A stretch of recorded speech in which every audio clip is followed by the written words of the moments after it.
spring in New York. We're live on site at Aqueduct Racetrack, and we'll be taking you around the country for some of the biggest racing action in thoroughbred racing.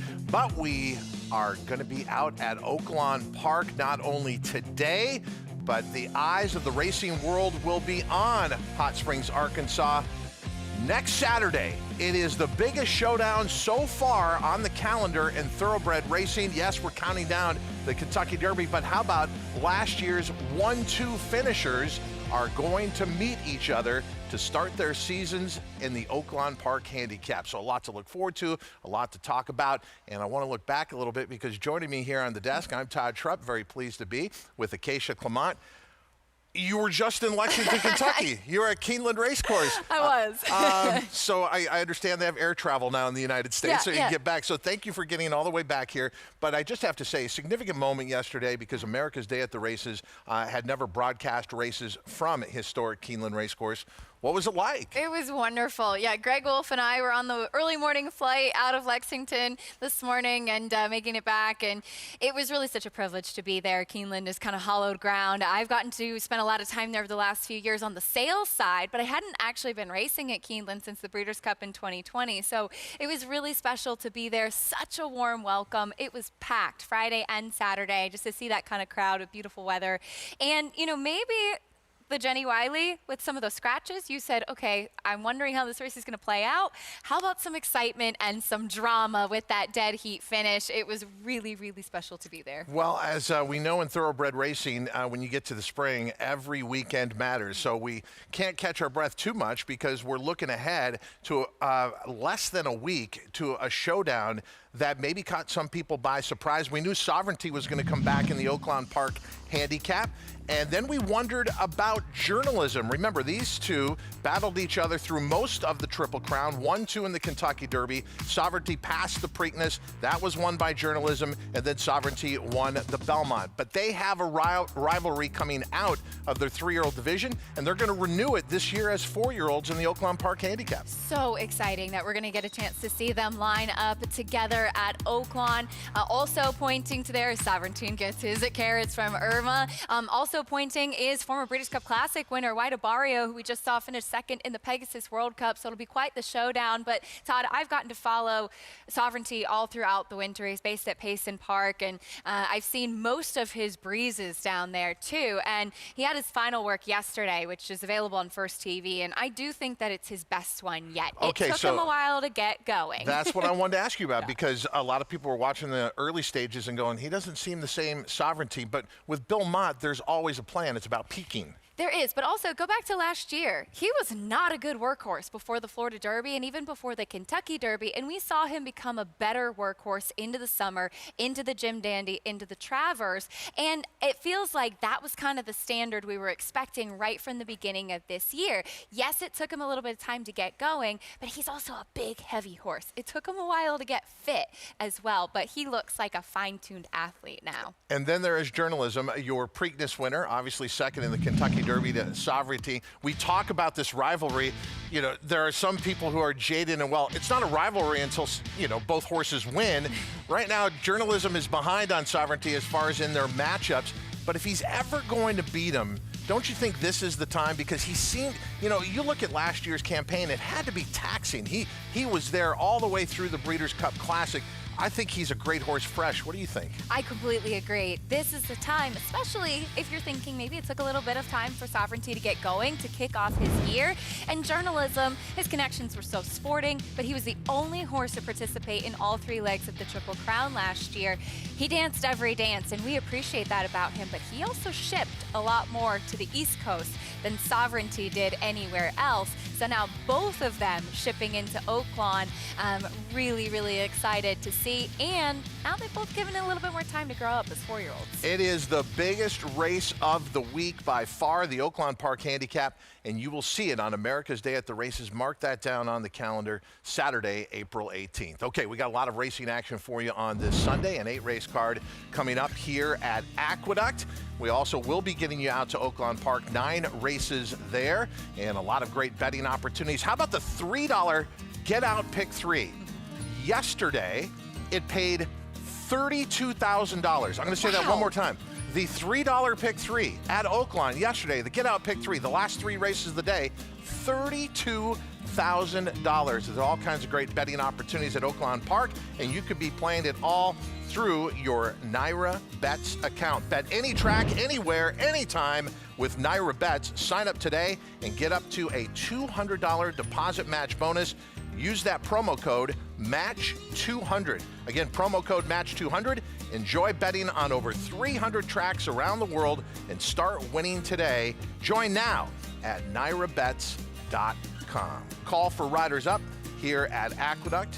And Acacia, still only on the dirt, but we're finally going to get to turf racing on Thursday. I know. I was looking at past performances, seeing when you go onto Daily Racing Form and you see the green on the top, you know that it's a sure sign of spring. And pretty exciting. Some really nice maiden races and stakes action on Friday.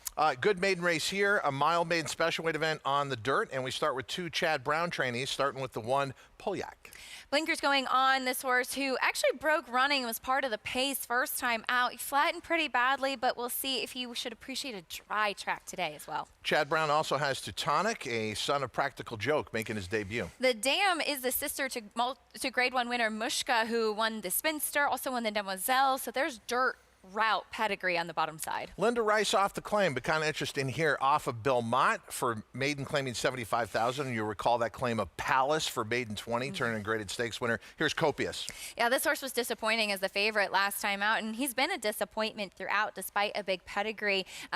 We'll see what he does stepping back into maiden special weight company. Fateful Lightning trying to get that elusive maiden win, 0 for 9 coming in. He just has no speed. He always tends to break slowly. Speaking of no speed, that applies to Print as well. Yeah, it really does. He just missed last time out at 30-1, so now you're going to have to take 9-2 on him. He's a horse, though, that could put himself right in the mix. That is your live post parade for race number 1 here at Aqueduct, and let's show you a start for Print, the most recent one. February 21st, race number 5 here at Aqueduct.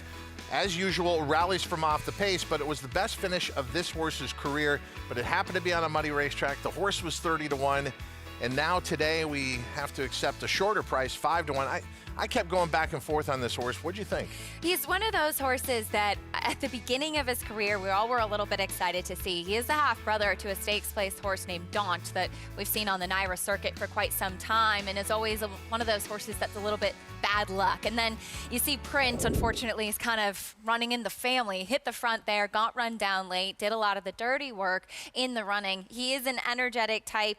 I wonder, because he is bred on the bottom side, a little bit more turf, if he did move up with the wet track last time out.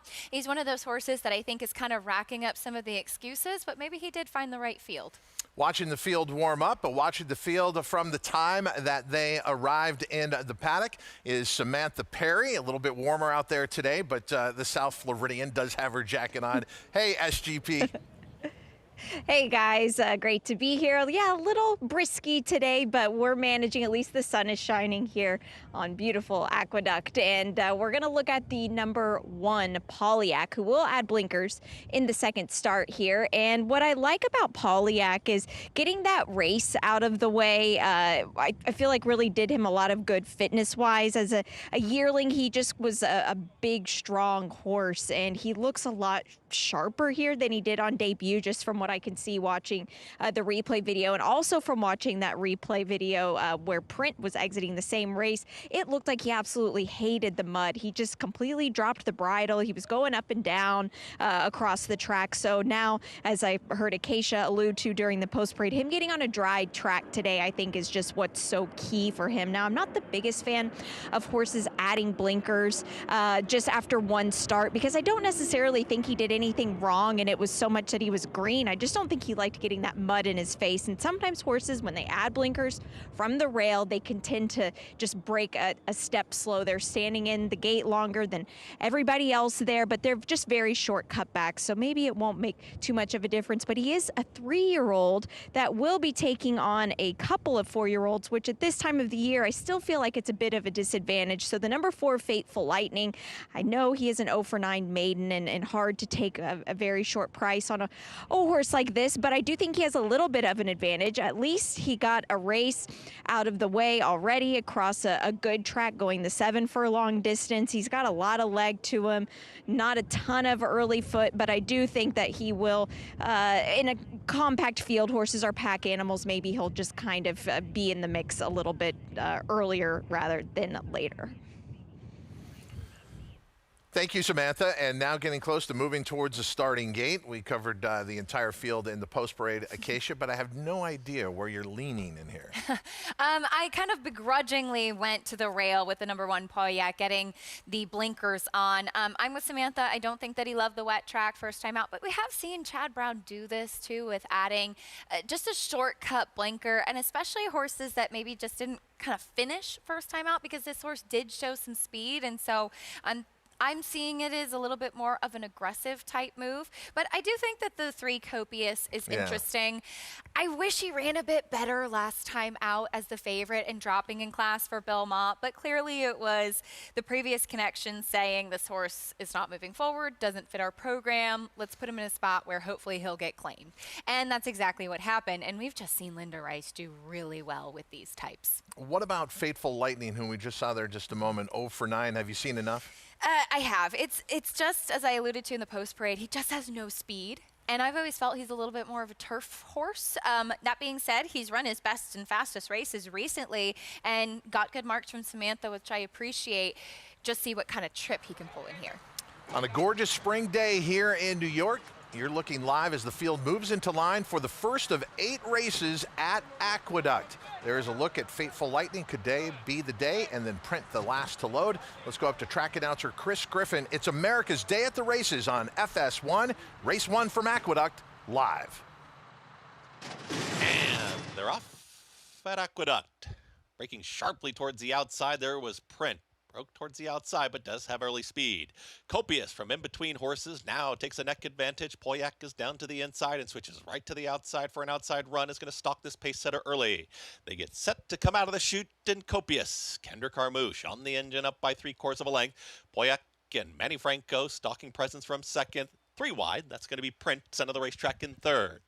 Trying to make up ground from the back. Fateful Lightning's on the move and shoved along to Tonic, the debuter. 23.49 for that opening quarter mile, and Copious has now built a comfortable margin. Copious is sprinting away early, is now up by 5. Right there in second is Pauillac, is trying to cut into the margin, chased all the time by Print, who's still in the purple silk, starts to move forward, has saved some ground now, moved towards the inside. On the outside, Fateful Lightning and Teutonic, the trailer. 45-4 for the half-mile time. Copious has been front-running, as in charge. Pauillac is all in, fully extended to the outside, trying to catch this runaway leader. Copious approaches a quarter mile left to go, still up by 2.5. Down towards the inside, it's Print and Ricardo Santana Jr. They did save ground around that turn, and here comes Print to the inside. Pauillac down the center of the racetrack, and a stubborn Copious is trying to hang in tough. Print has now taken the lead. It's Print who's up by a full length and a half. Pauillac has run up into second. Back to third is going to be Copious. Trying to run on late is Fateful Lightning, but that move around the turn saves some ground, and Ricardo Santana Jr. Print, they win the opener. Print over Pauillac, then came Copious and Fateful Lightning. 1 minute 36.72 seconds. Print and Ricardo Santana Jr. rolling the dice along the pine and draw off to a clear win here. Yeah, open length victory for Print. Not something I would have anticipated, but glad to see the connections rewarded. Good for Bobby Roboto, and he's had this whole family, as we mentioned, and I think it was a really smart move by Ricardo to come up the inside. The pace was set by Copious, who was a lot more aggressively handled today, and I think that the trip made the difference in here with him being able to save all the ground, and then he had a lot more kick than we've ever seen from him. 5-1-3-4, small field, decent price. 5-1 on your winner, Print, after being second last time out at odds of 30-1. We're just getting started here on America's Day at the Races. They don't get along, so they got to get it on. Talking about journalism and sovereignty. They'll square off in the Oaklawn Park Handicap, and today we'll take you to their post position draw for that race.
Oaklawn Handicap. And #1 rating will go to Cigar by 2.5. But Galladoro looks like a champion in the making. He wins this one by 3. And we're off in the Oaklawn Handicap. And Skippy Longstocking skipping home to a big win in the Oaklawn Handicap. And we're off. And its first mission, drawing clear, edging away for an Oaklawn Handicap win.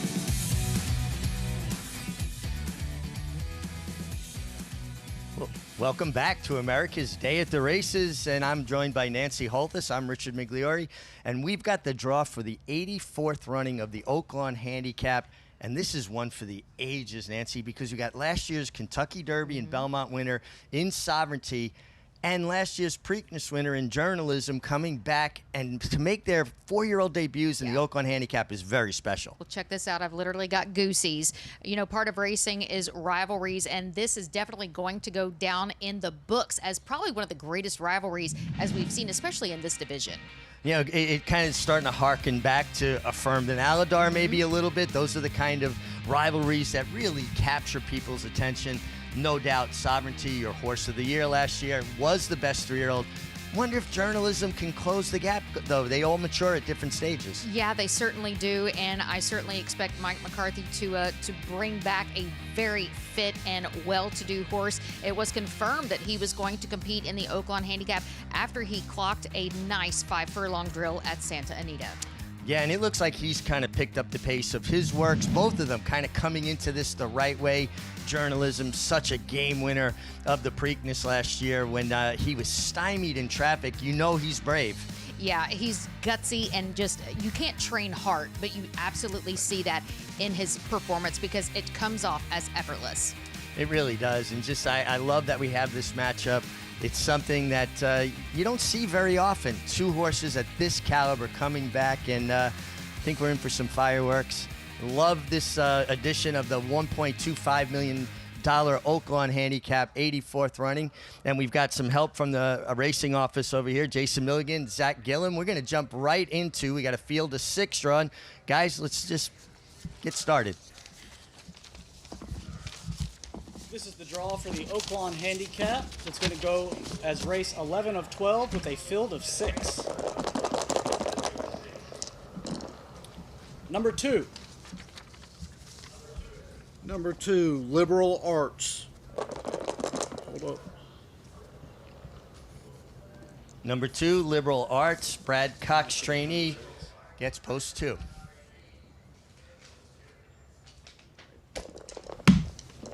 We have number 5. Journalism. Journalism gets post position 5. Last year's Preakness winner with Jose Ortiz for trainer Michael McCarthy. Number 3. Number 3, Sovereignty. Sovereignty, last year's horse of the year, 3-year-old champion, returning for trainer Bill Mott. Rider Junior Alvarado will take his usual place in the saddle. Number 6. Publisher. Publisher, number 6 from the Steve Asmussen barn, last year's runner-up in the Arkansas Derby. Kind of getting a winning habit. He's starting to learn the game. Eric Asmussen will ride. Number 4. Duke of Duval. Duke of Duval, also from the Steve Asmussen barn, gets post 4 with his son Keith Asmussen aboard. And that leaves number 1. White Abarrio. Number 1, White Abarrio, Irad Ortiz Jr. for Safi Joseph, who took down the Apple Blossom yesterday with Claret Barrett, a Breeders' Cup Classic winner. So we're talking so much about a Kentucky Derby and Belmont winner, a Preakness winner, but we also have a Breeders' Cup Classic winner in here, Nancy. Yeah, super impressive as we do see that Classic winner come back, and a lot of these horses are going to make that 4-year-old debut, and it's obviously maybe a big ask to come back at this caliber of a race, but this is a list to definitely be reckoned with. You know, Nancy, we were talking before the draw about how much speed is signed on in here. Who do you think by default winds up on lead? Could it be White Barrio, particularly from post 1? It definitely could be. And, you know, when looking at the past performances, none of these have ever gotten the first call out of the starting gate. Could it be Journalism? Could it be Sovereignty? You know, Sovereignty did press that early pace when he won the Jim Dandy, but as you mentioned, down in that one post position, Irad Ortiz is going to have him very placed as soon as they get out of the gate.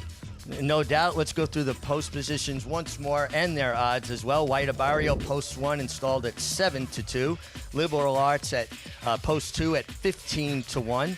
Sovereignty, last year's Horse of the Year, post position 3, installed at 4-5.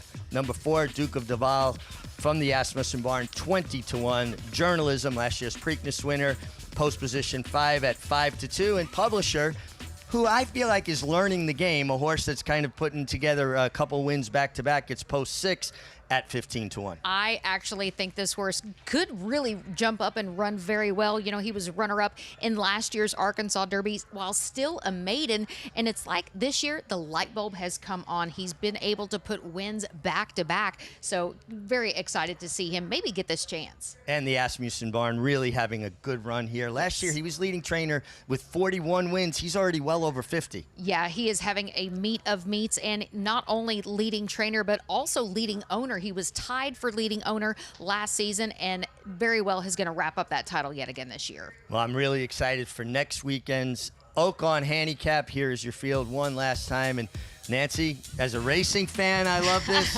And for coverage, it just gives us so much to talk about. But we're going to have a lot more racing. We haven't even get started at Oaklawn Park here yet today. Let's head back to New York and Aqueduct, where they've already underway. Richie, Nancy, what a treat to watch that post position draw, and now we can all start debating what does it mean moving forward to next Saturday. You have to remind yourself, these matchups with horses like that normally don't happen in April. You see this later in the year as we start to get closer to the Breeders' Cup. What a treat. Agreed. I think we were all hoping maybe in the Whitney or something like that it might take place. So to see it this early is really special. And with White Barrio as well, we absolutely cannot forget him. He's a horse that a couple of years ago won the Breeders' Cup Classic and was the finalist for Horse of the Year after a sensational year. He's won the Whitney before. He had a little bit of a tough year last year, missing the Breeders' Cup as well, being a late scratch on track. And then he came back with a valiant second-place finish in the Pegasus World Cup at the start of this year. He's got a ton of back class, and we know that his trainer still believes in him. I think he adds a really interesting layer, especially as Meg and Nancy were talking about with a short field and where the pace might come from given his draw. It is a race not to be missed, and you won't miss it because it's going to be right here on America's Day at the Races next Saturday, the Oaklawn Handicap. Journalism, Sovereignty, White Barrio. When we come back, more from Aqueduct.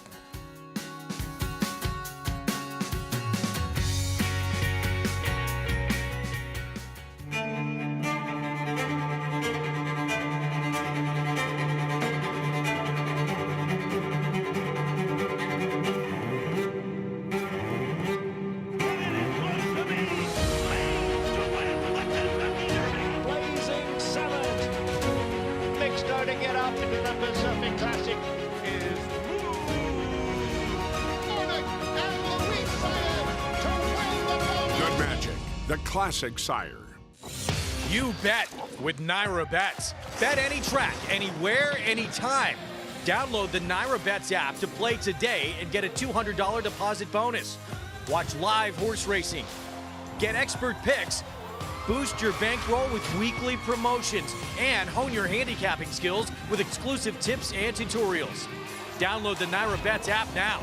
Sign up now to claim your $200 deposit match bonus.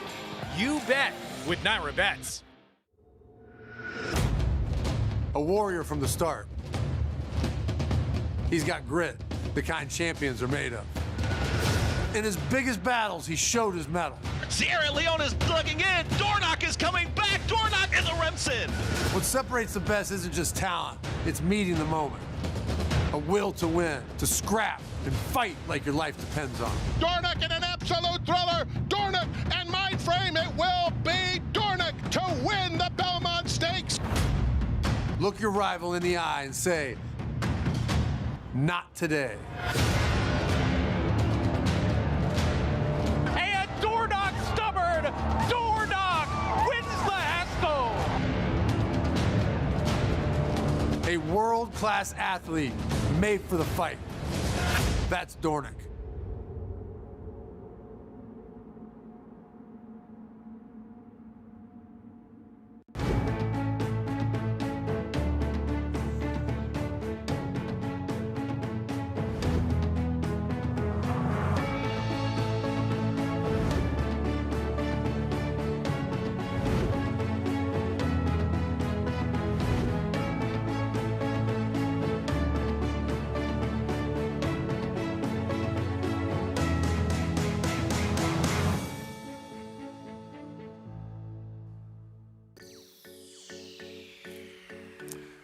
Welcome back to America's Day at the Races on FS1. And America's Day at the Races is brought to you by America's Best Racing, making the sport easier to follow. Explore stories, betting tips, and race day insights at americasbestracing.net. Back here at Aqueduct, coming into the winner's circle in race number 1, it is Print. Much the best in this race, too. Had a ground-saving trip up the rail under Ricardo Santana and pulled away in the stretch. Homebred for Mark Keller. Just missed last time, and I feel for you if you had him at 30-1 last time and got beat a nose. 5-1 today, but he found the right spot. Good to see him get the win. Do you feel for me if I didn't have him at 5-1 today? Yes. That's my fault. Yeah, it's yeah. my fault. I know. I think we all said if it wasn't last time, it wasn't meant to be today, and then that's what happens. Well, congratulations, as you said, to owner-breeder Mark Keller, a chestnut colt by Munnings out of the Artie Schiller mare promotional. It is Print at 5-1, taking race number 1 here at Aqueduct and returning $12.76. Your exacta 5/1, $16.52. Not a bad superfecta considering a field of 5. Looking ahead to race number 2, and in here a field of 6, and this will be a starter allowance condition for New York breds. Oh, more of a breeze than I thought. I'm glad we got a chance to look at the Naira flag, resplendent. But which direction is that blowing? So that's a headwind down the stretch. I've found over the years as a handicapper, if it's a headwind in the stretch, the speed holds on. Now, having said that, we just watched a horse rally from well off the pace on the rail. Yeah, you never know. But one thing I will say is you always get the breeze off Jamaica Bay right here at Aqueduct. Sometimes I feel, especially in the winter, there is no windier place than the parking lot at Aqueduct. For some reason, that's where you really feel it. But it's always good to keep an eye on that. 8 minutes until race number 2 here at Aqueduct. As we wait for a call of riders up, let's check in with Samantha Perry. Well, we've got a couple of grays in this field and 4 runners that are exiting wins. So this is a tricky betting race, and the outside taking a lot of money right now. Frick and Frack, one of the aforementioned grays that we're going to talk about here is a pretty good-looking individual, and I wonder where his form is lately. Coming back into his 2026 starts, he's been maybe not firing the best shots, but his first race off the layoff, he set some pretty quick fractions and then tired and did the same thing in the mud.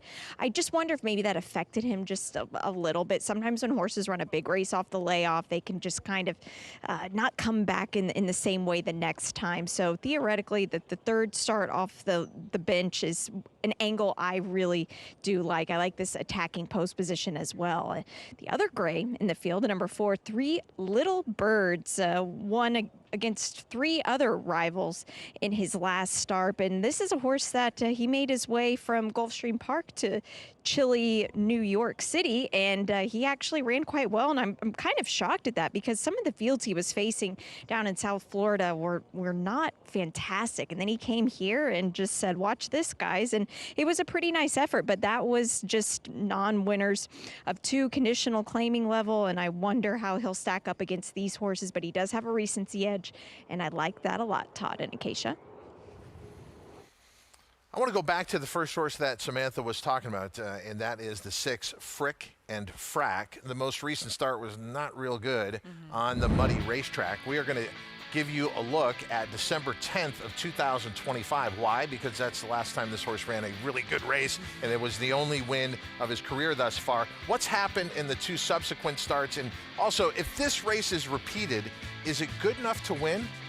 I think that's the most important question with him. Now, he did win this day. It ended up being a voided claim. Unfortunately, You know, it's something we've talked about a lot. You never know if it's something that could be administrative or if it was a physical issue. And he was laid up, but just a couple months. He came back relatively quickly into his next start.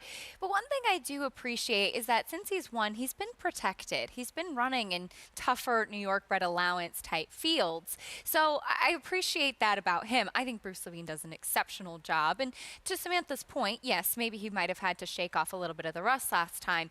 I thought in that wet track, though, Todd, watching that replay back, I never thought he was moving comfortably in the running of that race. He didn't really look fluid to me. It just never really looked like he was able to get Do you tie it to the racetrack, though? It could be. Yeah. I am not familiar with him. I've not been in the paddock since his debut when he was just exceptionally green and trying to run off before his race. So he's obviously come a long way since then. So I'm not familiar enough to say if that's typical, but I'd be willing to give him another chance in here on a dry track. Okay, would you say that if just from looking at most of the running styles in here, it doesn't seem to be a whole lot of pace. There's not. Is that the horse to catch? That's a benefit for him for sure. Let's start our post parade with the one, Drop Me a Dime. And he's cutting back in distance. He was not the quickest out of the gate last time and hustled forward going a mile. I can't see him getting the lead in this group sprinting. Tarpaulin, a narrow winner last time out, a 3-time winner overall. He is one that comes from off of it, and just as Samantha mentioned with another horse in here, he will get a class test stepping up off a non-winners of 3 win. Projectability coming off the maiden victory, and that was for Linda Rice, first start off the claim that day. This is a horse that does have some positional speed, and I imagine Jamie Rodriguez will have him be forward in here as well. Linda Rice is 2 of complementary running styles. That's one thing about this field. They all have good form recently, a number of them coming off wins, including 3 Little Birds. Just kept grinding Yep. and got up in time last time out. And I often find that the horses coming up from Florida seem to flourish in the colder months coming up here. Better coats, better weight often. Captain Jack Sparrow, this is the one we were talking about, likes to come from well out of it. He does. He comes back in just 10 days as well. He only has one eye, so that's why you'll see him running with his head turned in an awkward way. Frick and Frack, a lot of people have their eyes on this one. 4 to 5 favorite. I think they're getting a little carried away. I think so too. That's a really short price on this horse, who I would not exactly call trustworthy given his last effort. Now, we said he could potentially have some excuses. Ricardo Santana looking for his own rolling double.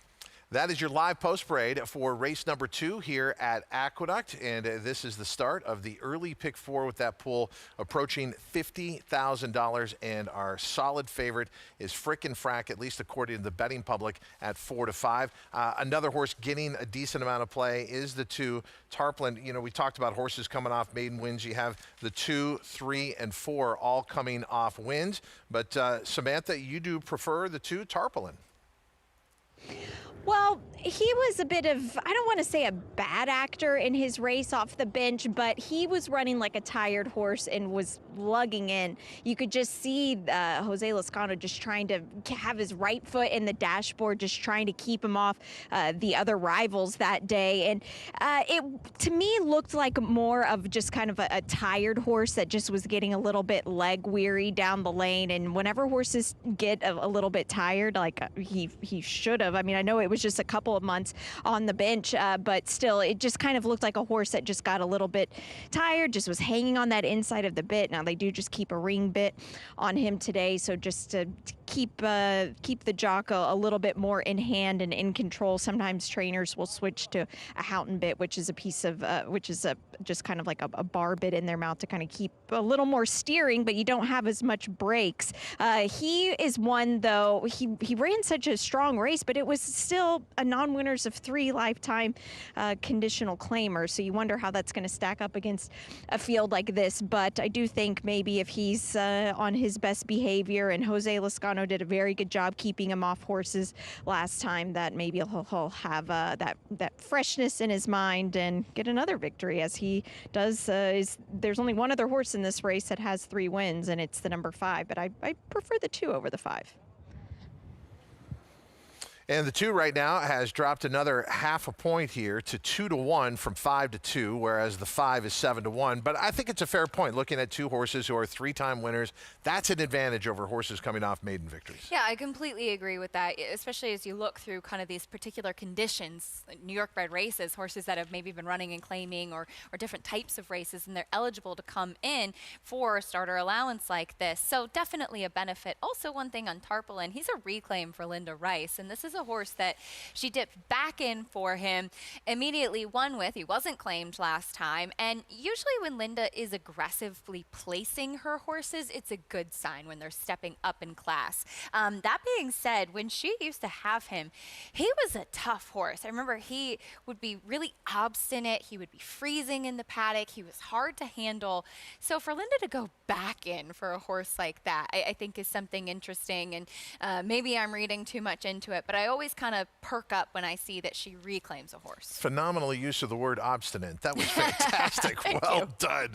We are inside of a minute to post for race number 2 at Aqueduct. We'll also be getting you down to Oaklawn Park. The field just coming out onto the track there for race number 1. We'll catch up with our team on site there. A 9-race card at Oaklawn and underway an 8-race card here at Aqueduct. And the field will be approaching the starting gate here for race 2 in just a little bit. I feel like we haven't mentioned enough about Three Little Birds, also a winner last time out, going 7 furlongs. But it come up from Gulfstream Park prior to that. Isn't it natural to assume you come from a different circuit, you get that one start over the surface at Aqueduct, aren't you going to be better the second time out over the surface? Yes and no. It's an interesting thing that we've seen a lot, and it often happens this time of year in the spring when you see horses coming up from South Florida into New York. And Richie Migliore calls it their Florida tan because you can see it. And it makes perfect sense. They've been able in Florida to be outside. They have the sun on their backs. You see it in their coat. You see it in their weight a lot of times. And then they come up to New York, and it's been a rough winter up here. And some of the horses maybe do not look as good at this time of year. And the ones coming up from Florida off the plane do seem to be effective. Now, he stayed in New York since that win, so we'll see if he's able to keep that form going. But Charlie Baker takes over with this one, and it makes sense. Funny enough, this is the first time Three Little Birds will actually be running against New York breds as well. So maybe he will appreciate finding his friends. That's a pretty good price. If you heard a lot of a case to be made for Three Little Birds at 9-2. And if you are a music fan, you know the Bob Marley reference as well. So don't worry about a thing with the 4. Three Little Birds, who arrives at the starting gate at 9-2. Checking the odds, our favorite continues to be the 6 Frickin' Frack, who at one point was odds on at 4-5, has drifted up to 7-5. Second choice is the 2 Tarpaulin, trying to make it 4 wins in the career at 2-1. And as we said, Three Little Birds is our third choice at 5-1. With just one more to load, let's go up to track announcer Chris Griffin. It's race number 2 from Aqueduct here on America's Day at the Races on FS1. Goes in. All set. And they're off. Hopping in the air at the start was Captain Jack Sparrow, the late runner. The lead to Frickin' Frack, and it's an easy lead. The gray Frickin' Frack is quickly up by 3. Here at the rail comes Drop Me a Dime, is trying to move in closer, is traveling in tandem with Projectability. Behind them comes Three Little Birds, who secured 4th. Is to the outside here of Tarpaulin in 5th, and far, far back, Captain Jack Sparrow, the trailer. 23.01, and Frick and Frack is in full control, is up by a length and a half. Now shoved along as Projectability, trying to move in closer from second. Doing just that, is within 3/4 of a length of the leader, who's still moving right along here, has not been asked by Ricardo Santana Jr., approaching a 1/4 mile left to go. Projectability to the outside, and at the rail, Frick and Frack by a nose. Now battling on center of the racetrack is Projectability, who's trying to thrust forward, is ducking in there sharply with Frickin' Frack, has lost the lead. Three Little Birds is now the new danger on the grandstand side. The leader, Projectability, is up by a length and a half, almost 2.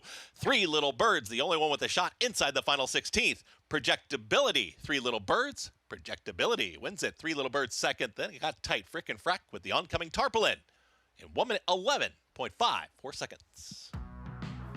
It's the other Linda Rice. It's Projectability, back-to-back wins now. This is proving to be an outstanding claim. Yeah, already rewarding her with a maiden score and now starter allowance eligible. And he comes right back and makes it 2 in a row. And he seemed to be traveling like the winner pretty much every step of the stretch. The pace was set by the 6 Frickin' Frack as we anticipated. And while he was a horse with a chance, especially given his tactics, we talked about how he was just tough to trust at such a short price, Todd.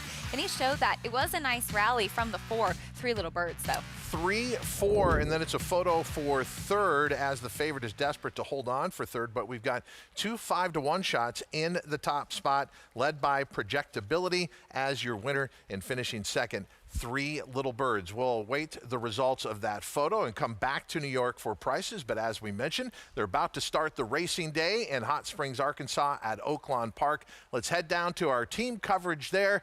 And we have Maggie Wolfendale and Richie Migliori. What a day yesterday. You guys were fantastic as always. But it is a great job when we get to cover racing like they had yesterday at Oaklawn Park.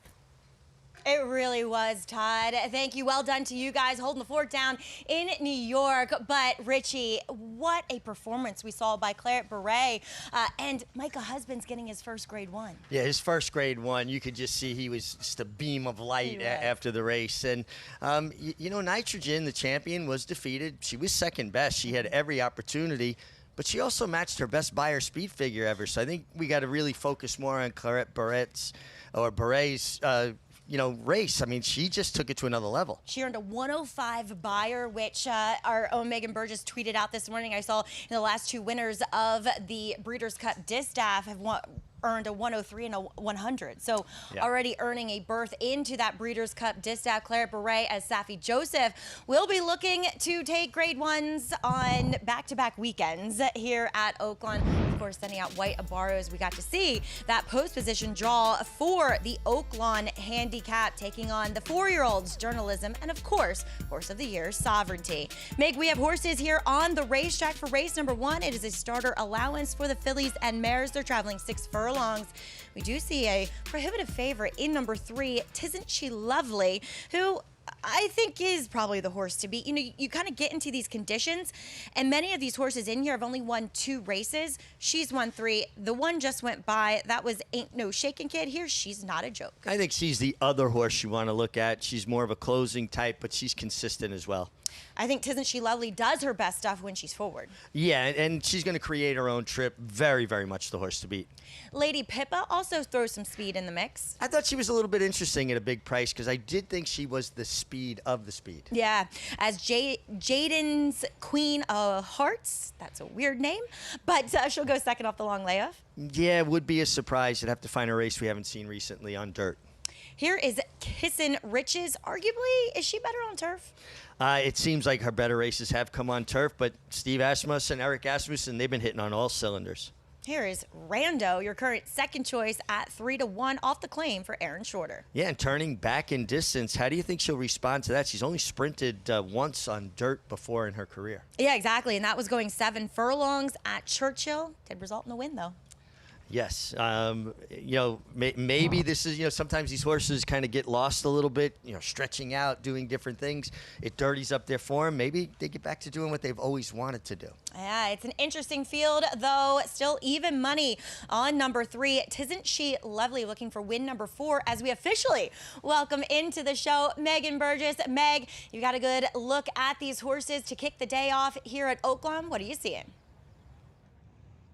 Thank you, guys. And as far as number 7, Rando, is concerned, this horse is by Vino Rosso, but also has some pretty strong sprint pedigree. Underneath on the bottom side is the dam, was actually a grade 3 winning sprinter. And looking at her in this spot, she does not look overtly route meant. She's got some size to her, some density. She's certainly a good doer. Man, is she a burly, round, robust mare. And I think she's going to handle herself just fine on the cut back in distance. As last time out, it seemed as if though she was begging for it. As she was forwardly placed, she had a stubborn duel where she actually led at one point and then was nailed down by a long shot that day, a 38-1 long shot that ran her down. So I'm really anticipating her to respond well with the cut back in distance, albeit second off of the bench and first off the claim. She certainly doesn't look 110% fit, but as I mentioned, just her identity, it doesn't seem as though maybe she will as a 4-year-old. But the 3,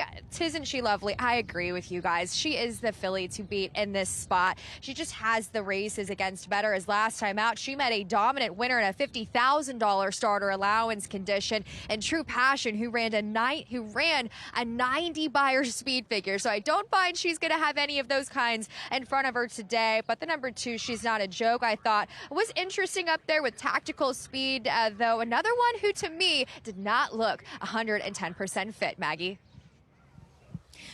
Meg, thank you so much. As they are heading into line, any thoughts, final thoughts here, Richie? I think Tisn't She Lovely, the 3 is going to be very tough. I'm a little interested in Lady Pippa if she can get clear at a big price. All right, she might do just that for Robbie Medina, but Dallas Stewart looking to kick off the day with the winner. With Tisn't She Lovely, we head up to Matt Dinnerman for the call of race 1 from Oaklawn.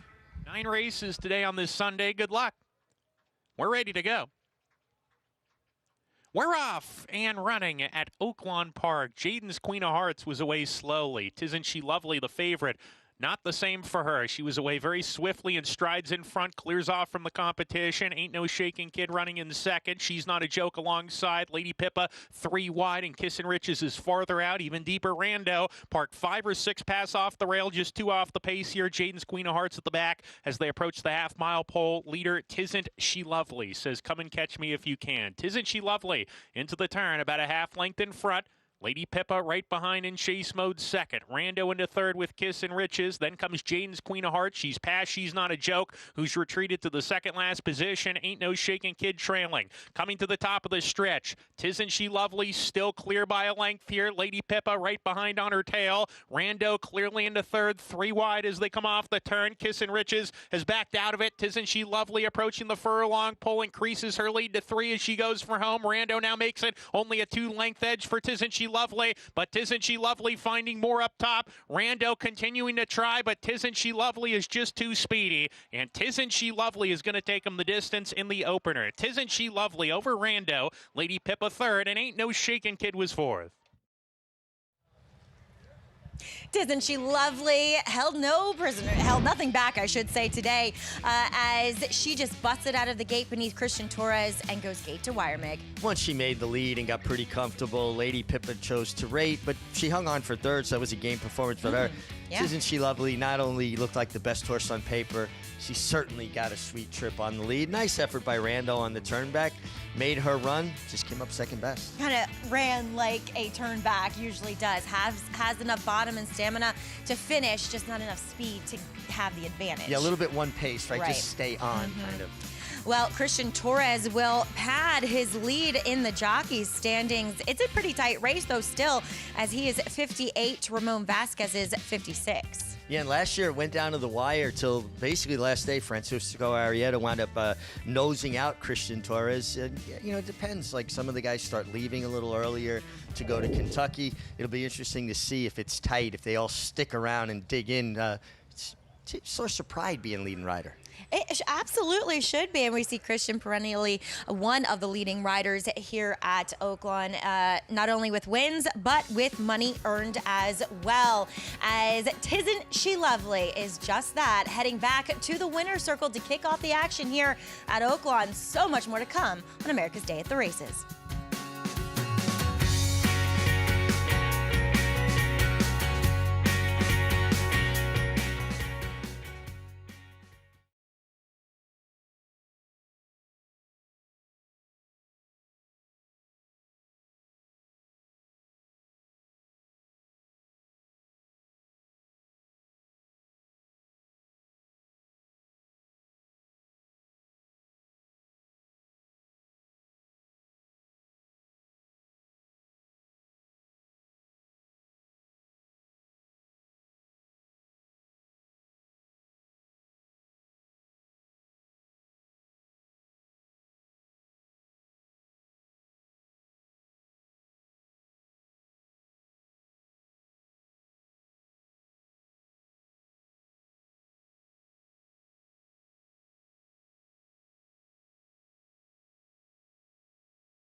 What happened?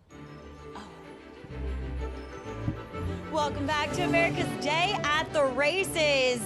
There he is, horse of the year, making his comeback here in Oaklawn Handicap. But of course, his main rival throughout the three-year-old campaign, Journalism. He's back to take him on again. Watch the showdown this coming Saturday. Coverage on FS1 and FS2. Richie, I can't wait for next weekend. Neither can If you I. haven't noticed. No, we're the same. Listen, we're fans of the game. We're privileged and blessed to cover it, and obviously horses like this give us so much to talk about. But they've faced off twice. Sovereignty's gotten the better of Journalism up to this point. But so this is Ali Fraser 3. Yeah, I know, and to just have the caliber of talent that they both have. And to be back here facing off in their four-year-old debuts is just, it's really special as we see number 3 back at Aqueduct. Projectability in the winner's circle, of course, for Linda Rice. He goes back-to-back for her off the claim and a heads-up ride by Jamie Rodriguez. Just been so impressed with Jamie Rodriguez. I remember him as an apprentice. Boy, has he matured and just really become a top rider. And I really hope he gets a foothold here in New York because I believe he deserves it. I know. I think he's going to make a go of it and staying on the NYRA circuit. 3-4-2 officially up in South Ozone Park, Queens, but back here in Hot Springs, it was all about the even money favorite. Number 3, Tisn't She Lovely? Gets her picture taken today for the 4th time in her career. Daughter of Tiz the Law for Dallas Stewart and on her own stable. And Dallas also co-owner here and guided to victory by Christian Torres. Yeah, Dallas really put together a nice meeting here at Oaklawn Park. Former assistant to Wayne Lucas. He actually galloped Winning Colors, your 1988 Kentucky Derby winner. But this filly, once she got so comfortable on the lead, you knew she was going to be a handful. And I love those fillies pin their ears back like that and kind of make a statement like, you're not getting by me. Exactly. She was resolute getting her win today. 3-7-4 to kick off the action here at Oaklawn. We will have a maiden 12-5 coming up next, Richie. But, Christian Torres, I think, although it is a tight race, we still have, about a month left in racing, 3 weeks. Yeah, 3 weeks, yeah. Here at Oaklawn. He could be on his way to getting his 3rd riding title here. Yeah, and it's, again, when you get into a position where you can be leading rider, you want it. You don't want to let that opportunity slide by because you don't know how many chances you're going to have to be in that position. So, last year he had a lead for Kentucky. I really hope that he gets it because he was deserving last year as well. Yeah, exactly. And he has been well supported by the Cassie Barn, who they've had an excellent meet as well. But that is your field. Coming up next for today's 2nd race there. And Richie, going back to that Oaklawn Handicap, the rail draw for White Abarrio, as you often say, it kind of simplifies things given the fact there isn't much speed in the race. There's really no confirmed front runner in this race, although White Abarrio has won on the lead before. Now the rail, Irad Ortiz, I got a funny feeling they're all going to have to catch White Abarrio. And he is a Breeders' Cup Classic winner, so we're talking about the best 3-year-olds from last year, but you also have a headliner in White Abarrio as well. Absolutely, as he finished 2nd in his last start in the Grade 1 Pegasus Invitational. Of course, Sovereignty and Journalism coming back for their 4-year-old debuts. That will do it for our coverage here on FS1. Click over to FS2 to continue watching America's Day at the Races.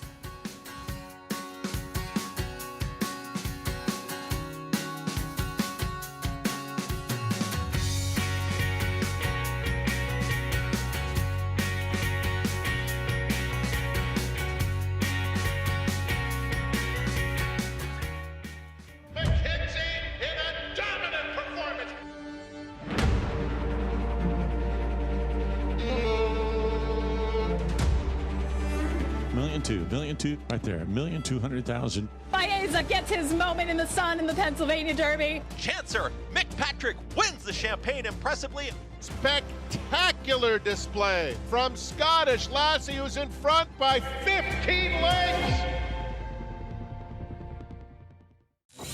You bet with NYRA Bets. Bet any track, anywhere, anytime. Download the NYRA Bets app to play today and get a $200 deposit bonus. Watch live horse racing. Get expert picks Boost your bankroll with weekly promotions and hone your handicapping skills with exclusive tips and tutorials. Download the Naira Bets app now. Sign up now to claim your $200 deposit match bonus. You bet with Naira Bets.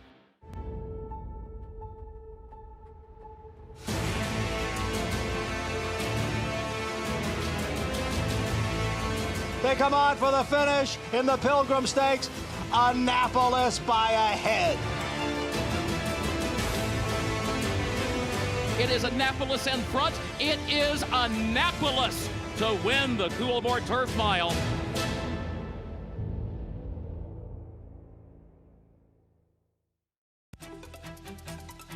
It's a perfectly timed sale. When you're racing in a place like Keeland, it gets everybody's adrenaline pumping, and then to be able to transfer that adrenaline right down into the sales environment.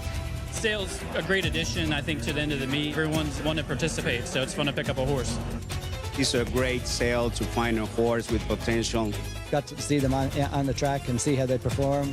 Really kicking off Derby week. Welcome you to the April Selected Horses of Racing Age sale. Good to have you back with us. Gunrunner is the sire of 16 millionaires and 12 Grade 1 winners. Last year, he sired $17 million yearlings, including the Keeland September sale topper. He was the sire of the $2.2 million Keeland November weanling sale topper as well. Gunrunner was the co-leading sire of 2-year-old Grade 1 winners, including Breeders' Cup Juvenile Fillies winner Super Corridoro. Gunrunner, breed true.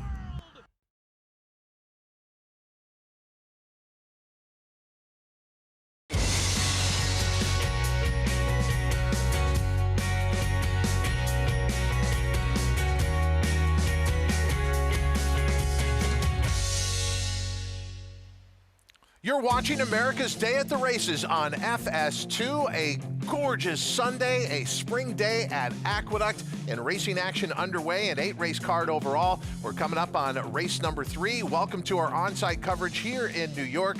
I'm Todd Trupp, very pleased to be with Acacia Clement. We'll also be joining our crew on site at Oaklawn Park in Hot Springs, Arkansas, with major news coming out of there. One of the most anticipated matchups this year so far in thoroughbred racing is going to take place next Saturday, April 18th, meeting each other again after their great battles in their 3-year-old season last year throughout the Triple Crown. It will be Sovereignty and Journalism. That is next Saturday. But on this Sunday, I had someone text me and say, how's it going in New York? I said, it's great. Everyone's really friendly. And I said, I'm with Acacia right now. And they're like, she's there? Apparently, me and other people in my circle don't know that there's air travel. You can get on a plane and be anywhere in just about any time. But you are back. Yesterday, you were in Lexington, Kentucky at Keeland. First time that America's Day at the Races shown races from there. How was the experience? It was amazing. So wonderful to be able to be there. Keeland is such a special racetrack, and it was a thrill. Of course, the Jenny Wiley ending up in a dead heat. I don't think which anybody could have predicted, and then a big upset in the Lexington, the final Kentucky Derby prep, but such a warm welcome from Keeland and so many people there. It was so awesome to see such a big crowd, beautiful weather, and just a racetrack that we normally don't get to go to and don't get to cover. So it was really special to be able to do that. And early flight this morning, but happy to be here. Well, if your picks don't go well. Makeup is amazing. Yeah. You're amazing. And if handicapping doesn't go well, just blame it on jet lag. That's right. Coming up, race number 3 here at Aqueduct. And as we take a look at what we're going to be bringing you, we've got the 3rd here at the Big A, which is the start of the $1 pick 6. And then later on, race 5 will be the 50-cent late pick 5. And then at Oaklawn, races 2 through 9 still ahead. The $1 Classics pick 6 is starting in race number 4. We'll also look ahead to race 8, one of their bigger races on the card today after a huge day of racing yesterday. You could be playing all of this action if you have your Naira Bets account. And there's no better time to sign up, especially with the Kentucky Derby looming. That big matchup we were talking about Saturday, April 18th, between Sovereignty and Journalism. You could be playing it all through Naira Bets. Bet any track, anywhere, anytime with Naira Bets. Sign up today and get up to a $200 deposit match bonus. You got to use that promo code, though. The promo code is MATCH200, and you can enjoy betting on over 300 tracks around the world. Start winning today. Join now at NyraBets.com. The question before us is who's going to win race number 3. Interesting taking a look at the tote board. Not as much play for the 6th Thorsness as one might have expected. 8-5 morning line, Acacia, has drifted up to 5-2. He finally got the win last time out after 9 starts. Now he moves to Jeremiah Engelhart. It's the same ownership group that has him, just a trainer switch as he'd been with Todd Pletcher. You don't see many maiden 20s in at the Todd Pletcher barn. He comes back at the right spot. It's just, can he do it again? Okay, as we wait for a call of riders up, let's talk about the rider on the 6th Thorsness. That is Manny Franco. He had a phenomenal winter, taking the riding title, obviously doing well here in the spring. But he got the signature win in the Wood Memorial with Albus. That guaranteed a spot in the Kentucky Derby. And with Manny Franco, his history in the Kentucky Derby, he's 0 for 6. But he did have a second in 2020 with Tiz the Law. But that was kind of a star-crossed year. That was the COVID year. They ran the Kentucky Derby in September. Still bizarre to me.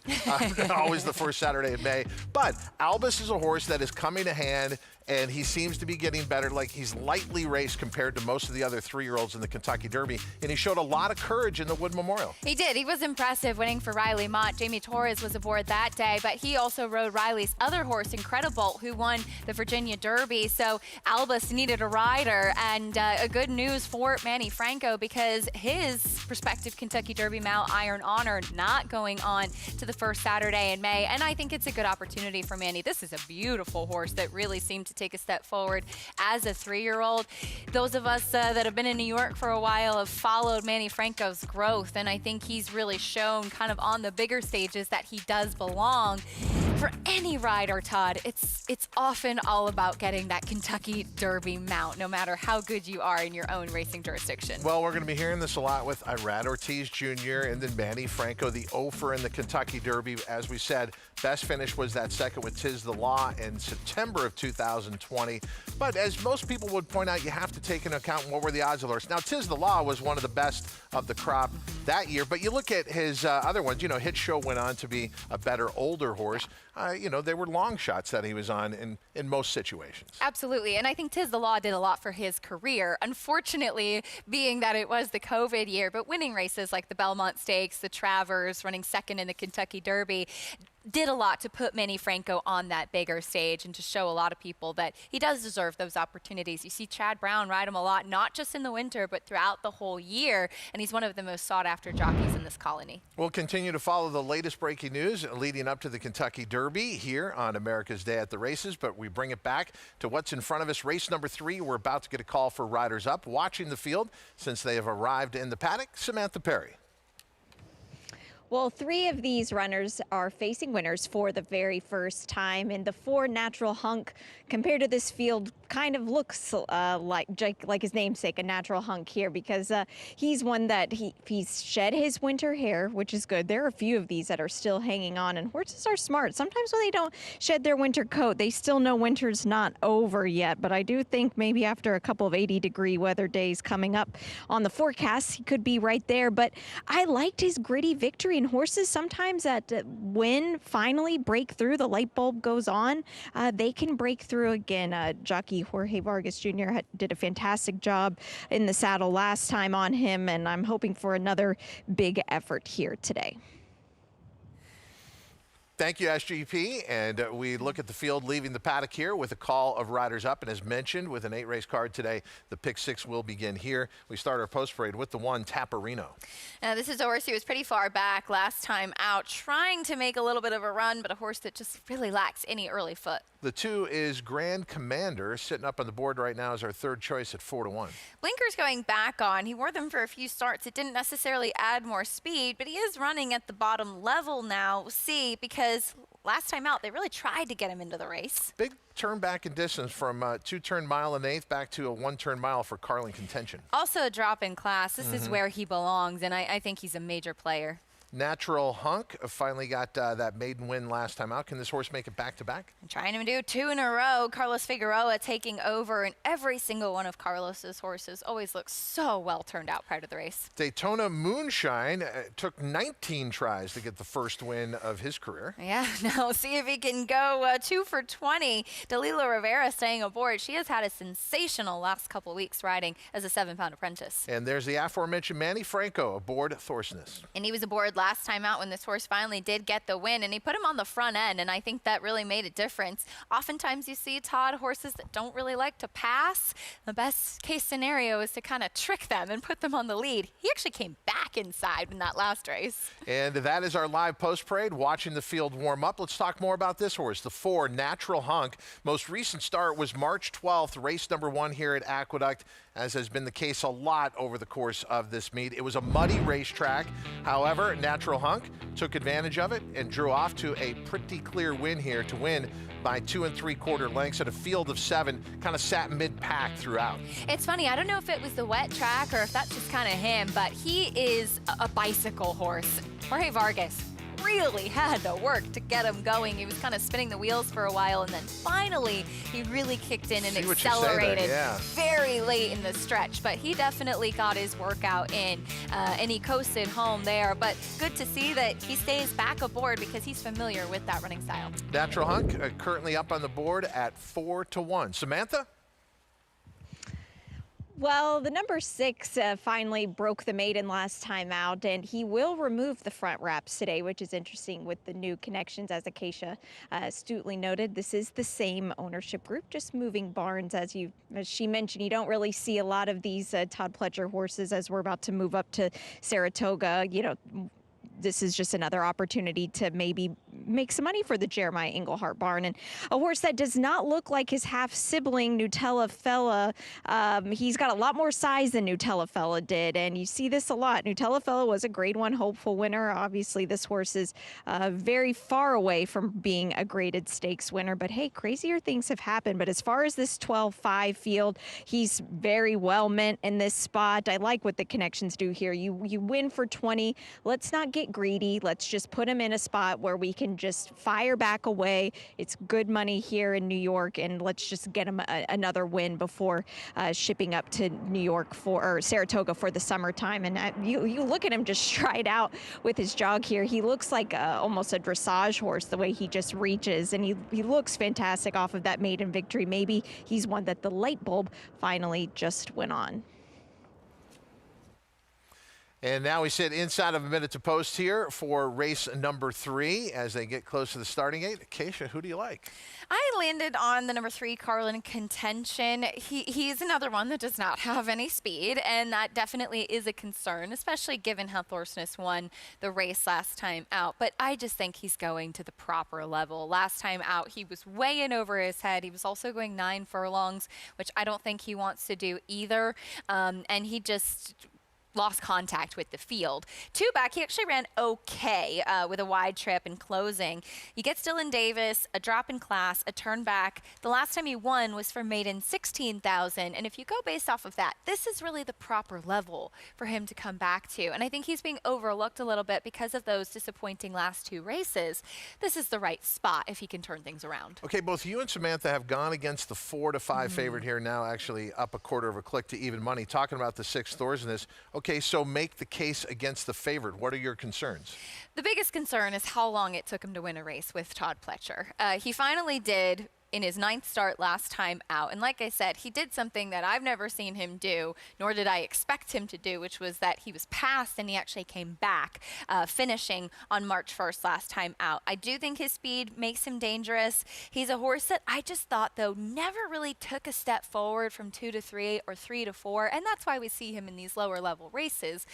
Could he win here? Absolutely. And he is the horse to beat. I felt there were some more intriguing prices of some new faces, like I said, that could be dropping in class or new trainers. And a horse that is getting some play that I didn't necessarily sign up for, who is the second choice at 7 to 2, is the 2 Grand Commander. You didn't go there either, obviously. I didn't.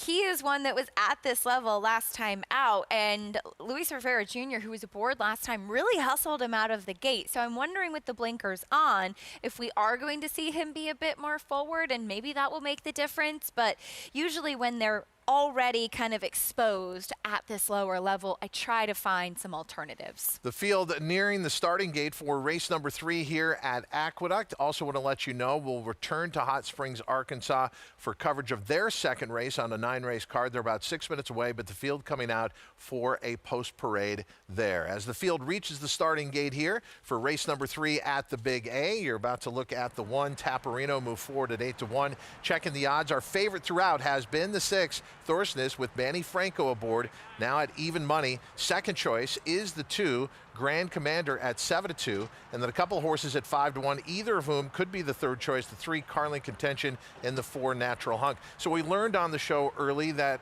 you can get on airplanes and get to places quickly with Acacia being here, but now I got to figure out, Chris Griffin, the track announcer, just showed up on our set. Is there some type of fire pole he uses to descend down? I keep telling him he must have a way to just shimmy down the side of the building, because he moves faster through Aqueduct than anybody I know. And he calls a very good race. Let's go to him now. Chris Griffin with the call of race number 3 from Aqueduct. You're watching America's Day at the Races here on FS2 Live, race 3 from Aqueduct.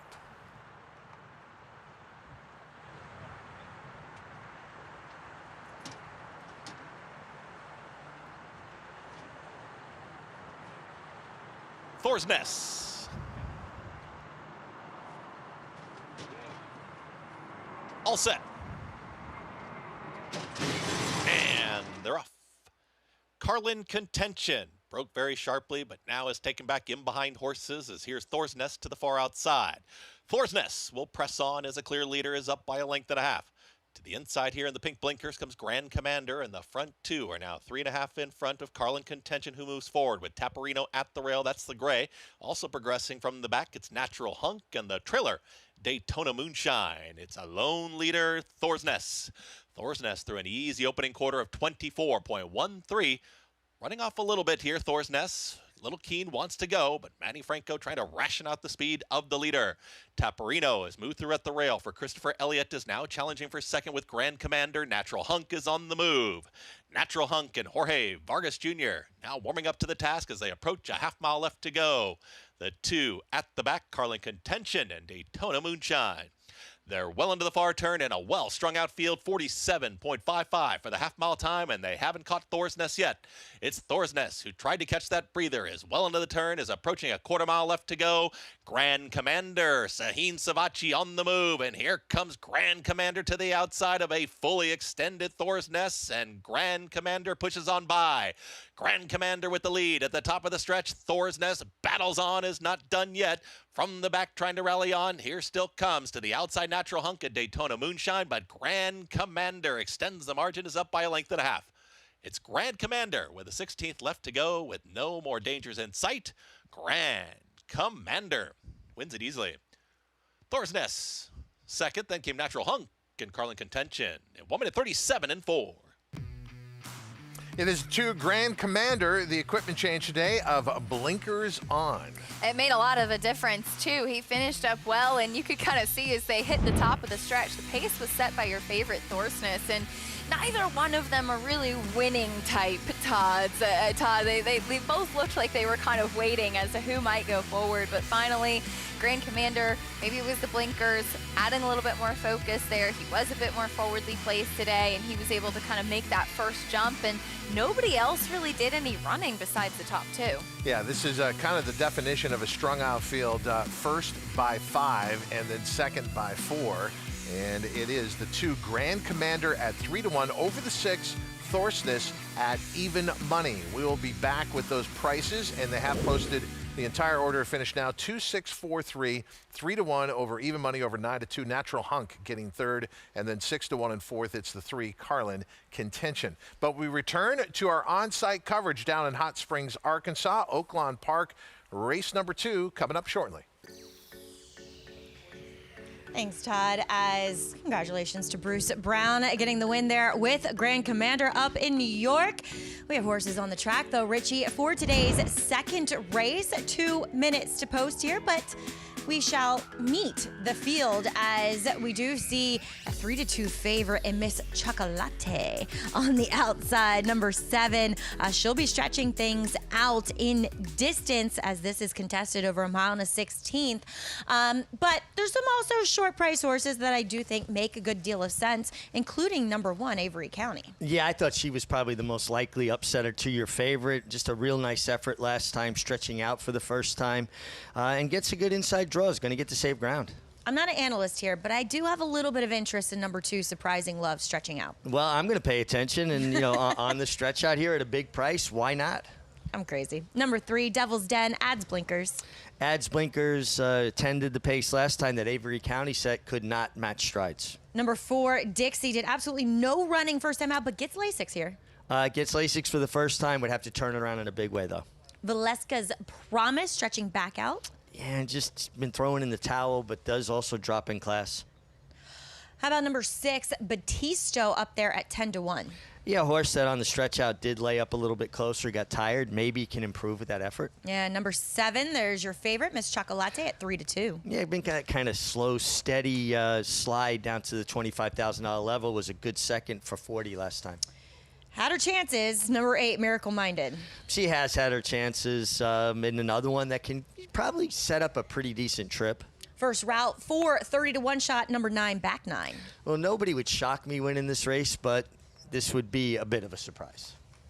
That's your field for race number 2 coming up. But, of course, coming up this Saturday is the 1.25 Oaklawn Handicap. 1.25 million, get that in there, $1 million Oaklawn Handicap Sovereignty versus Journalism. Throw in a little Breeders' Cup winner in White Obarrio, and you have yourself a pretty darn good race as we head over across the track and check in with Megan Burgess. That's right, Maggie, a heavyweight throwdown as we kind of get to the bread and butter horses today in this maiden 12-5. I'll start with your inside runner, Avery County, whose second dam is actually the champion and millionaire Louisiana-bred Superior Storm, who was second in the Grade 1 Apple Blossom. So she's got some pedigree to her. And I just question, though, she is a very small, petite filly. So I wonder if the distance is really what she wants. She didn't run well last time out, attending to the pace on the front end, then was well beaten that day. But she looks fantastic. She is an Arkansas bred against these open foes, but she has found the right group. I just find she is given a pretty fair price as I looked beyond the current favorite, the number 7, Miss Chocolate, who I do like as stretching out in distance as she looks like a filly that will appreciate it. She's got some size to her, and I do find that one of her better races behind the likes of She's So Cold, that full to Hall and Ice. She was just dominantly beaten that day. And I just wonder sometimes when these horses are that decisively beaten in these lower levels, like she kind of was last time out, that was a sharper 5.5 furlong distance. Just have my questions about her at a short price. I did think others could get her. She is a closer, and she might need for a little pace to develop up front. I think she'll get it. The number 8, Miracle Minded. This horse wants ground. She has proven that, and she's gotten a lot of tries, but she's also been pretty consistent in her form, though also well beaten. I think that she's going to really relish this route of ground. She's going to be that tactically meant horse that she's kind of faced a little bit of some trip troubles throughout, and I think she's going to be really interesting. But a horse that kept catching my eye was the number 3, Devil's Den. Now, blinkers on. Blinkers are not a magic potion, Maggie, as we know, but maybe we'll sharpen this horse up a bit and really intrigued given that upstart pedigree. Thanks, Meg. Yeah, Devil's Den. I just kind of thought ran flat last time, and as she said, Richie, blinkers could make a big difference. Yeah, sometimes just change their minds up a little bit, and this horse showed better speed, obviously, when routing. I think it'll intensify her speed a touch. Absolutely. As Keith James Asmussen is in the irons for Ron Moquette. They all have Miss Chocolate, though, back out in distance. Will she get the win? Matt Dinnerman has your call. From post 7, Miss Chocolate, prominent on the lead, having to steady as they came by us was Valeska's Promise, drops to midfield. Miss Chocolate on the lead, Avery County alongside down on the round. A little bit of a tight spot, but the rails open up for her now to move forward to come and challenge Miss Chocolate. Avery County goes on to take a short lead. It's about a length now. Miss Chocolate's second, Devil's Den in the third position, Batisto to the outside. Then Miracle Minded Dixie. They're side by side, 2 better than Back 9. Valeska's Promise second to last. last, and Surprising Love at the back as they approach the backstretch run. 8 lengths from first to last. Avery County paves the way by a narrow margin. It's a neck now. Miss Chocolate hounding from the outside. There's a gap of 2 to Batista. Devil's Den down on the inside of her. Length and a half to Miracle Minded, racing alone in 5th. Surprising Love is past runners. Back 9 alongside of her. Dixie is plummeting back. She's done. And Valeska's Promise now in the second last position. Approaching the forward turn. Avery County, Miss Chocolate, both going okay. The 2 favorites on the lead together. Miss Chocolate turns up the pressure. Avery County asked for a little more. Miss Chocolate at the moment goes a little bit better. Avery County being asked to keep going now. They've pulled 4 clear of Batista, who's lost contact with the top pair. Miracle Minded in an all-out drive now. The others need to pick it up as they hit the quarter pole. Miss Chocolate cruises to the lead, puts away Avery County at the quarter pole, and kicks away. Miss Chocolate down the lane with a 3-length lead now. It's 4, it's 5 lengths. Miss Chocolate going to be a runaway winner here, and there's still 1 furlong to go. Miss Chocolate cruising in with a 16th left, has increased the lead to 7. Miss Chocolate, the Arkansas bred, facing open company today, wins it geared down. Avery County was second. The battle's for third. Miracle Minded got it. Photo for fourth. Batista and back 9. I love me a chocolate latte as Miss Chocolate gets the win for Ernie Witt in the most easiest of fashions, Meg. Yeah, just attended the pace set by the other most logical horse in here, the one Avery County, took over at will and won as much the best. You could see just kind of out for an open gallop the last 16th of a mile here with Christian Torres. So I guess it's fair to say Miss Chocolate with a sweet effort. Well done, per usual. As she had galloped out hugely in her last effort when finishing second, going 5.5. So stretching out significantly, going the mile and a 16th. And she said, this is what I've always wanted to do. And she responds beautifully to break her maiden here. Congratulations, Christian Torres, taking the early double here at Oaklawn. Yeah, Christian holding a hot hand and trying to put a little separation on Ramon Vasquez. Open up late. Yeah. Much like Miss Chocolate did. Richie, as it looks to be 7-1 and a long way back to third, which I believe was a photo. But just to get back to yesterday, grade 1 action on the docket here at Oaklawn with the Apple Blossom. It was time for the fillies and mares to shine, and we saw a champion coming back in nitrogen, but she would be upset. She'd be upset, but I think she ran her race. She and did. And there's no embarrassment for how hard she ran. She just ran into a better foe yesterday in Claret Beret.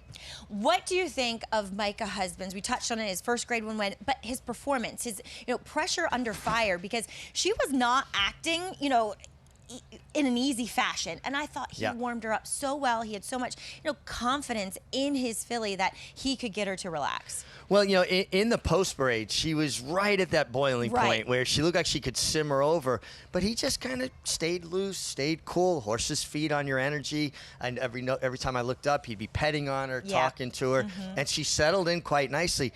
But in the context of the race, for a young rider, a grade 1, to be in that spotlight, to have that kind of pressure and handle it, it shows other connections.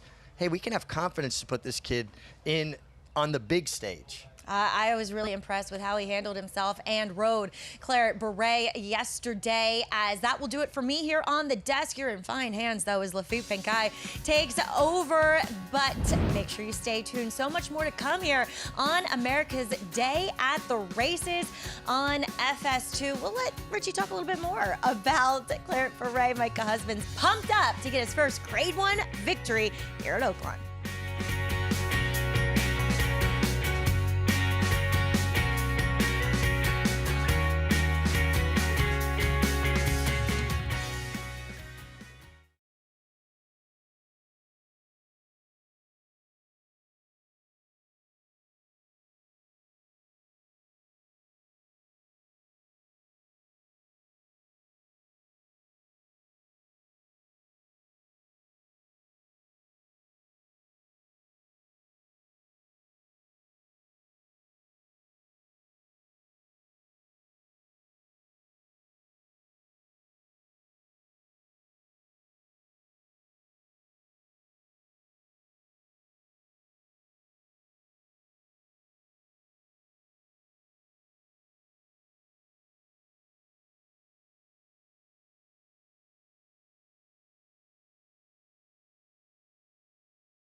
she comes on the outside. Needs to catch Claret Beret, who's going strong at the top of the lane. Claret Beret well off the rail and kicks for home as she comes off the corner with a 3-length lead. Nitrogen trying in second on the outside. Big space back to Blue Fire and Majestic Oops. 1 furlong to go. Claret Beret in front has one more 16th to go. A 3-length lead. Nitrogen can't get her. And Claret Beret has punched her ticket to the Breeders' Cup Distaff. It's Claret Beret.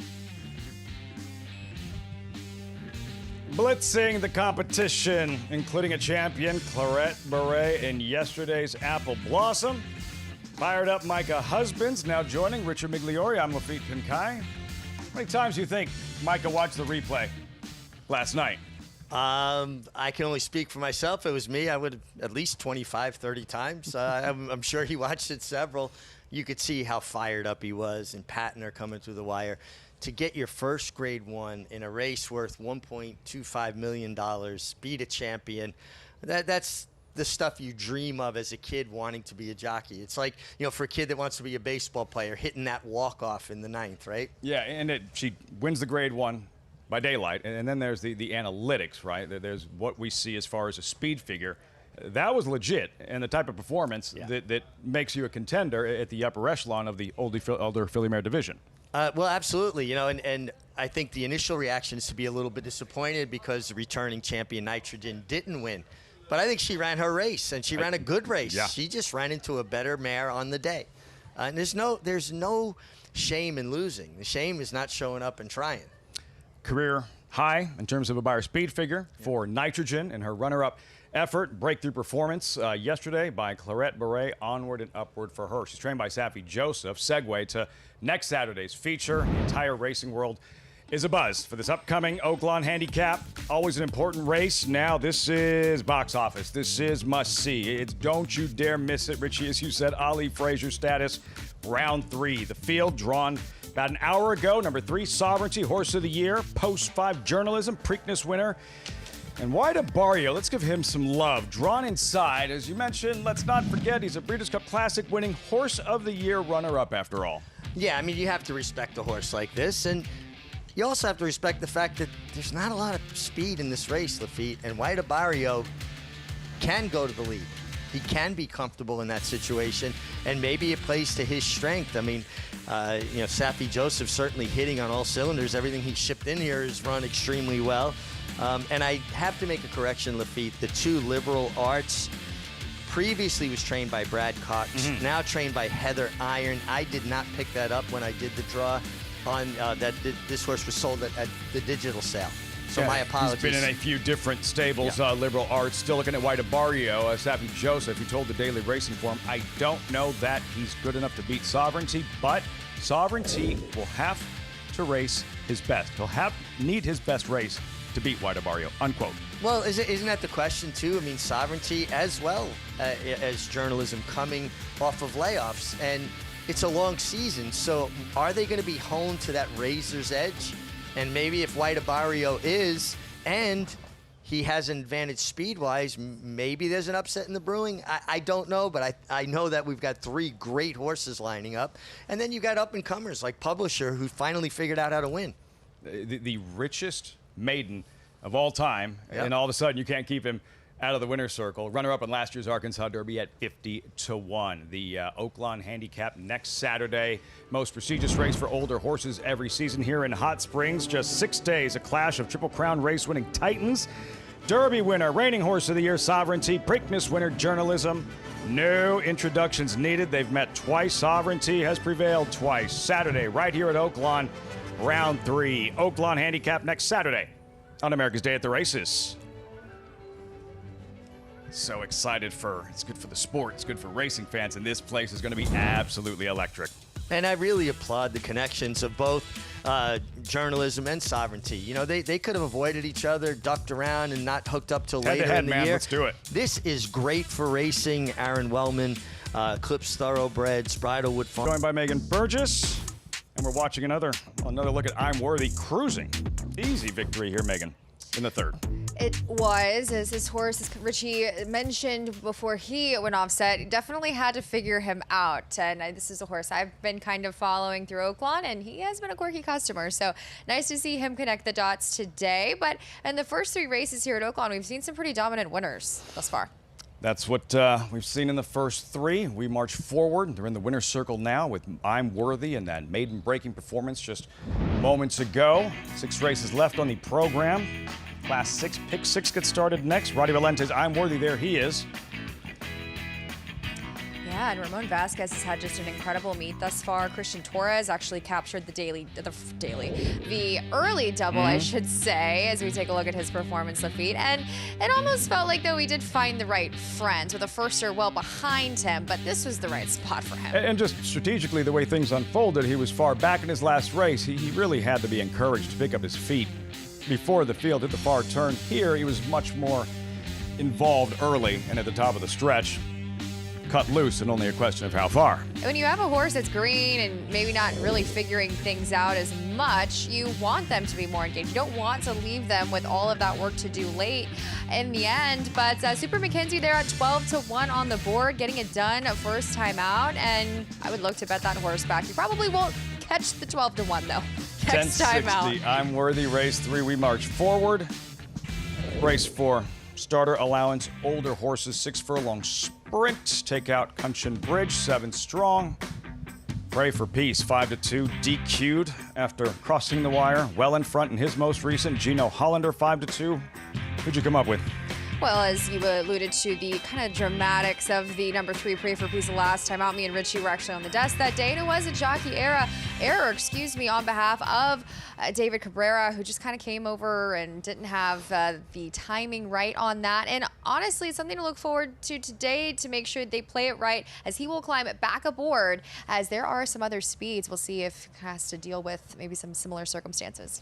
22 minutes out, 4th race here at Oaklawn Park as we step aside. Much more coming your way from Aqueduct and here in Hot Springs, plus the drama in Lexington. Keeland's Jenny Wiley, Suggesta, Expensive Queen. They dueled, they battled, and in the end would not be separated.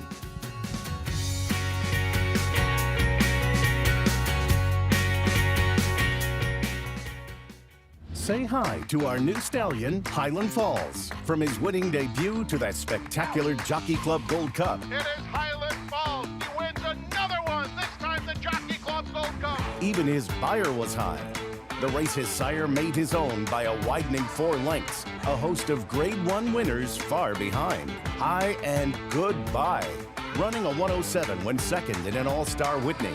The rise and rise of Highland Falls. High class, on the track and on the page. This is his dam, winning the Acorn and then the Distaff. Aim high, breed to a well-bred son of Curlin. Highland Falls, new to Darley. The Belmont Stakes Racing Festival returns for the final time to historic Saratoga Racecourse. Don't miss the Belmont Festival at Saratoga. June 3rd through 7th. Secure your place in history at BelmontStakes.com. You bet with Naira Bets. Bet any track, anywhere, anytime. Download the Naira Bets app to play today and get a $200 deposit bonus. Watch live horse racing. Get expert picks.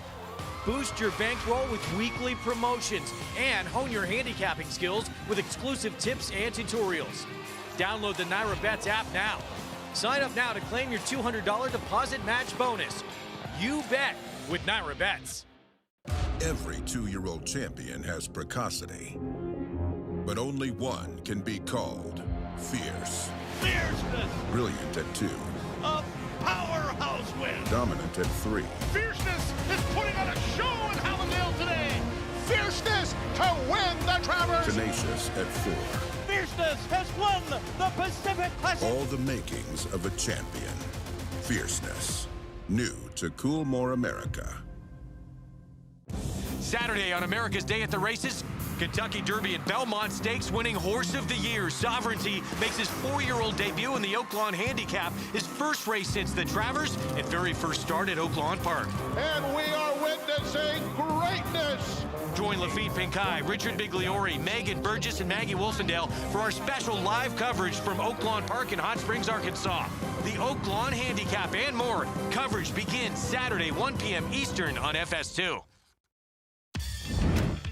Yesterday, for the first time, America's Day at the Races on site at Keeland Racecourse, bringing you action like this. It was the best race of the week by far, the 38th running of the Grade 1 Jenny Wiley, 1 1/16 over the turf for fillies and mares, and it comes down to inside and outside. It is Sagesta, the 10, and Expensive Queen, the 1, and as they get to the wire, you were there, Acacia. They could not separate. It was crazy. Watching it live, the finish line is after the winner's circle where I was standing, and I thought Sagesta had gotten the bob, and then I watched the slow-mo, and I said, wow, Expensive Queen really came back inside and got her nose down right at the moment.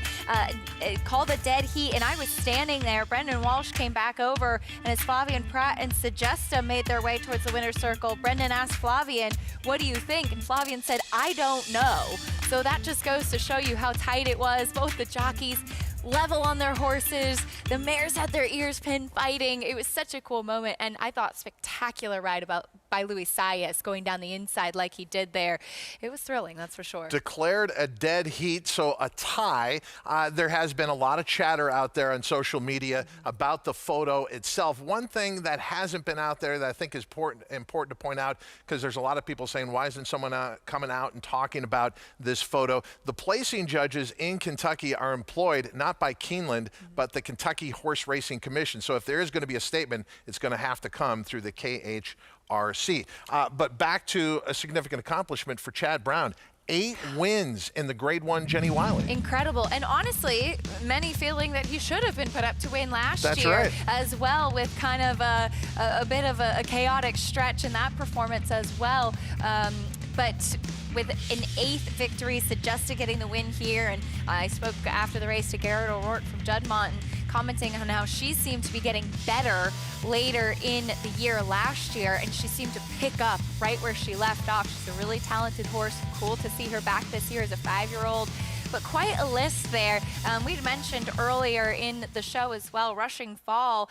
She won the QE2 at Keeland, came back to win the Jenny Wiley at Keeland as well. He's had some really talented horses win this race. Yeah, and you think about the week that he's had. He got his 3,000th training win for his career, and it happened in the Grade 1 Maker's Mark Mile at Keeland. Impressive what he's done in the record books there. Back into our racing action on this Sunday. We have the field gathering in the paddock for race number 5 here at Aqueduct. And as we look down into the paddock, we can also find Samantha Perry. Yeah, this is an interesting field here, and the number 6 is one that tried open company last time and just did not fare too well there. But it was still a much better effort than she showed in the past, so I think that she's found her friends for the $16,000 level to the 12.5 level, and she does look good here. I like the jockey switch too to Dylan Davis. I think he'll be patient enough with her to let her just jump in the bridle and kind of do her own thing, but aggressive enough to not let them get too far away, because horses like this lower level maiden claiming, they don't typically have a lot of gears. So you kind of where you put them is where they stay. Now, the 7 did no running last time. That is my Divine One, and it's a bit of a head scratcher because it was a tough race, but I do think she'll be much better here. These are very sharp connections. They just tried something in the maiden special weight level, and the 4th place finisher of that race did finish 4th in an allowance next out at Keeland. That was a pretty tough spot, but she's definitely, like the number 6, found her friends against these lower level maiden claimers. And there is a look at one of our co-favorites. But you look at this entire tote board, Acacia. You can throw a pari-mutuel blanket over him. It looks like anyone has a shot. From 2-1 to 10-1, everyone's covered. It's true. It's kind of that race, which is to be expected at a maiden claiming around this level. There's İlkay Kantarmasi talking to Gökhan Kokakayas. You have the Turkish influence coming into this race here as they team up. And this horse, I think, just going back to a really logical level. Claimed for $25,000. Ran against far better last time out. And I think that this is just a proper spot, kind of what we were talking about with İlkay's horse in the last race as well. And same thing for Ishkabibble, going back into a lower level maiden claiming type of horse. And it seems that that's kind of the theme here. Everybody's searching. And, you know, Todd, one of my favorite racing adages is that the first trainer you see when you come to the racetrack is who you should bet. Yeah, it's who you bet, yeah. Well, John Terranova was on my flight this morning from Keeland. So does that count if you want to go for the one? Call for riders up here in race number, it does count. Call for riders up here in race number 5. A reminder, this does start today's late pick 4, and that's part of the wagering menu you'll find on this race. And are those flowers real? No. Okay, I was gonna say, I know everything's in bloom, but that's really remarkable looking. So don't get too close. Yeah, I won't pick them now. Let's meet our field, starting with the 1, Celtic Ledger. Not feeling linking with the pony here. Christopher Elliott had his feet out of the irons, which I think is the right thing to do, and hopefully we'll just let her gallop, get some of that nervous energy out of the way. There is the 2, Houdini's Bride, and at this level last time out, only beat 2 horses home. And she was pressing the pace at her last time out. She does have speed. She just has not been able to sustain it. The 3, Golden Miracle, up on the board at 7-1. Equipment change today. Blinkers off. Blinkers coming off and is getting a slight drop in class. And this is a horse that just has not shown much recently. Maybe those changes will help. Here's our longest shot in the field, the 4, My Daughter's Gift. Definitely be if you. Yeah, I was going to say. I was going to ask you, should this horse be the longest shot? And then I realized that question answers itself. Scratch the 5, Kef. Here is the 6. Ishkabibble finished 3rd last time out for maiden 16,000. Was kind of chasing mid-pack and ran fine. Taking a lot of money, though, on the board. And here is our second choice at 2-1, My Divine One. As you mentioned, İlkay looking for back-to-back wins. And this one getting a needed drop in class.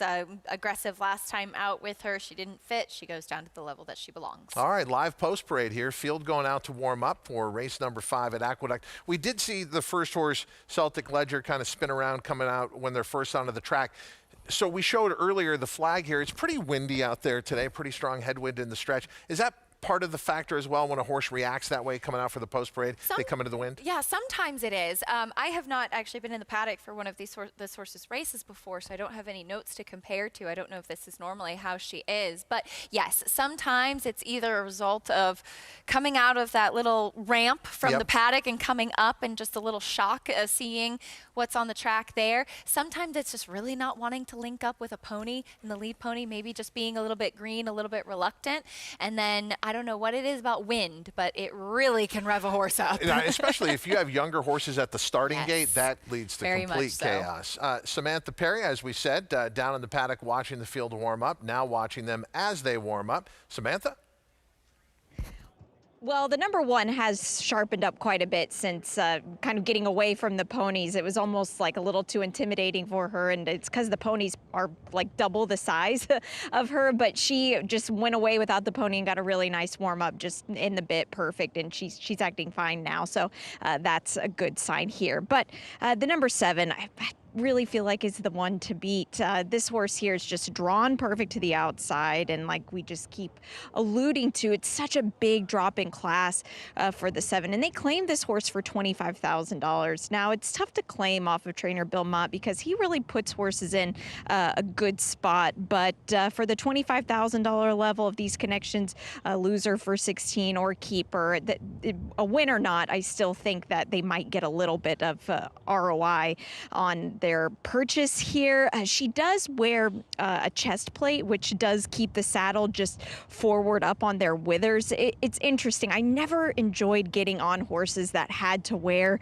one of those. It does help a lot. It's worse whenever they need to be wearing one and the trainer does not put it on, because if your saddle slides back, oh, you are in really big trouble. It's never a fun feeling. There's been times where I've ridden a race and the saddle starts to slide back and you wonder, like, is Is the horse's neck getting longer or my arms getting shorter? What's happening here? But she does wear one, which is kind of unusual for a daughter of Essential Quality, because Essential Quality was just so big and strong, but this offspring, not really as much. He didn't imprint a lot of that on them.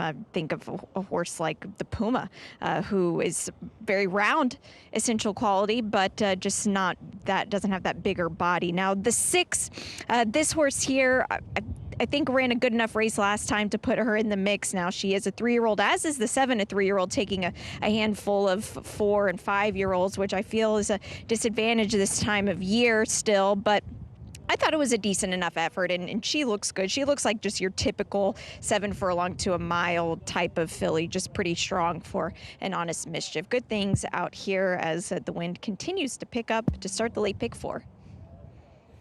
Let's stay on the age point that Samantha made. I am reticent to take a 3-year-old this time of year in the spring of the year against older horses. But is it as much of a factor when you're talking about bottom-level maiden claimers? I was just going to say that I don't think it is as much. I completely agree with both of you that it is still a little bit of a disadvantage, especially for some horses that are later foals. These 2 3-year-olds on the outside are March foals. But if you have a horse that's maybe a May foal or something like that, it can still be a development issue that maybe they don't quite stack up. Now, when I pay the most attention to it, though, is when you see them in graded stakes. 3-year-olds coming back to face older for the first time.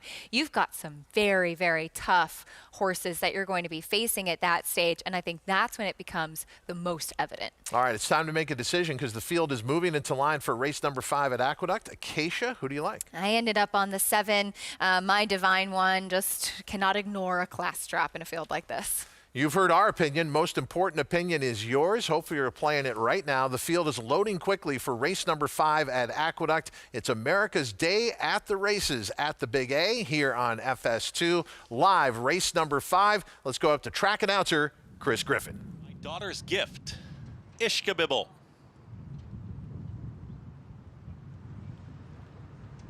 My Divine One, last to load to the outside.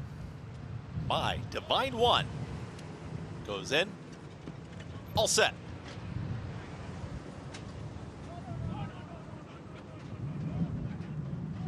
Really acting up Golden Miracle.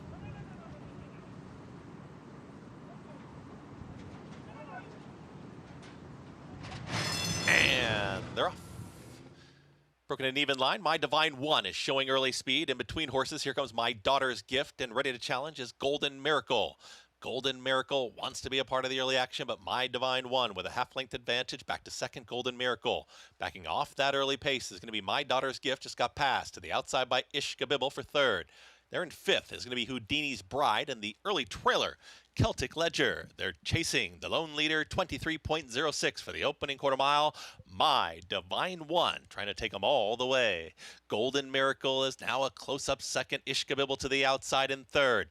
Ishkabibble is on the move, and here comes Ishkabibble. Quickly takes second for Dylan Davis, and now has the leader in sights. Dropping back was Golden Miracle. Is passed to the outside by My Daughter's Gift, who's on the move, is taken third.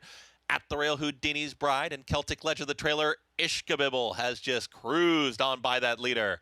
Ishkabibble's approaching a quarter mile left to go, and Dylan Davis now encourages Ishkabibble to put this race away. Ishkabibble, just like that, is up by 5, 6 widening lengths. Trying to run on from the back, My Daughter's Gift. It's a spent leader in My Divine One, as Ishkabibble has a furlong left to go and is up by double digits. It's going to be all Ishkabibble to dominate here, geared down in that final 16th. Much the best winner, Ishkabibble. Won it. Up for second is going to be Celtic Ledger. Then came Houdini's Bride and My Daughter's Gift, and we'll win it 26-4. Ishkabibble making short work of this field. This was a proverbial they knew. You look at the board, she went off at 3-2, and in hindsight, My Divine One on the big drop in class was kind of cold on the board, and she set the pace, but Ishkabibble just swooped on by, and took her a long time to switch to her outside lead, but it really didn't matter because the only other horse that was doing any running was the one Celtic Ledger, who was so far back, but the winner just kind of finished up this race in a canter down to the wire. An extra credit to you. when I say something like, here comes the 6 horse, you know I can't say the horse's name. So I got to learn Ishkabibble because you jumped in and saved me. But that was true of the entire show. Look, I've watched you from afar. I've admired your work, but I got to tell you, it's even better when you get to work alongside someone as talented as you. What do you like when you have a full night's sleep? You can go to the next level too? There's another level there? I don't know what to do with myself. Keisha, good to have you back. Where can people see you next? I'll be back here on Thursday. Fantastic. Yeah, all right, coming up next from Aqueduct, because we're stepping out, Sarah Elbadwi and Greg Wolf. But when we come back on America's Day at the Races, we go to Oaklawn Park.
Back just in time for the Class 6, Oaklawn's Pick 6. Moments away. You're watching America's Day at the Races on FS2. Fourth race, competitive starter allowance sprint for older horses. We'll meet the field. The story, though, involving the favorite Pray for Peace, who handled this crew, or a similar crew, easily in his latest. However, disqualified shortly after the start. More on that in a moment. We start with Run for Gold at 37-1. Has some speed in some of his back races, but hasn't shown it as of late.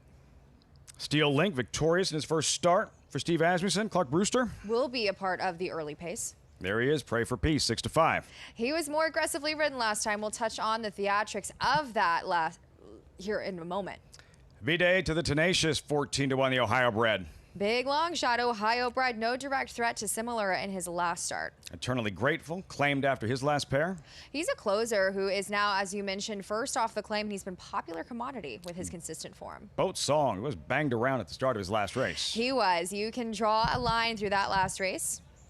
And Gino Hollander, $32 winner for New Connections. Yeah, he needed that cutback last time out as he continues in the sprint game. Class 6 begins here. Fourth race, Oaklawn Park. Checking with Maggie trackside.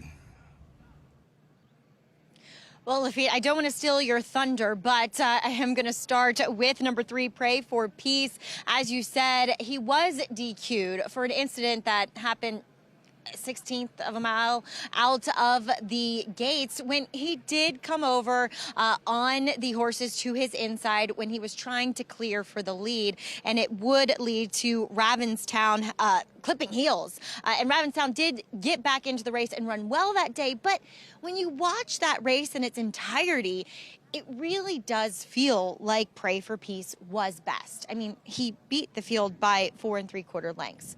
I get it. I get why they took him down.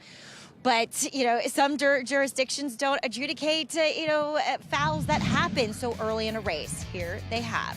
As we will take a look back at it now. This isn't where the incident occurred. Like I said, it was well before. But watch how he's just going to kick on and just put some distance between him and the rest of the field. You will see Ravenstown in those blue blinkers. And he was putting away a horse by the name of Jackman, who's kind of a local celebrity around here. He loves it here at Oaklawn and wins a lot of races. So the fact that he powered away from Jackman, I think, is a feather in his cap, and he rightfully should be the favorite in here today. Now, taking a look at some long shots.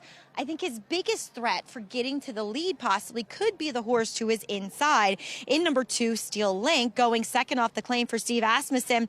When you look at Timeform US pace figures, he does look to be the fastest, even though we know Pray for Peace does have some speed. Last time out, he was actually kind of lapped on to One Cool Dude. He would turn the tables right in the shadow of the wire. I just thought this horse looked fast. He looks like a horse that should have speed, and he's very well muscled overall. Long shot, V-Day to the Tenacious, I thought looked incredible. I agree with Meg. He was no match for them last time, but maybe he's just doing well on the day as we will head it up stairs to Matt Dinnerman for the call here of race 4 from Oaklawn. We're ready to go. And we're off.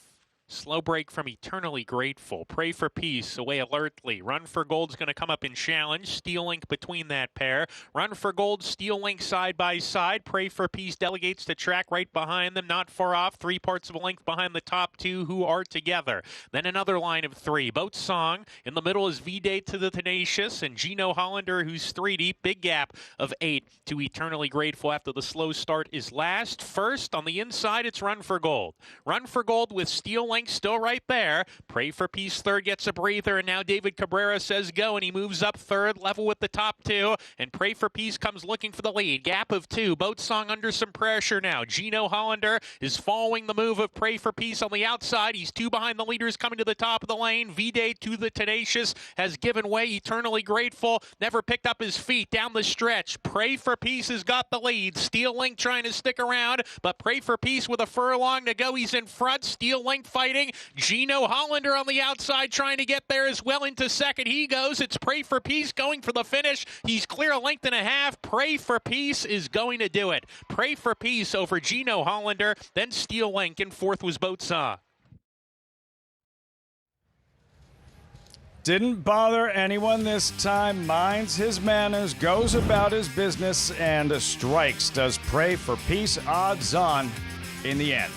And it was a very logical result on paper, at least. I'm honestly quite surprised that the 2 is as big of a price. Steel Link and the number 8, Gino Hollander, who also ran well, kind of coming up from further off of things. And Pray for Peace has just been in consistent form ever since really getting aggressively handled. I find he's kind of muddied up in his form when he's taken back. He's got some quirks to him. He's not a horse that I don't find likes to be covered up, having that work to do. So when he's unencumbered in the way he has been in his last couple of starts, he's really managed to put some pieces together. Really Maggie well. was right. Look, it was a foul. The disqualification was warranted, but it's not why he won on that afternoon, right? So he comes back facing similar company and strikes here at 4-5. Does Pray for Peace in a 9th lifetime victory for this 7-year-old by former Breeders' Cup Dirt Mile winner in Liam's Map. Yeah, 2 for 5 here at Oaklawn Park. He loves it here. He is certainly a sprinter through and through.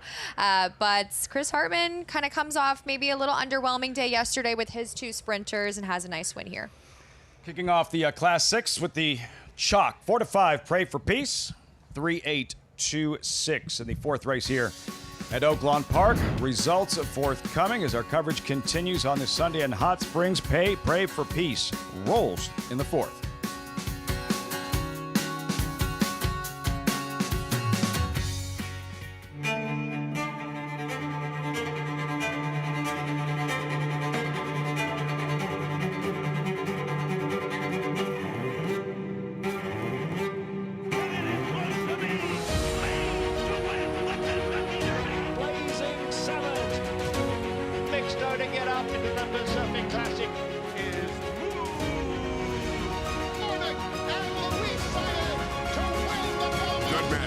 The classic sire. You bet with Naira Bets. Bet any track, anywhere, anytime. Download the Naira Bets app to play today and get a $200 deposit bonus. Watch live horse racing. Get expert picks. Boost your bankroll with weekly promotions and hone your handicapping skills with exclusive tips and tutorials. Download the Naira Bets app now. Sign up now to claim your $200 deposit match bonus. You bet with Naira Bets. Some horses are remembered, other horses are passed down like an heirloom. He's the kind of horse that lives in stories, each better than the one before, hardened like a diamond and equally brilliant. He ran 3 straight years at the highest level, and he himself was elite. Putting on a show in the Preakness. Who's it gonna be? It's gonna be National Treasure. National Treasure would not be denied. National Treasure wins the Pegasus World Cup. In the blink of an eye has opened up a 5-length advantage. So 1-horse race. National Treasure. There's a brilliance in the way he moved and a tenacity in how he finished. By quality road with a wealth of family, and he raced like he knew it. National Treasure, the key to quality.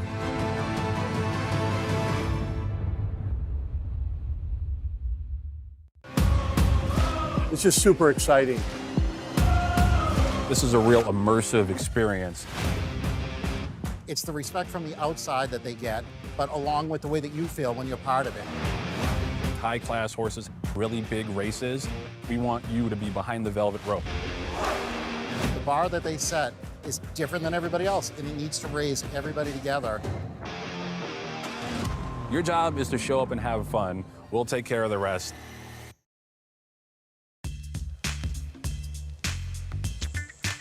Great to have you with us on Fox Sports 2. America's Day at the Races, as always, brought to you in part by Naira Bets. Bet any track, anywhere, anytime. Visit NairaBets.com. As Pray for Peace, JD Thoroughbreds, trained by Chris Hartman, David Cabrera, the 7-year-old, back in the winner's circle here at Oaklawn Park for the 2nd time. Yeah, same ownership as Tejano Twist, who we saw a little underwhelming yesterday in the Count Fleet, but Jackie's loss is actually Chris's stepdaughter, so it's a very family-oriented affair for the Hartmans. Top of the stretch here. He's got his ears pinned, turns for home, Pray for Peace, puts away the inside rival, and draws away. Yep, it was very straightforward, perfect trip. Cut a decent pace and was a part of that early going, and drew away was best. Nothing too fancy here, and certainly no theatrics as his last start, and he proved he was best the right way today. What did you make about Tejano Twist's performance yesterday in the Count Fleet, his 4th attempt in the Count Fleet? That they're animals and they don't fire sometimes. And Tejano Twist has been campaigned and always shown up to the dances. So you have to appreciate a horse for always showing up. I mean, he has been involved in every single sprint prep of the series here at Oaklawn. So, I mean, sometimes they just don't bring their best. He did have a sharp pace to close into, but I will say that pace held. Madhouse held, and so did Roland Big Joe. I thought Dreamin' in Blue was the closer that really did have the most impact for Randy Morris. That's a horse that I'm pretty excited to see run back in the future. Exciting edition of the Count Fleet yesterday afternoon as the Sunday program rolls on. In race number 5 coming up next, $12,500 claiming event, 6-furlong sprint. Big field, wide open. Dawson James making 9-5 early on. This is kind of feels like a race that could come undone a little bit. But I love these kinds. It's really fun to price hunt and also rely on some talent that we've got over there in the paddock to see how they look in person for sure. Late pick 5 gets underway here. Post time 22 minutes. Oaklawn Park Plus. Yesterday, the final Kentucky Derby qualifying race. The Lexington at Keeland. Trendsetter, $66 shocker to earn 20 Derby points. We'll recap. Stay tuned.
We're back with you on our Fox Sports 2 coverage on America's Day at the races here in South Ozone Park, New York. New crew taking over on the desk to take you the rest of the way here at Aqueduct. Greg Wolf, Sarah Al-Badwi, good to see you as we hone in on race 6 coming up. Yeah, absolutely. A full day of travel for you coming back from Keeland yesterday. Great job to you and the team that was out there. It had been a moment you were saying that you had been to Keeland, but always a beautiful place to go to, and great coverage yesterday.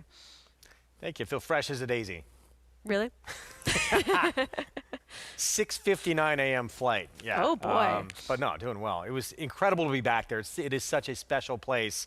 Any fan of this game, you see that after the races too in town, you see everyone and just the joy that they have being there. It was incredible. Obviously a first for our network and this show to be there. It was fantastic. Hope everyone enjoyed the coverage. We're about 8 minutes away. Race 6 here in New York, 7 furlongs. $30,000 claiming race. Talk about wide open. Everyone on the board in this group between 5-2 and 5-1 on the board. This is a competitive race where we do see a lot of evenly matched horses, and while some at first glance might look like they're taking a drop in class in here, maybe they're just returning to a class level that might make sense overall. And if everybody's taking that drop, then aren't they all kind of at a similar level anyway? Well, that's one of the favorite right now for the public. Brzezina coming off a lengthy layoff. This will be the second start back, may move up as a result. And this one, Princess Becca, had to face a pretty good one last time out in Munnings Express, who has won 3 of the last 5 starts. We're going to go back 3 starts ago, and this was a win against New York-bred entry-level allowance company. Princess Becca is the type where the main concern is likely that she seems to be a need-the-lead horse, where she's only found herself in the winner's circle when she's been able to secure the front end in her races, and she's likely going to have to deal with some speed towards her inside with Brazina, who is your current favorite right now. I think she might be a little bit quicker early on, and we'll see what those two riders ultimately decide to do. But this drop in class for her just makes some sense, because going back, she broke her maiden for the $30,000 tag against State Bred Company, and then she's been remarkably consistent against tougher up until her last two starts. You think Brazina is a little quicker? I think that Princess Becca could be a little bit Oh, quicker. you do? Okay. Yeah. I thought interesting, too, to see what Jackson's Dixie is going to do the 4, because this one, has speed. Obviously showed it last time out with gate to wire, but for quite a while had been sitting and stalking off the lead. What does Jamie Rodriguez, and he was aboard for that gate to wire win, what does he do today in the 4? It's tough, because if something worked well last time, a plan that was executed led to a victory at a short price, do you want to change things up? Do you want to go back to what perhaps wasn't working as well before? Maybe in this race you have to, because you don't necessarily want to get hooked up with the two horses that are likely to be forwards towards the inside, and even Mersal towards the outside isn't that slow early either. We'll see how he adapts in here. And there's Jamie Rodriguez. He was the one who was aboard for that gate to wire win on Jackson's Dixie, the 4 last start. And maybe, even if she wants to lead, might be hard pressed. I thought Brazina is going to be very quick with the rail, aggressive rider as well with Ruben Silveira, but certainly both of those two on the inside have a lot of quickness. Definitely. And with Brazina, you could make the argument that she hasn't been out and out proven as much of a need-the-lead type over her career, but it's been a while since she's won a race without having that early advantage. Here comes our post parade. We will start with Brazina, who is favored. She came back off a layoff, hadn't raced since late November, came back late March, and a distant second to a pretty good one, Bam's Bliss Kiss, who's won 5 in a row. Bam's Bliss Kiss is just on a tear right now. Her last 2 races, buyers in the 90s. Here's Princess Becca with Kendrick Carmouche. We'll see how she is positioned early on. The drop in class makes sense, and she's been facing some good company. Jackson's Dixie coming off that win was claimed. That was a softer spot. Like we mentioned, we'll see what the tactics are for this one. She is stepping up, though. Mez, California, Antonio Arriaga trains. She's a little bit interesting. She had no answer last time out to Bam's Bliss Kiss in a race that a couple of these come out of, but she could be better than that. Despo's Dream was getting pretty good over the summer at Saratoga. Comes off a distant 3rd. If there's a little bit of pace ahead of her, she should be the one that's sitting right there getting that garden trip. And Mersal, Linda Rice with Dylan Davis aboard from the outside. It's tough for me to really figure this horse out, because she has races that could win here, but sometimes she's a little bit inconsistent. I just don't fully trust her. All day long today at Aqueduct, get a 20% bonus on winning exactas, so you got to be right at Aqueduct today. All you have to do, opt in at NyraBets.com and take advantage and hopefully get a little extra money in that account right there at NyraBets.com. Don't forget to opt in. So back to Mersal. There's Dylan Davis and this Linda Rice runner. 7 career victories. This is back on December 28th. This was one of those 7 wins. Was the favorite in this spot. Yeah, this was going a mile where she was able to have that forward position, and she defeated Pink Rose and Penn Street in here. Then she goes on and faces Walk With Me, who's in good form. She finishes 3rd that day after securing the early lead, and she's one that has been able to be a little bit more tactical, show up regardless of where she's placed early on in the race. But it seems as though she may be outfooted early in here. I just don't necessarily know what to expect from her. She's been in good form as of late, but overall, the company that she's kept, I kind of wonder if this field might have some horses that are moving in the right direction, whereas she's kind of staying the same. 9-2 on that Linda Rice runner from the outside post. We're going to check in downstairs. My first time working with Samantha. Good to see you. Hey, Greg, good to see you too. Hopefully I'll see you in the flesh and not just through the television screen, but great to be here and good to have you back. We're going to take a look at the number 5, Mez, California. And this horse here, I thought first off the claim was maybe just in too deep of waters. Now we're back in just a claiming level. A lot of these all mashed up against each other last time out. But the 5 today gets the apprentice aboard, who she has made quite a splash. And I got to see her when she first started out at Gulfstream Park, and the plan was always to come to New York. And of course, with some great mentors in her corner, I think she has been proving herself, and she's very good at just staying out of a horse's way, which as an apprentice, that's something that's so key to do, is just let them find their running style. And getting weight from a group like this, a 7-pound weight break, is a huge asset.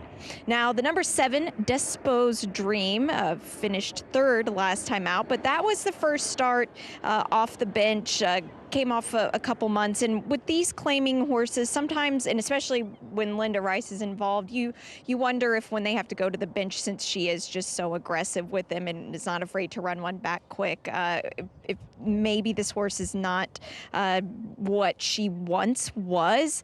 But if she gets a pace to run at, she could be dangerous from this outside attacking post position.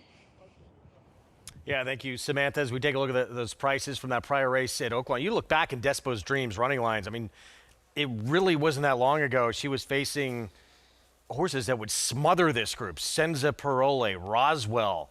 That group just a different level than what she's facing here. I agree completely. She was one that was getting into that good form over the summer at Saratoga.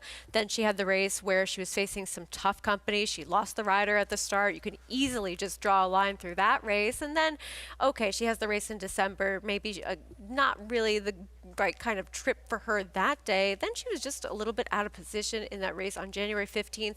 They gave her a moment of time, and then they bring her back in a spot where, while she was a well-beaten 3rd that day behind Bam's Bliss Kiss, I don't want to hold races against that horse, against anybody within this field moving forwards, because that horse was just able to wire the field, and she should, Despo's Dream, get a little bit more pace today.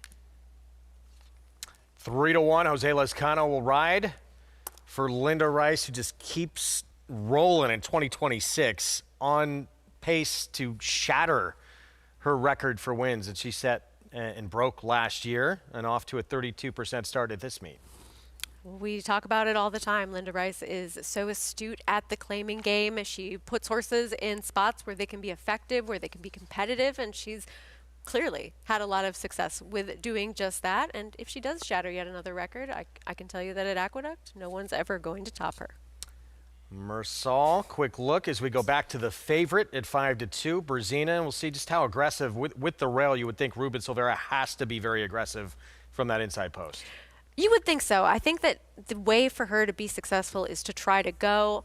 We'll see if either jockey with him, Ruben Silvera, or with Kendrick Carmouche on Princess Becca, sort of anticipate what the other might do, or if they look over at each other and try to change things up. But I don't think that changing the way that these horses want to run is going to be beneficial for either of them. It's kind of that damned if you do, damned if you don't kind of situation, where if you don't act, then you're not giving your horse the best chance to win. But if you do, you do risk getting into a little bit of a battle early. Second back off the short layout for Brzezina, 7-year-old mare, 8 wins, 14 runner-ups, and the 2-1 favorite right now. Speed next door, Princess Becca, speed with Jackson's Dixie. And the more I kind of look at this race, Mersal could get a perfect trip from the outside post for Dylan Davis. I think if you expect the pace, to be honest, in here, it's going to be Mersal sitting right off. And then if you expect a little bit more pace than that, Despo's Dream should be the one that benefits the most. Race 6 from Aqueduct, Brzezina from the rail for Rudy Rodriguez with Ruben Silvera, the 2-1 favorite. Let's go to Chris Griffin for the call. Jackson's Dixie.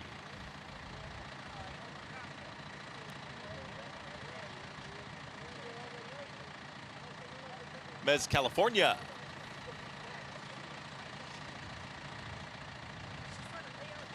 Despo's Dream. And Mersal. Last to load. Mersal. Moving in. All set. And they're off. Breaking well from in between horses was Mez California. Has company in the pink silks from Jackson's Dixie. And at the rail, here comes Brzezina. Tightly bunched on the front end as Brzezina is now going to lead him and puts ahead in front of back to second Jackson's Dixie. Center of the racetrack comes Despo's Dream. Is now a close-up third. Is out in the center of the racetrack. Down at the rail saving ground is Princess Becca. Is in behind horses in fourth. Losing ground was Mez California's, now back to 5th, and the trailer, Mersal. They're chasing Berzina through a 22-4. Opening quarter mile, Berzina. Ruben Silvera with 4 furlongs left to go. They work into the turn, up by a length. Here's Jackson's Dixie, back in full pursuit from second in the 2-path, and under a drive, that's Despo's Dream not making up the ground. The one that is Mersal, and Mersal is circling rivals quickly, has taken third, has now got the leader in sights through a 45.76 half-mile time. Berzina still in front, up by a neck. Here comes the challenge from Jackson's Dixie towards the outside. Mersal, while wide, is trying to keep that sustained rally, and Mez California is back there in 4th. Berzina is digging in, but to her outside, still trying to pass on by. It's Jackson's Dixie. Mez California, Dalila Rivera continues to make up ground, is at the rail, has a 16th left to go, and Mez California has taken the lead. Mez California will win it. Photo there for second, Mersal to the outside of Berzina. Then came Despo's Dream in 1 minute 24.04 seconds. Mez California up the inside. Dalila Rivera, that weight break. Samantha Perry, nice call. And a price here for Antonio Arriaga. Nice pick by Samantha. And we did see the horses that are more in that cluster more concerned with themselves, but the rail was left wide open for this horse to come shooting on through, traveling best of anybody late as your pace setters were tiring a bit. Mersal did make that run towards the outside. Disappointing no-show performance from Despo's Dream, but Mez California was able to be in the right position at the right time, and Dalila Rivera is riding very well as of late. Yeah, incredible start to this meet here. 5-8-1 finish, second biggest price on the board at 6-1. Mez California takes race 6 at Aqueduct as we head back to Hot Springs. Much darker here, and rain starting to fall. Horses on track for the 5th.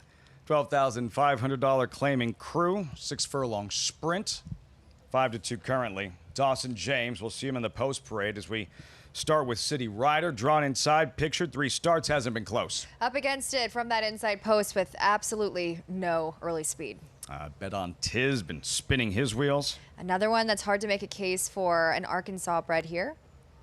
American Rushfire, the YG Farm first-time starter. Yeah, first full out of an unraced dam. The second dam was a maiden, so not a ton of pedigree, but the barn's honestly sneaky decent with some first-time starters. Number 4, Catalina Gold, New York bred. New York bred, another that has been down in Louisiana and been well back, has some speed. Buck 05, 5 of 6 starts on grass. Turf to dirt. This is actually the half to that Grade 3 winner Fast Boat, who was a strong turf sprinter. Brass Knucks last pair in the mud and slop. This barn has been so electric this meet, and finally getting back to the fast track for the first time as the rain is kind of coming down, but still fast now. Dawson James, current favorite. Yeah, too sharp for him last time out at the 5.5, but he's taken favoritism in his last 3 starts. We'll see if he can finally seal the deal here. Mid-shaken. Facing softer and back sprinting. Cut back in distance could be the key, but been well back. We'll see if it wakes him up a bit. Bernardi, who lost his rider in his latest. Danilo Grisales. Yeah, another that has the speed is Ronnie Huck could be looking to stay aboard this time around. Saving Heart to the outside, contender 5-1 overlay. This is a contender dropping, not dropping, but first off the claim here for the Matt Williams barn. And finally, Stuff on the far outside. Another one that gets a wide draw, lacks early speed, and an Arkansas bred trying to take on open foes and for a bigger tag now. 11 to choose from. Graduation day for who? Late pick 5 starts here, 4 minutes out. We're checking with Maggie, starting with Buck 05 in the Asmussens. Maggie. Yeah, Lafitte taking a little bit of shelter here just inside the Oaklawn paddock as we do have some light rain falling. Check the radar. It does not look like that big of a cell, so hopefully it clears out here in a few minutes. But taking a look, yes, at number 5, Buck 05, who will be my selection here. You know, he's never sprinted on the dirt. Now, there is more turf pedigree. I will be the first to admit that. He is a son of Warfront. He's a half-brother to Greatest Stakes winning turf sprinter Fast Boat, but looking at him, he's very much of the Warfront ilk, in that he's a smaller, shorter couple, very robust horse. But it's not like he has that proverbial turf hoof to him. He's very upright in his pasterns, and this is such a precipitous drop. I know he hasn't run particularly fast. It's not like maiden special weights at Sam Houston are really deep affairs, but I just think getting to this level, getting to these conditions, he fits. And on top of that, in this field, no surprise here for Steve Asmussen, he does look best. Moving on to his outside in number 6, Brass Knucks, a horse that I'm familiar with, having run on the NYRA circuit. He did begin his career on the turf, but he's another one that has never sprinted on the main track. Now, early on, I thought that, he probably could and should handle more ground because he's such a big horse. There's a lot of scope to his frame, but he is a bit more compact and he's filled out. He's put on more muscle mass. So I like this turn back in distance. And furthermore, he will get, it's still fast. Don't worry, it hasn't rained that much. He gets a fast track to work with. Then again, his lone fast track race was by far his worst. So we'll see how he negotiates the going today. He might be a horse that is ultimately just a bit better on the turf at the end. Number 7, Dawson James. He's been a disappointment in his last 3, going off as favorite and not being able to deliver. But as Meg pointed out, the 5.5, very sharp, but also he got annihilated at the start. I mean, he's a horse that is not devoid of speed. And when you see at the first call that he was behind by 11, it's because he got slammed out of the gate. So hoping for a cleaner break today. He looks fine overall. He does make a good deal of sense. We'll see if he can finally make good on his 5-2 backing. Lafitte? Let's see how he gets out of the blocks. Dawson James, 5-2 favorite. To his inside, as Maggie was just referencing, Brass Knucks. We'll see about the surface, but as Maggie pointed out, looks the part of a sprinter. And that's encouraging, and I'd agree with her. Going back through might be maybe well to do on the grass. It does have a grassy pedigree, but I will say, kind of looking at him through his last couple of races, I've been anxious to see if they were going to actually cut this horse back, and I was encouraged that they are doing so, as he does have some of that early speed routing in his last couple of attempts. And this barn has been everything for the April Ramirez Rodriguez barn has been running. They have a 30% clip. They've really been able to translate that from that route to sprint angle. So it's kind of adding up for me a little bit. And while, as Maggie mentioned, the number 7, Dawson James, your favorite, you can put a line through that last race, as she alluded to, a very troubled beginning, and honestly did some pretty good running, considering despite the bad, just how bad, because then he had to check. It was just a mess. So hopefully he can build on that experience. But I kind of wanted to go for a little bit more of a price in the spot. In Brass Knucks, who we're looking at, and specifically with Ramon Vasquez in the saddle, with sights set on an Oaklawn Park riding title. 3 weeks left, and it is tight at the top. Christian Torres, 59 wins to Vasquez's 57. Christian Torres got the early double. Then Ramon says, hey, guess what? I'm still here. Still going to win some races. I'm still going to make you work for it. And that is what he's doing. But Francisco Arrieta, very kind. I thought he was coming to fist pump me on the track. No, he just dropped a random rock in my hand. I thought it was a very nice gesture of him. I just couldn't stop laughing. He didn't say any words. No words. No nonverbal. Explanation no or explanation, significance of the... Just a rock. If you're watching this, Francisco, cool. I'm going to keep that rock forever. Thank you for the kind gesture.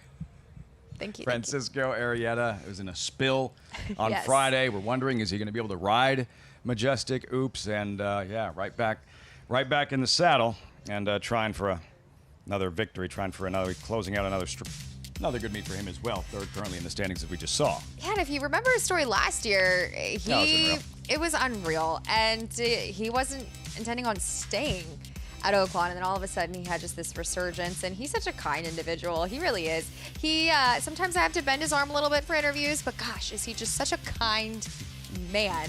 And so cool to talk to. I actually caught up with him this morning. He worked leading Kentucky Oaks contender Counting Stars, and I said, hey, how'd it go? He said, very good. Very, very short-worded, but to the point. Short, effective, Counting Stars. See how she handles the best 3-year-old fillies in North America as we get closer to that first Friday in May, and we get closer to post time for this 5th race and start of the late pick 5 here at Oaklawn, with the wind kicking up. These $12,500 maiden claimers wide open. Tepid favorite, 3-1 at post time, is Dawson James. Matt Dinnerman with the loading call.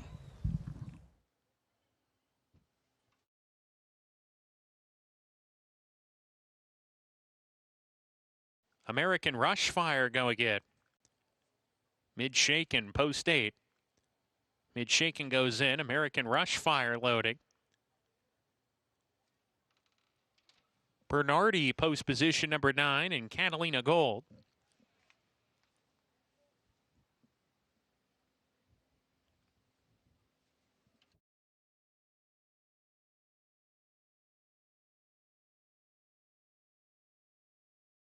Bucko 5 coming up.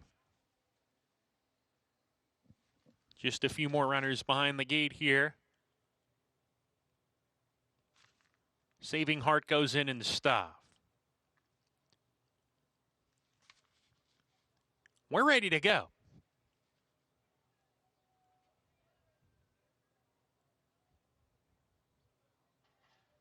One of them opened the front of the gate. Bernardi, actually that's number 8, Mid-Shaken, who opened the front of the gate there, Mid-Shaken. A couple of them have been stirred up a little bit in the gate. They're going to close that gate up with Mid-Shaken. Start of the late pick 5. Looks like we're ready. And we're off.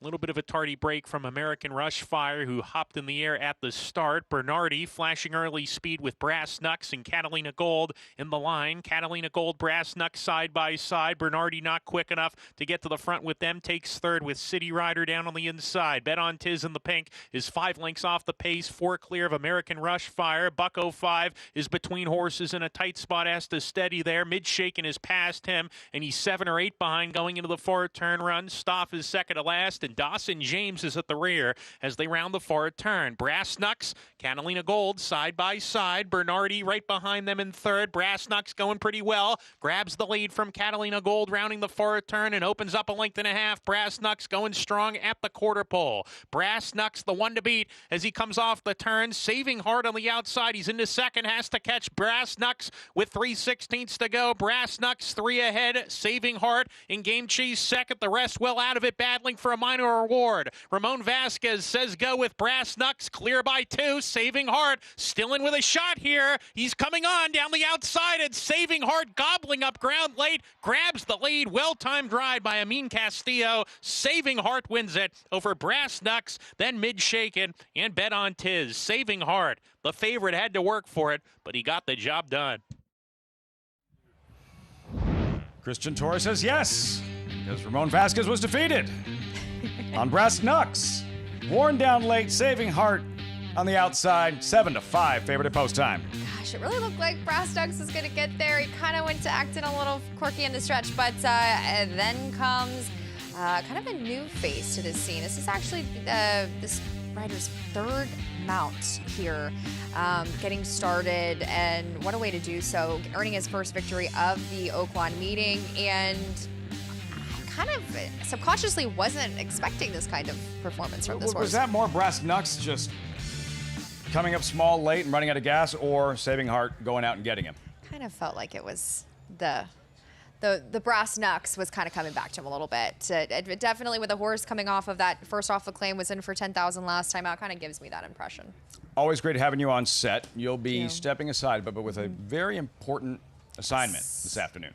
Yes, journalism is scheduled to arrive here at Oaklawn Park about 4 to 4:30 Central. So we're going to give you all the info. We're going to bring him to you live, and we're going to be there every step of the way for this heavyweight matchup this week. So be sure to stay tuned. Preakness winner on site before long. Here it is 10-6-8-2 at Oaklawn Park in race number 5 as we go back to New York, where we just watched Mez California. Greg, take down the 6th. Yeah, Mez California, 4th career victory now. Antonio Arriaga and Dalila Rivera, an incredible start to this meeting here for the 7-pound apprentice. This was a smart ride because you saw their pace setters getting a little bit tired. You saw Marcel making that outside move, and the rail was left wide open for Dalila Rivera to just keep moving forwards with Mez California. And this horse was moving best late, able to get the victory at a nice price, and Samantha Perry figuring this one out and picking this one on top. You got the 2nd longest shot in the field, and she wins going away. Marcel just getting by Berzino late to steal 2nd, but $15.16 for Mez California in that victory here in race 6. Congratulations to these connections owned by Coco Arriaga, Coal Front Filly. As we move on to race 7, 6-furlong sprint, New York breds, allowance optional claiming field for fillies and mares 3 and up. And Naive Melody, long time away for trainer Wesley Ward. Haven't seen her since April 25th. She is quick early, and she's been pretty good as well. Yeah, never been passed early on in her races. She's held the lead at every point of call, and even with that long layoff, it seems as though she's likely the class of this field if we see anything like her last race. It's going to kick off the cross-country pick 5. You can play it through Naira Bets. Races 7 and 8 from New York, and races 7, 8, 9 from out in Hot Springs. Good luck to everybody going after it. You got about 15 minutes to put those tickets together. We look back to yesterday in a race that completed that road to the Kentucky Derby with the final preps points race. No one really had a chance outside of Confessional to get into the Derby, and he would have needed to win and get a lot of help with some defections. In the end, one that really nobody expected, Trendsetter stepping up for Ben Colebrook. And we'll take a look back to this performance. Huge effort under Kazushi Kimura to roll by the hell we did too, running very big, stretching out for the first time.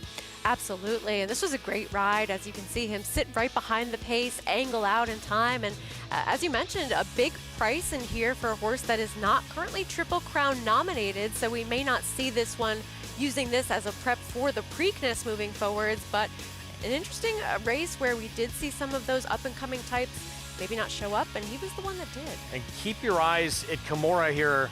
He is going to keep driving well past the wire. And that we heard in our production meeting earlier, Todd Schrupp had picked up on it, that Kimura was on Bell earlier in race 8 in a stretch stool with Larascas and sort of misjudged where the wire was. He stood up for a brief second, then immediately got back down. He knew the race wasn't over. This likely a result of that mishap, and wanted to make sure he kept going through the finish. I mean, better to keep riding than to stop riding, right? And look, this is not a circuit that we usually see him on. This is not his home base, but obviously getting that victory there and maybe knowing perhaps moving forwards that Trendsetter could potentially handle a little bit further. Could have been $600 to nominate early on. Chose not to. It would be $150,000 if they want to go to the Preakness. So they may pause and wait. If they do wait for the Belmont Stakes in Saratoga, it would come down to $50,000, but may just wind up waiting for some other targets over the summer. There's plenty of races for the 3-year-old colts in isolation moving forwards. We'll see what we get from that Triple Crown trail if we see horses that are just showing up with races much faster than we've seen from Trendsetters so far. Maybe we see him in an Indiana Derby, a West Virginia Derby, something like that. Ohio Derby, yeah. He would need to take a step forward to be competitive with some of the best dirt 3-year-olds that we've seen so far. That top 3, and it looks like it's those 3 going to vie for favoritism. Commandment, Further Ado, Renegade. Who do you prefer of that trio?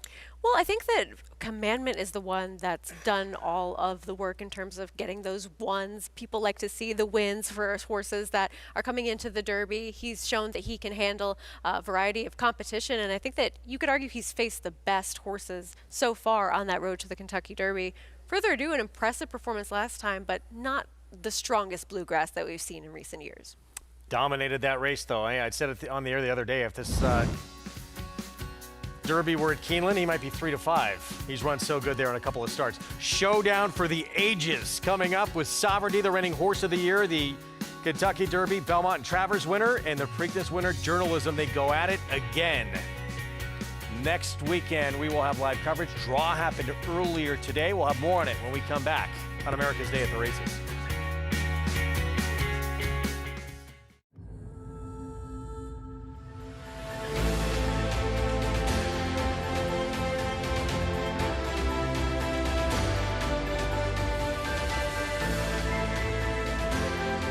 Olympiad gets the gold in the Jockey Club Gold Cup. Now bid at $410,000. There's your winner, $410,000. $400,000.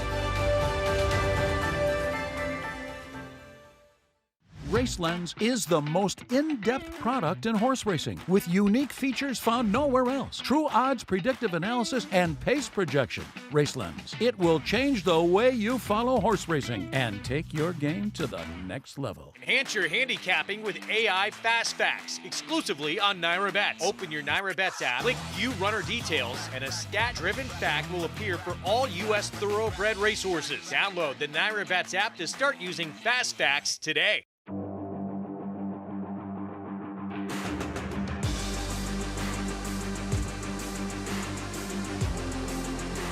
bright future indeed. Bright Future, the son of Keeland, to win by 4.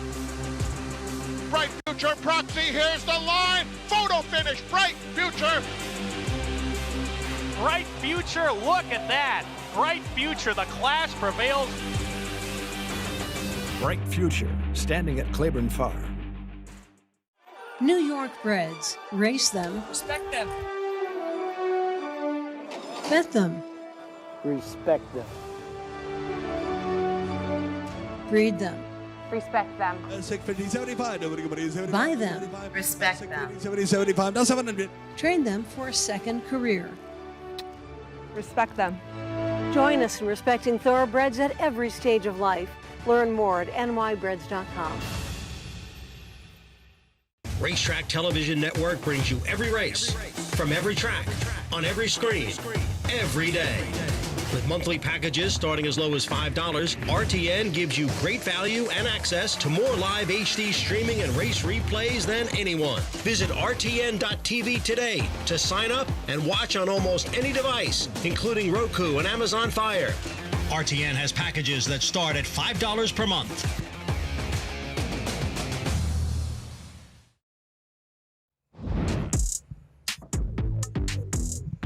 Great to have you with us on FS2. America's Day at the Races, brought to you by the OBS Spring 2-year-olds in training sale, April 14th through the 17th in Ocala. Hey, Megan. Hey. How do you feel about hanging out for the 6th race? I feel really good about it. Any possible time I get to spend more time with you, it just works for it's the everybody. light of my life. It is. That and journalism. Yes. Whom we're keeping to the grindstone. Yeah. When he's going to arrive, he'll be in from the west before long, and the matchup everybody is looking forward to. We'll get to it shortly. But first, moments ago, just kept plugging away on the outside and got up there in the end. The 10-horse, Saving Heart, with Castillo aboard. Yeah, I mean, Castillo gets his very first Oaklawn Park victory, I believe, at least first of the meet here, as you'll see him and Lafitte. I bet on the number 6, Brass Knucks, but you had alluded to me in the running of this race, the 10. Watch the 10, and he rolled. He picks up his feet. One of those races, Megan, a little will go a long way, and while it looks like Brass Knucks might be home and clear, you see him swap back to his left lead there, running out of gas, and Saving Heart takes full advantage. And I did say before the break, maybe this was a function of Brass Knucks tiring, but I mean, the 10 Saving Heart has been and maiden special, and back in the day, way back in 2024, against the likes of Disco Time and Maximum Bourbon. I mean, some of like Publisher through the form line. So he definitely found his friends, but he's earned it in this one. Can't stop Publisher, can only hope to contain him, and we'll see him next Saturday in the Oaklawn Handicap. $40,000 claimers here in race number 6. Scratch numbers 8 and 9. Bachelor Party, the 6-5 favorites. That's next. Go to the late pick 4, Oaklawn Park. But yeah, this is what the racing world is abuzz about in just 6 days. Clash of Triple Crown race winning Titans, Kentucky Derby winner, reigning Horse of the Year Sovereignty, Preakness winner, Journalism.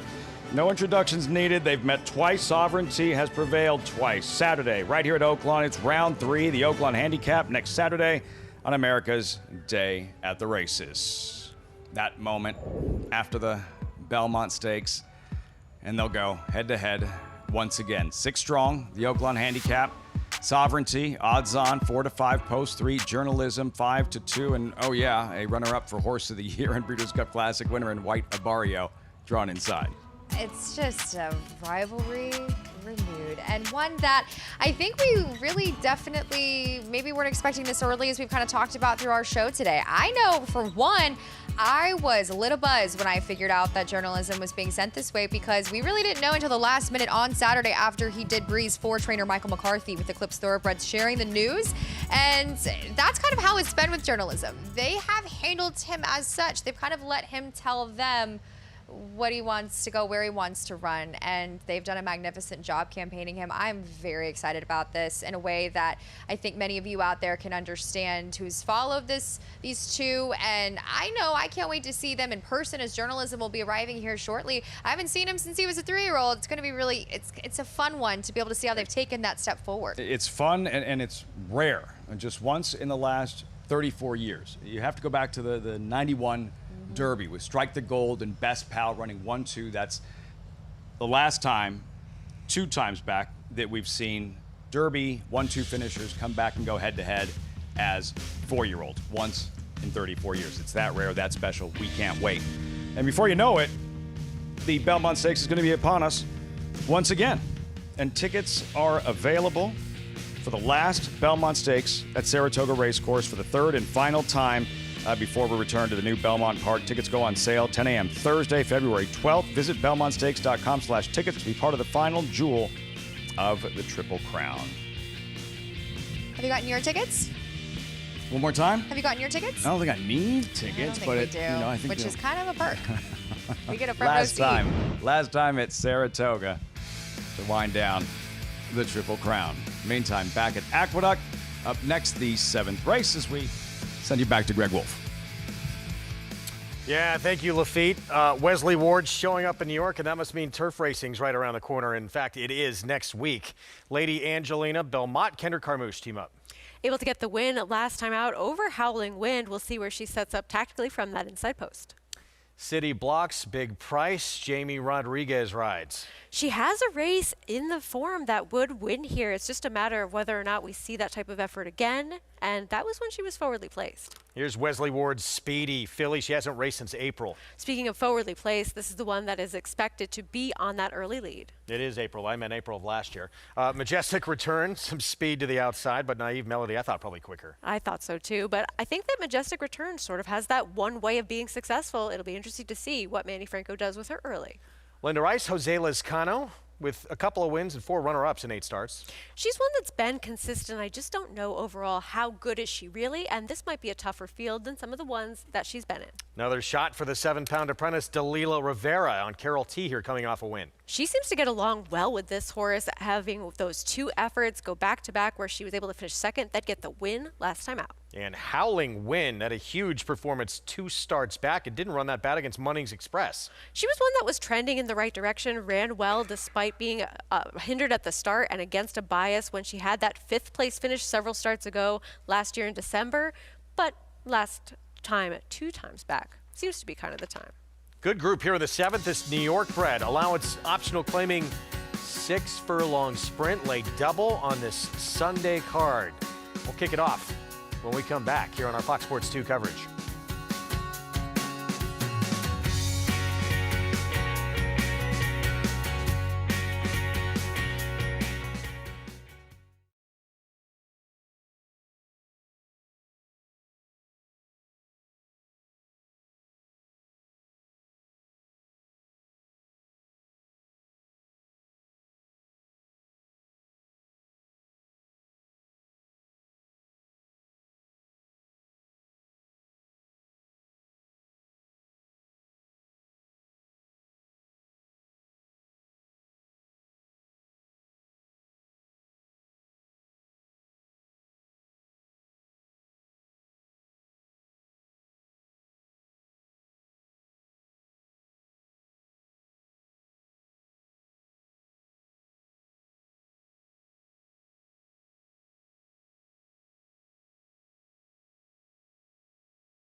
Back with you on our Sunday coverage on Fox Sports 2 here on America's Day at the Races. We are coming up on post time here, race 7, 6-furlong sprint.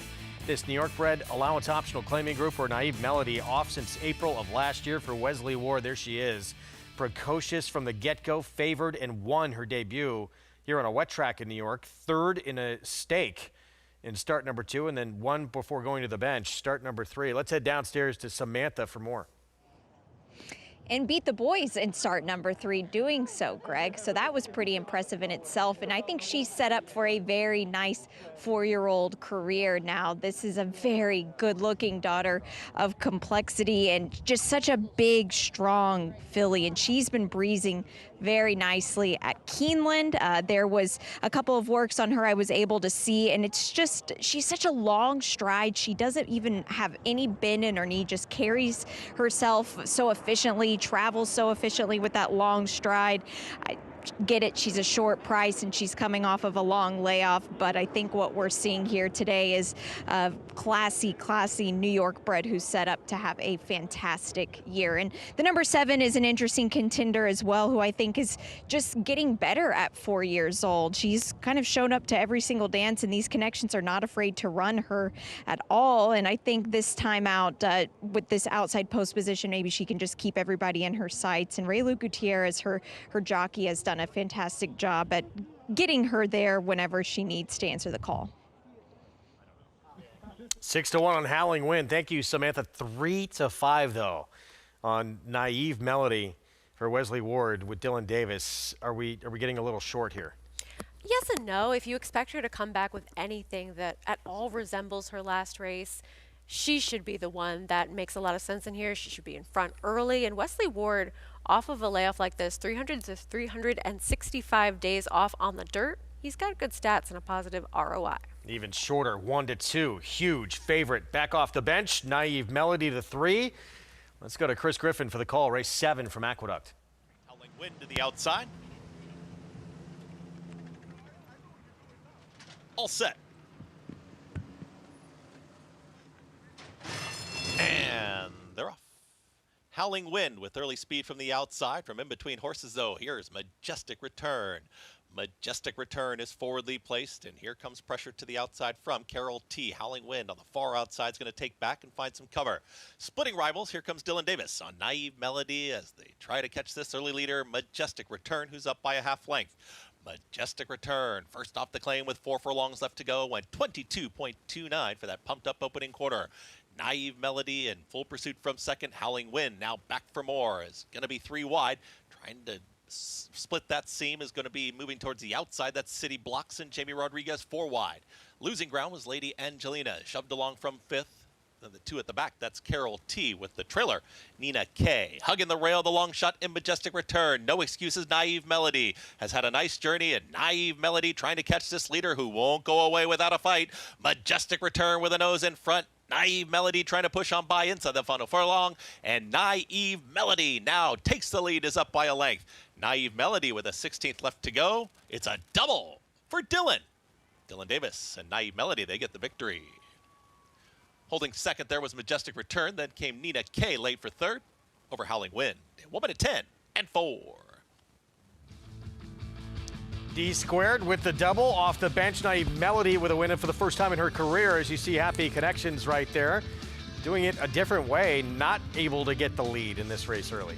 I don't think she was necessarily asked for that much early speed. It seemed like more of a patient ride, and perhaps one that, pending the break, they decided to play things as they went. Dylan didn't seem to be all over her to try to secure that early advantage.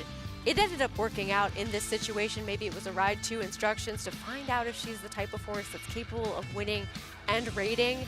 And it's got to be so rewarding for Connections to have a horse that's off for almost a full year, to come back, do something new in terms of tactics, and get the victory. And hopefully she's one that they can continue seeing in many winner circles to come. Yeah, wind up floating up to a little bit better price as well, to 3-5 in the end. 3, 4, 5, 7.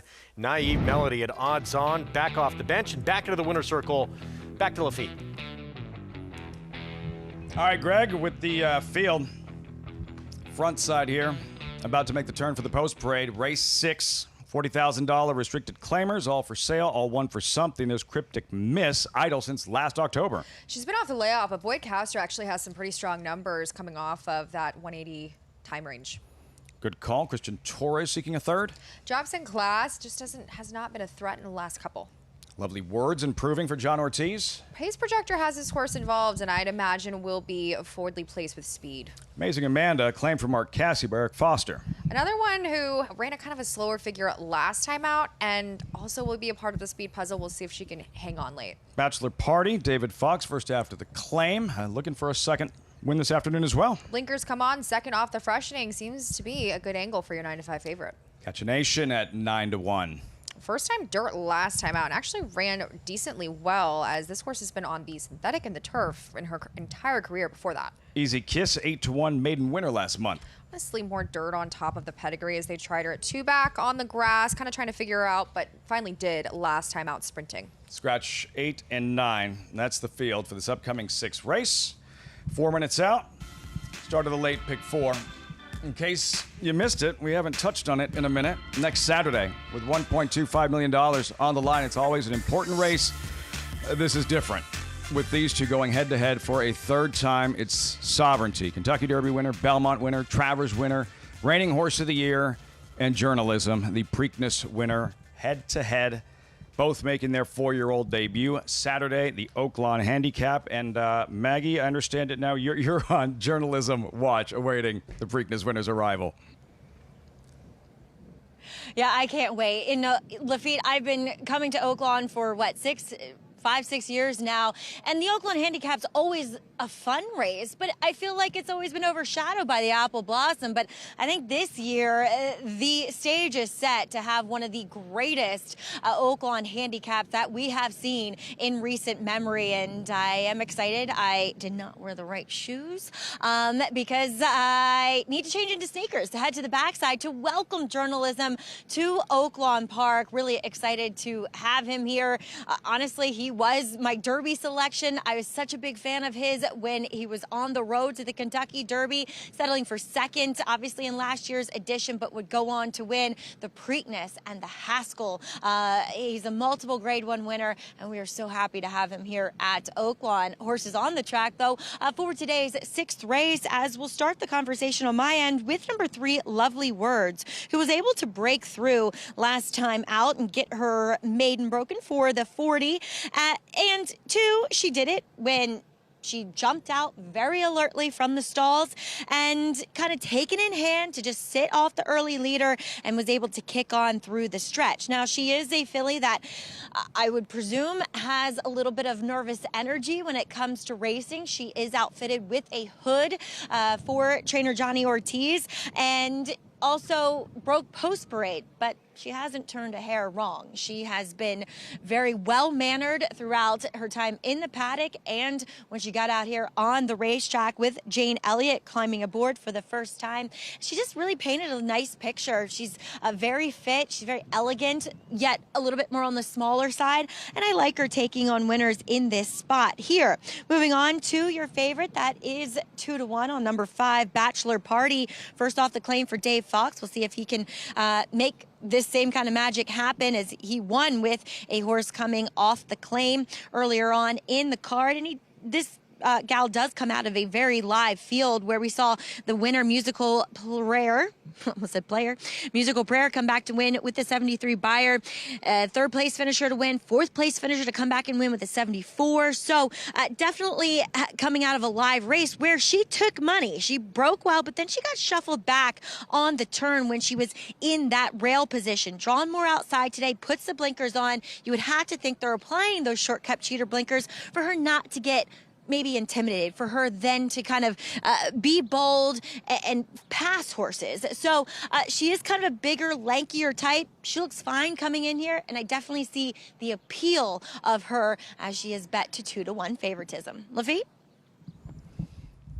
David Fox, Maggie, that first after the claim angle, as you mentioned, it was I'm Worthy in the 3rd, and now with Bachelor Party, who you like, Megan, in this 6th race. I do. Honestly, there's some significant pedigree with Bachelor Party. The dam won the Grade 1 Ashland on synthetic when it was then run that way, and then actually was a graded stakes winner on turf as well. So there's some pedigree in the pipeline here for Bachelor Party, who I admired last time out, first off the claim, and I completely agree with Maggie's analysis of her as far as the blinkers coming on, and that was just an incredibly, I mean, the field was way tougher than just that $32,000 non-winners of 2 that it will just take you at first glance. That was a strong group. She gets some class relief here. And the thing I love about her most, though, is Lafitte. There's going to be a good amount of pace signed on. Now, I know that the number 9 Hello Angel was kind of a part of that and does scratch, but I still find she'll have plenty to chase at. Bachelor Party on top for you, yes? Yes, Okay. final verdict. And then you have Lovely Yes. Words number 3. So she graduates her first career win in her 5th career start. She does so dropping for $40,000. Now in this restricted $40,000 claim, like, how does she fit? She does fit beautifully well. She's kind of, I've been familiar with her, and I will agree with Maggie. She is a nervous keeper. I've seen her in the paddock for her last few starts. She can be a nervous one, and she's like that in the barn. So that's her. And I feel like she's really kind of started to click things together. And while last time out, it's a tough pivot going and facing winners for the first time. I do find that the number 5 Bachelor Party is more battle tested, but you have to appreciate the way she's been able to put together a little bit more consistency. And I do find her mentally starting to figure things out. Number 2, Good Call, emerging as the 2-1 favorite as they make their way behind the starting gate. And then the longest shot on the board, why do you think Cryptic Miss could outrun her odds? I think she really can. She's been training well off of the bench for Boyd Castor, who has a very small number of horses here. He's 2 for 8 here at the Oaklawn meeting. And past 5 years, off the layoff, about 160 to 180 days, he's 3 for 10, with many of those runners landing in the money. So he gets his horses fit. I think she's an interesting price underneath, and she's going to be coming from off of it, though, from that inside position. Late pick 4 begins here. Good Call at the moment, 2-1 the favorite. Christian Torres, leading rider, seeking a 3rd on the afternoon. 2 wins clear of Ramon Vasquez. Matt Dinnerman with the Loading Call 6th race from Oaklawn, live on Fox Sports 2. Lovely Words coming forward. Catchy Nation. Easy Kiss outside post.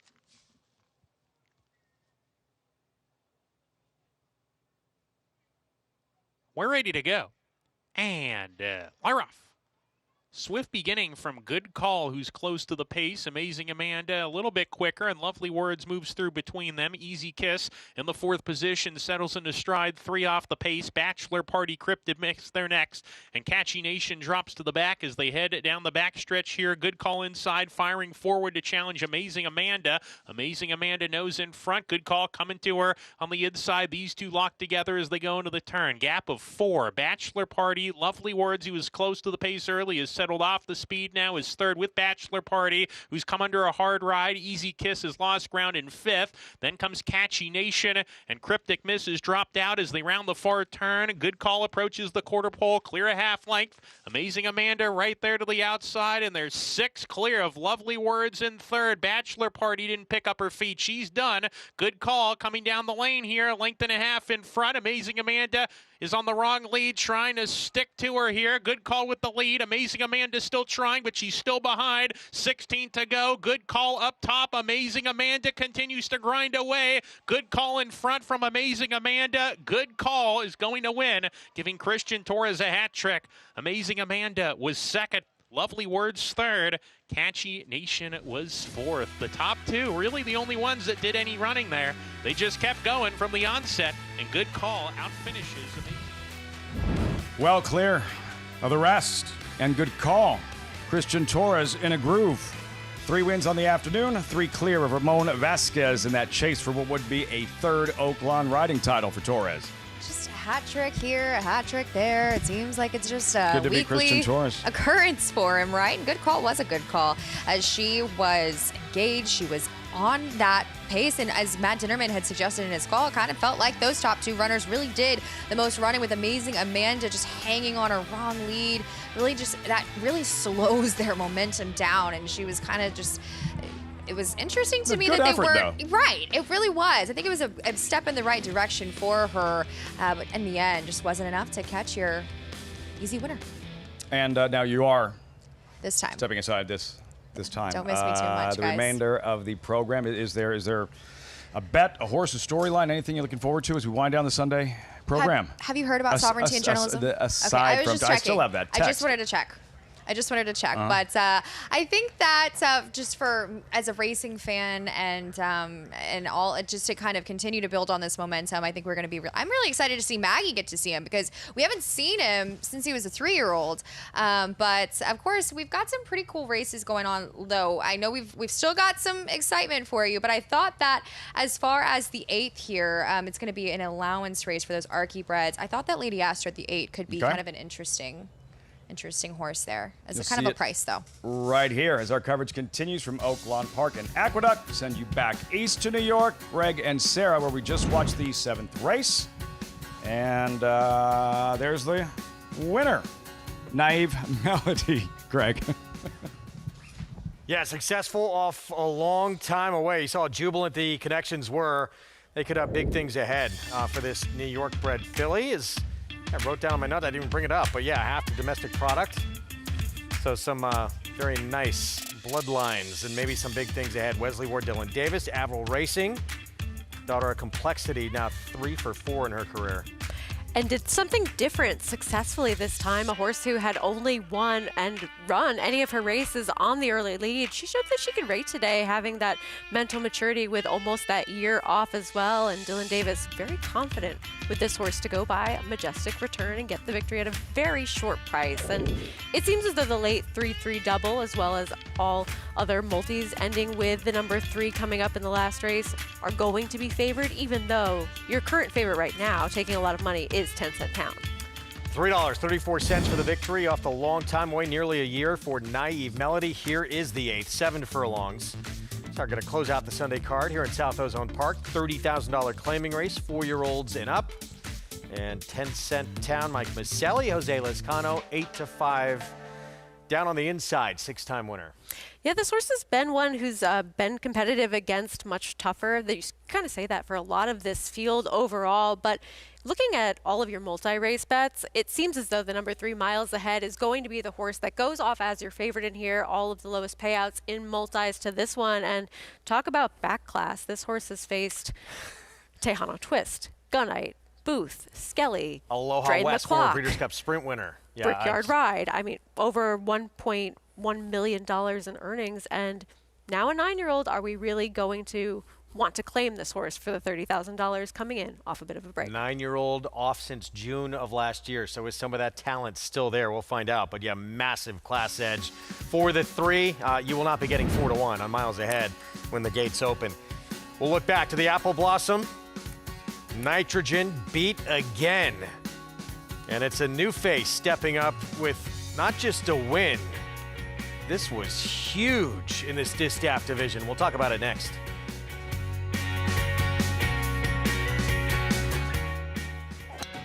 Excelling on a cross of New York turf and Kentucky bluegrass.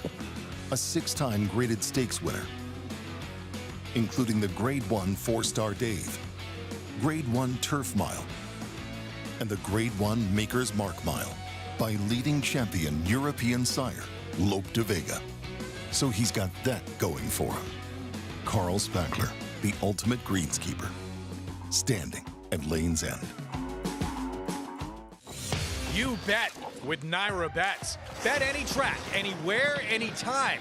Download the Naira Bets app to play today and get a $200 deposit bonus. Watch live horse racing, get expert picks, boost your bankroll with weekly promotions, and hone your handicapping skills with exclusive tips and tutorials. Download the Naira Bets app now. Sign up now to claim your $200 deposit match bonus. You bet with Naira Bets. Gunrunner is the sire of 16 millionaires and 12 Grade 1 winners. Last year, he sired $17 million yearlings, including the Keeland September sale topper. He was the sire of the $2.2 million Keeland November weanling sale topper as well. Gunrunner was the co-leading sire of 2-year-old Grade 1 winners, including Breeders' Cup Juvenile Fillies winner, Super Corridoro. Gunrunner, breed true. Oaklawn Hot Springs is here for when you need to break away. When you want to reward yourself. when you deserve to indulge. When you want to be close to the action. It's all here. So what are you waiting for? Live racing returns with the classic racing season. So plan your stay at Oaklawn Hot Springs and come join the fun. Standing at McMahon of Saratoga Thoroughbreds, top young stallion Solomini, a Grade 1 son of Curlin and sire of 2026 graded placed New York Stakes winner National Identity. Inside the final furlong, National Identity. Acoustic Ave is making up some ground. National Identity is almost home. Acoustic Ave second. National Identity wins the Safe Florida Ascendi. Solomini, standing for $7,500 in 2026 at McMahon of Saratoga Thoroughbreds. Welcome back. America's Day at the Races on Fox Sports 2. Brought to you in part by Gainesway Power, Passion, Performance. We're rejoined by Richie Migliori. Richie, we have 3 races left. Looking back at some of the highlights yesterday, the Apple Blossom. There's how you feel about a race when you watch it in the moment. And then you have a night to digest things. What is your biggest takeaway following Claret Bure's breakthrough performance in defeating a champion in the process? I think anytime a big favorite gets beat, your initial gut reaction is to what went wrong with the favorite. And after watching it over and having a night to sleep on it, I think that Nitrogen ran as good a race as she was capable of running. She just ran into a mare in Claret Bure, who was just better on the day, was always traveling like a winner and kicked on and got by far and away her highest buyer figure of her life, 105. And to that end, Nitrogen got her best buyer figure as well, a 97, which just wasn't good enough on the day. It's easy to associate a disappointment because it's a champion who is defeated, and yet at the same time, 2 things can be true at the same time. Yeah, she ran really well, but Claret Bure, like the story shouldn't just be that, okay, a champion was defeated in the Apple Blossom. The story should be Claret Bure, the first Grade 1 win for her rider, Micah Husbands, and the fact that, okay, she might be a real force here in 2026 in this older mare division as she stamps her ticket for the Breeders' Cup Distaff. Well, and I really think that's my takeaway from it. We've got a new shooter in this division. You know, her last win, the Royal Delta at Gulfstream, was good. And it kind of hinted that maybe there was a breakout performance coming. Well, this was a breakout performance in a big way. And Lafitte horses don't fully mature till the age of 5. In this day and age, a lot of horses don't race to 5. They go off to the breeding shed or other endeavors before that. I think this mare just at 5 has kind of found her game. Maggie, your Apple Blossom takeaway as we await the arrival of the Preakness winner, journalism. Yeah, that's right, Lafitte. I'm here at the Closed Hatches Barn, which will be the home of journalism. Looking forward to seeing him here in stall number 1. Reports are saying that he's about 20 minutes out with a trailer ride from the airport. So we'll be looking forward to welcoming him to Oaklawn Park. But as far as yesterday's Apple Blossom, Claret Bure was a mare that I felt like was sitting on one of those big performances. And boy, did she deliver yesterday for Safi Joseph, who I feel like whenever he ships in to Oaklawn Park, he has to be respected. Look what Skippy Longstockings has done over the last couple years. So he knows what horses to bring here. But I think the real takeaway from yesterday was Micah Husbands. You know, it's always fun to watch these younger riders, these riders that haven't been on the biggest stages, celebrate, and just how happy and raw their emotions are when getting these initial big victories, because they're not jaded. They haven't been here before. And so it's just, that raw emotion that comes forth. And you definitely saw it with Micah in getting this win, and somebody that is a native Barbadian like Safi Joseph that he has given the opportunities to. So I couldn't be happier for Claret Bure, a filly that kind of had modest beginnings. You think of a Majestic Oops as well, but it just goes to show, as Richie was telling us, that patience with a horse and keeping them on the racetrack can and often will be rewarded. And for Micah Husbands, with the racing world observing, Richie, how can that Grade 1 win, with the entire racing world watching, owners, trainers, etc., watching him succeed on that big a stage? Well, I think it's just will instill confidence in owners and trainers thinking of using him in big spots like that. Grade 1 is the highest level that you can reach in our game, and he's already a Grade 1 winner. And I love what Maggie said, you know, that enthusiasm, that excitement. And he was just a beam of light after that victory.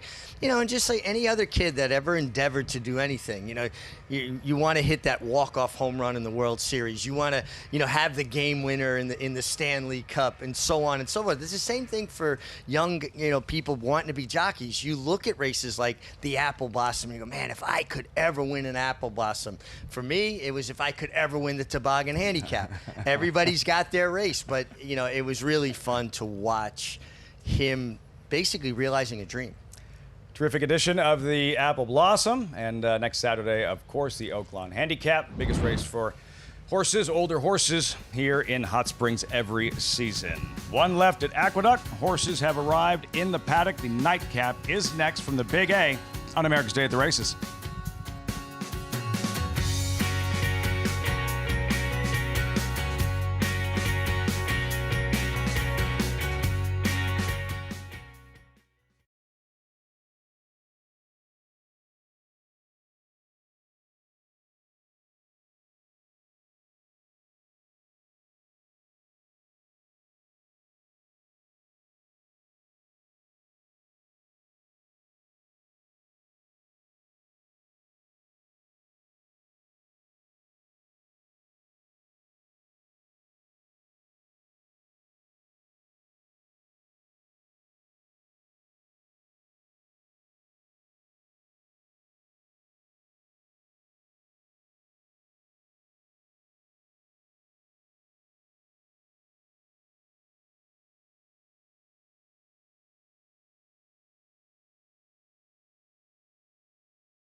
America's Day at the Races is brought to you in part by Resorts World Casinos in New York City, Catskills, and the Hudson Valley. It's a world like no other at Resorts World Casinos.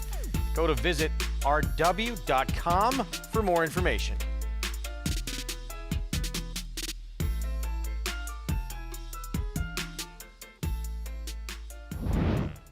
All right, back to live action here in our finale at Aqueduct. 7 furlongs, $30,000 claiming event. Here comes our post parade. Favored, but not for long. 10-cent town for trainer Mike Maselli. The source is getting bet. Jose Lascano has been aboard for the last several races, and he has run well against some tougher company. Uncle Jim for Jose Jimenez, Dalila Rivera. This one broke a bit slow last time out, is capable of sitting a bit closer. Here's the one who likely will be the favorite by post time. 9-year-old off since June of last summer. The back class speaks for itself. This one making start number 40. stakes winner in the past. We talked about some of the big names that one's faced. Awesome Empire at 8-1. This horse is in good form. He's one that has been capable of being with the racetrack for some of those bigger efforts, but overall is running well lately. Cantermachi Barnes, second off the claim with Looms Boldly. This one does have back class as well. Maybe he's losing some of that early speed that we used to see from him. This one popular in the claim box of late, Stewie. And he was one that broke through the gate last time out before the race, so you can excuse that effort. He likes to be forward too. Clancy Fancy, eased, walked off last start, but it has some good efforts that makes him dangerous here. All of those against tougher company as well. Last start was in for a tag for the first time without the state-bred conditions, so kind of have to draw a line through that race where we have no idea what he would have been capable of that day. If you've not already, what are you waiting for? Go to Naira Bets, get signed up, started. The offer, there it is, $200 deposit match. New customer bonus with that code. Punch that in at sign up, match 200, and you're ready to roll at NairaBets.com. Let's head downstairs to Samantha. Thank you, Greg. And the number 2, Uncle Jim. I'm going to go for another apprentice victory here with Dalila Rivera in the saddle. With a smart ride with her earlier victory. And Jose Jimenez, the trainer, has given her a lot of opportunities. And I think that's just been great for her career because he has some very live horses. Now, this horse was claimed 2 starts back and maybe just spotted in a bit too tough, I would say, and the break didn't help. He didn't do himself any favors there, and he's just kind of a bigger, heavier colt, one that I would like to see gelded, but that's neither here nor there. I do like the weight break. Again, in a field like this, it's just so key to have some weight off your back whenever a lot of these runners are so evenly matched. The number 8, Clancy Fancy. This horse first off the claim and really plunged into class last time out for the $35,000 level. And to me, I just don't think this horse likes any moisture in the track at all. You look at his wet track record, it's not that great. Today he gets a very fast track. Get Manny Franco aboard, who with these connections, they strike very hot together. This is the Cantermachi's just go-to guy. Usually he's the one that rides the very live horses. So I like to see that. I like this outside post position. He just has that kind of sprinty build to him, and he will go this 7 furlong distance, which I don't mind. I maybe prefer him about 6.5, but I think this should suit him well here, and maybe a little bit of a price to upset the finale here at Aqueduct. Yeah, good one to close things out. 10 Cent Town holding on to favoritism. I can't imagine this one will not be favored by post time the 3. Miles Ahead is favored in the doubles, the pick 3, the pick 4, the pick 5, the pick 6. I mean, this is interesting to see 10 Cent Town taking so much money in the win pool, and maybe read into that what you will. But as far as all of your multi-race bets are concerned, Miles Ahead was a clear favorite in all of those pools. Coming back at an advanced age, maybe getting a little long in the tooth. What do you think about it? And it's probably starting to come down now. What can we expect over the return? Well, that's a huge question, but I think that as far as the drop in class for this horse, Linda's probably thinking a horse that's been off for this amount of time to drop in this 9-year-old gelding for the $30,000 claiming tag. Are you going to be so quick to want to add this horse to your barn for the $30,000 when you don't necessarily have a lot of time left to recoup that investment in terms of what time he has left on the racetrack, especially right here in New York, where we do have that sort of arbitrary 10-year-old rule? 75–80% of Miles Ahead better to beat this group? I would say so. See what happens here. Still 10 Cent Town for now. The favorite, Miles Ahead, 9-year-old return with Linda Rice. It's the nightcap from New York. Let's go to Chris Griffin. Clancy Fancy, last to load. Goes in. All set. And they're off. Breaking very slowly was Uncle Jim. Was off tardily, is going to be 7 lengths early as the trailer. The leader is Looms Boldly. Right to the front, and Looms Boldly is forwardly placed. Here comes a challenge from Awesome Empire, is now in the 2-path chasing. 3 wide is Clancy Fancy. 4 wide, Stewie is on the move, and Stewie is now thrusting towards the front, right in behind this early quartet at the rail. That's 10 Cent Town in 5th. It's a gap of 4.5 Back to miles ahead, and slow starting Uncle Jim is the trailer. 22-4 for that opening quarter mile. They're chasing Looms Boldly. Looms Boldly is up by a neck. Here comes Awesome Empire to pressure. Stewie continues this rally 3 wide. At the rail, patiently ridden, Jose Lescano, 10 Cent Town, just in behind this leading trio, and the leader is now Awesome Empire. At the rail, still battling on, that's Looms Boldly. Stewie has been wide throughout, but is making up ground. And all the time, 10 Cent Town is just right in behind these leaders. Will move towards the outside for an outside run as they reach the top of the stretch. Awesome Empire still there. Stewie is trying to push on by. 10 Cent Town out in the center of the racetrack, rallying on from far out of it. Clancy Fancy's on the move, and also there is Uncle Jim. Awesome Empire is gutting this out, is still in front. Awesome Empire, 10 Cent Town slowly making up the ground, puts a nose in front from far, far out of it. Uncle Jim with a late rally. 10 Cent Town, Uncle Jim. 10 Cent Town won it over the oncoming strides of Uncle Jim. Then came Awesome Empire in 1 minute 24.31 seconds. Public got it right. 10 Cent Town did go off the 8-5 favorite. Picks up the win. Mike Maselli, Jose Lescano. We'll go back to the start in a moment. Huge effort from Uncle Jim in defeat. Absolutely, and 10 Cent Town bet like he was going to run well today, but I don't know that I could say that he ran the best race in this spot. I think that award goes to Uncle Jim, who finishes a bit of an unlucky second, closing in from the outside here. But 10 Cent Town was waiting for that room throughout the whole race, finally got into the clear, but Awesome Empire put up a bit of a fight, that one more forwardly placed. So it was an exciting race to the finish where the pace ultimately started to come apart in the late stages. And we'll take a look now at Uncle Jim blowing the brake. Yeah, keep your eyes on the 2. Pretty disastrous beginning. Just breaks what, 3 lengths slow? At least. Race over, you would think. You would, and imagine if he actually gets out of the gate. He wins this race with a similar kind of trip, no? Yeah, I would think. Yeah, Samantha About keying in on this one, who to ran enter your huge. picture. Right there. Yeah.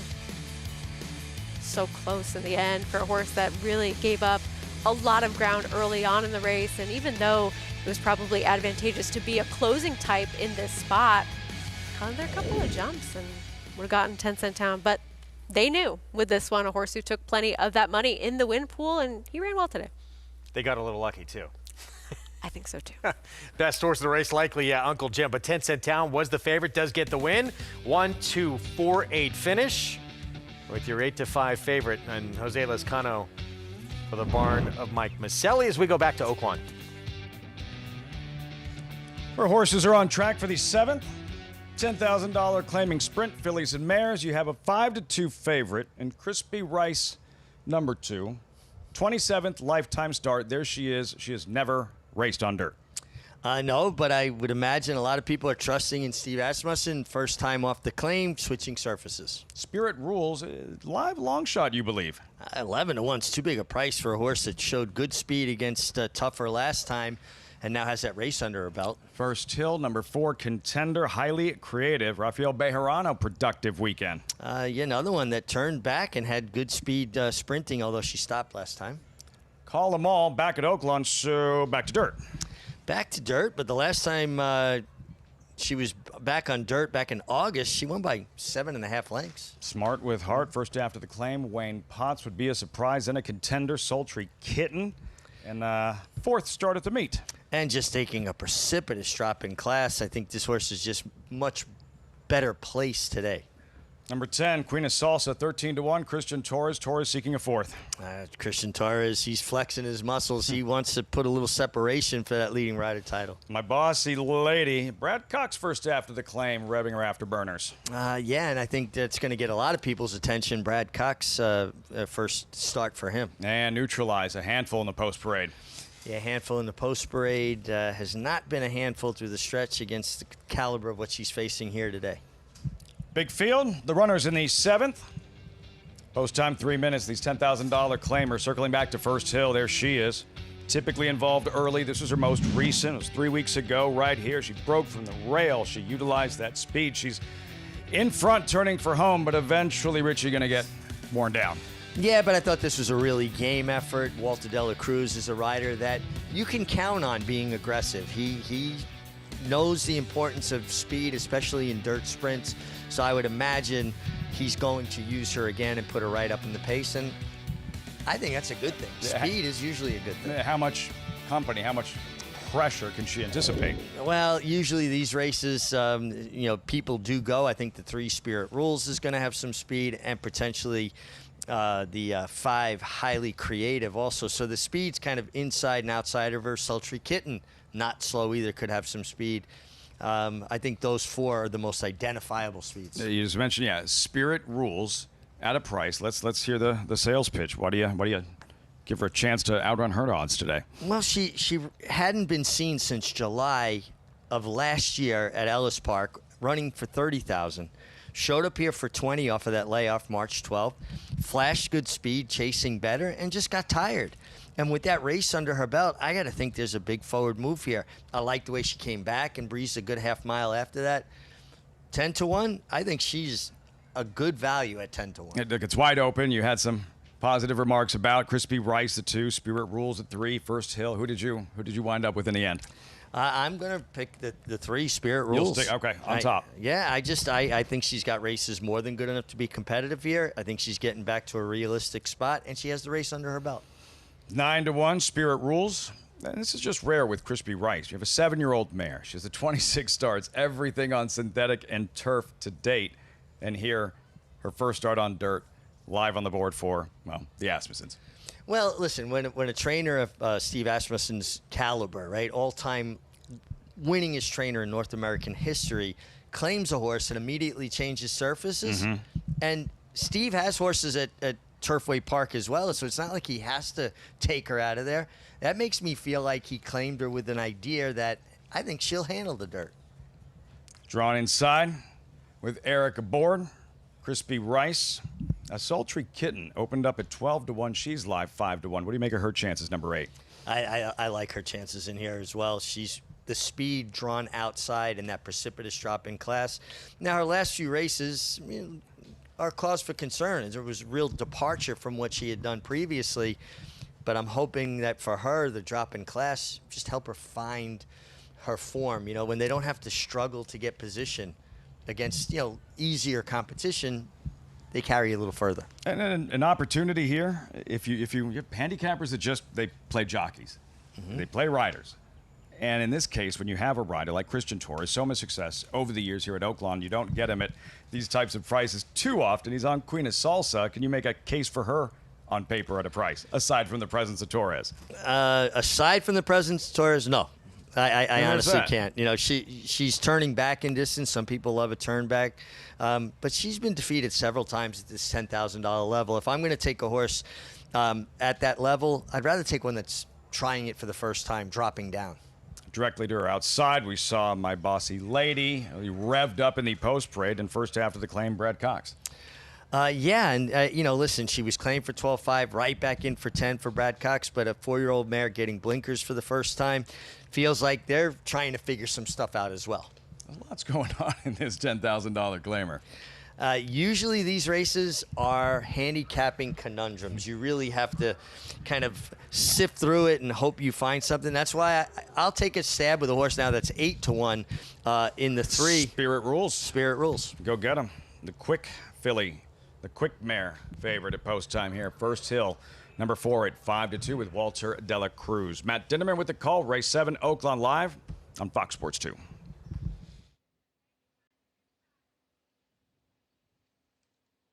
Highly Creative coming up.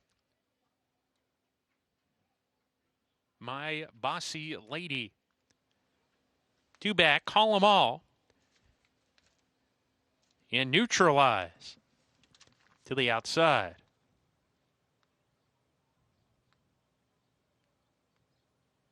Here's Neutralize coming up to the gate.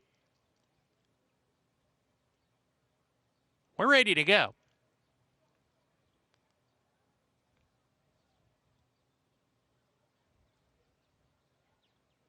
And Laroff. Good beginning for all.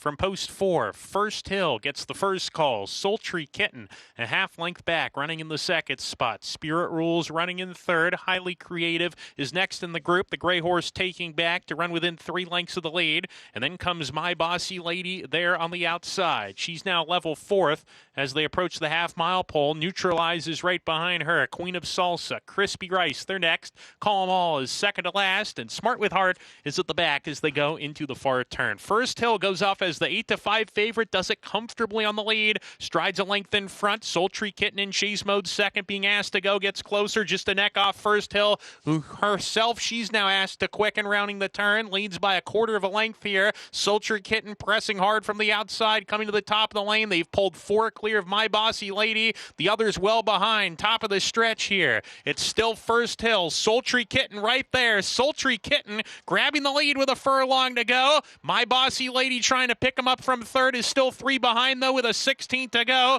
Sultry Kitten on the lead. My Bossy Lady going to charge one last time here. Sultry Kitten on top, and she's got enough to win it. Sultry Kitten gets it done over My Bossy Lady. First Hill, and fourth was tight, neutralized. Crispy Rice involved in the photo. Sultry Kitten able to dig in, hold on at 9-2, hold off the late charge of My Bossy Lady in this 7th at Oaklawn Park. And the drop in class is just what the doctor ordered. Cody Royson getting his first win of the meet here with Sultry Kitten, who was just off the pace set by the favorite, the 4-horse First Hill throughout. She tired badly late, even to get run down for second by the 11, My Bossy Lady. But Sultry Kitten, drop in class, good result. Sultry Kitten, 3rd career win, first here at Oaklawn Park.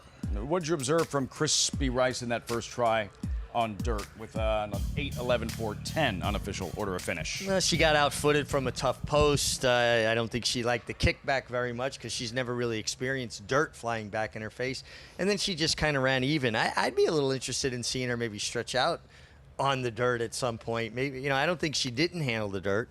Crispy Rice, too. Bobby Flay, he wins all those throwdowns with Crispy Rice, right? Results forthcoming in the 7th race, Oaklawn Park. We go back to New York. We just saw 10 Cent Town. Greg take down the nightcap. Yeah, wins for the 7th time in his career. Benefited by a bit of a bad break from Uncle Jim Moran. Huge in defeat. But give this victory to this 6-year-old, to the Mike Maselli barn, Jose Lezcano. Lawrence Roman, one of the owners here, as we take another look down the stretch, and wins it, I believe, 8-5. He ended up going off as your favorite in the win pool, even though it was the number 3 miles ahead, who was favored in all of those multis. And this was a patient ride by Jose Lezcano with a horse who was bottled up in behind horses early on, took a moment to switch leads, once getting out into the clear. But we said it moments ago, Uncle Jim, that tough break, losing that real estate right at the start of the race, he ended up arguably running the best race of all. Has to settle for second, but nice Sunday afternoon for the 7-pound apprentice, Dalila Rivera, on board that too. Despite that difficult beginning, had a win earlier in the card as well. 10 Cent Town, though, your winner to close things out. Pick 6, just over $1,475. If you put that together, well done. Still to come, stretch battle in the Count Fleet, and on the front end, Madhouse not letting roll on Big Joe, the one to beat by. Another graded stakes victory for this 4-year-old who reached new levels in the Count Fleet on Saturday.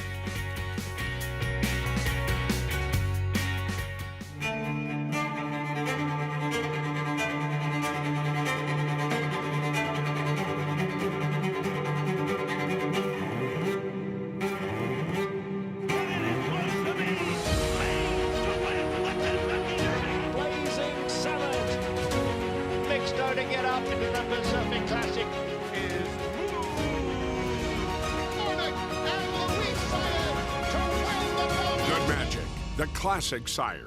Announcing the Empire Trillium Series, a multi-year $3.2 million 14-race program at the brand new Belmont Park and Woodbine Racetrack, restricted to New York or Canadian foaled horses. This new event kicks off the day after Christmas with 4 2-year-old stakes races on Belmont's new Tapeta surface and continues all spring and summer through late July at Woodbine. The Empire Trillium Series. To learn more and enroll either New York or Canadian breds, go to NYRA.com/EMPTRI.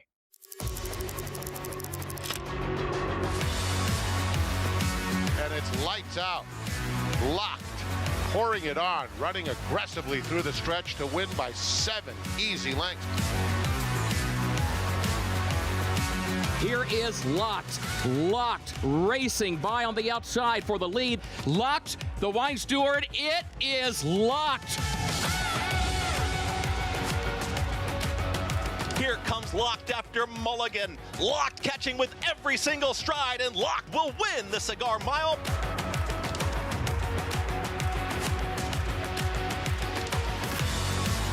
It's all about Locked, dominating the big cap, cruising home to an effortless 8-length romp.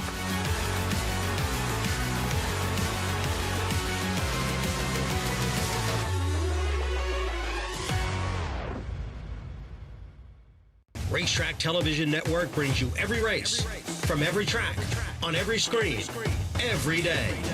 With monthly packages starting as low as $5, RTN gives you great value and access to more live HD streaming and race replays than anyone. Visit RTN.tv today to sign up and watch on almost any device, including Roku and Amazon Fire. RTN has packages that start at $5 per month.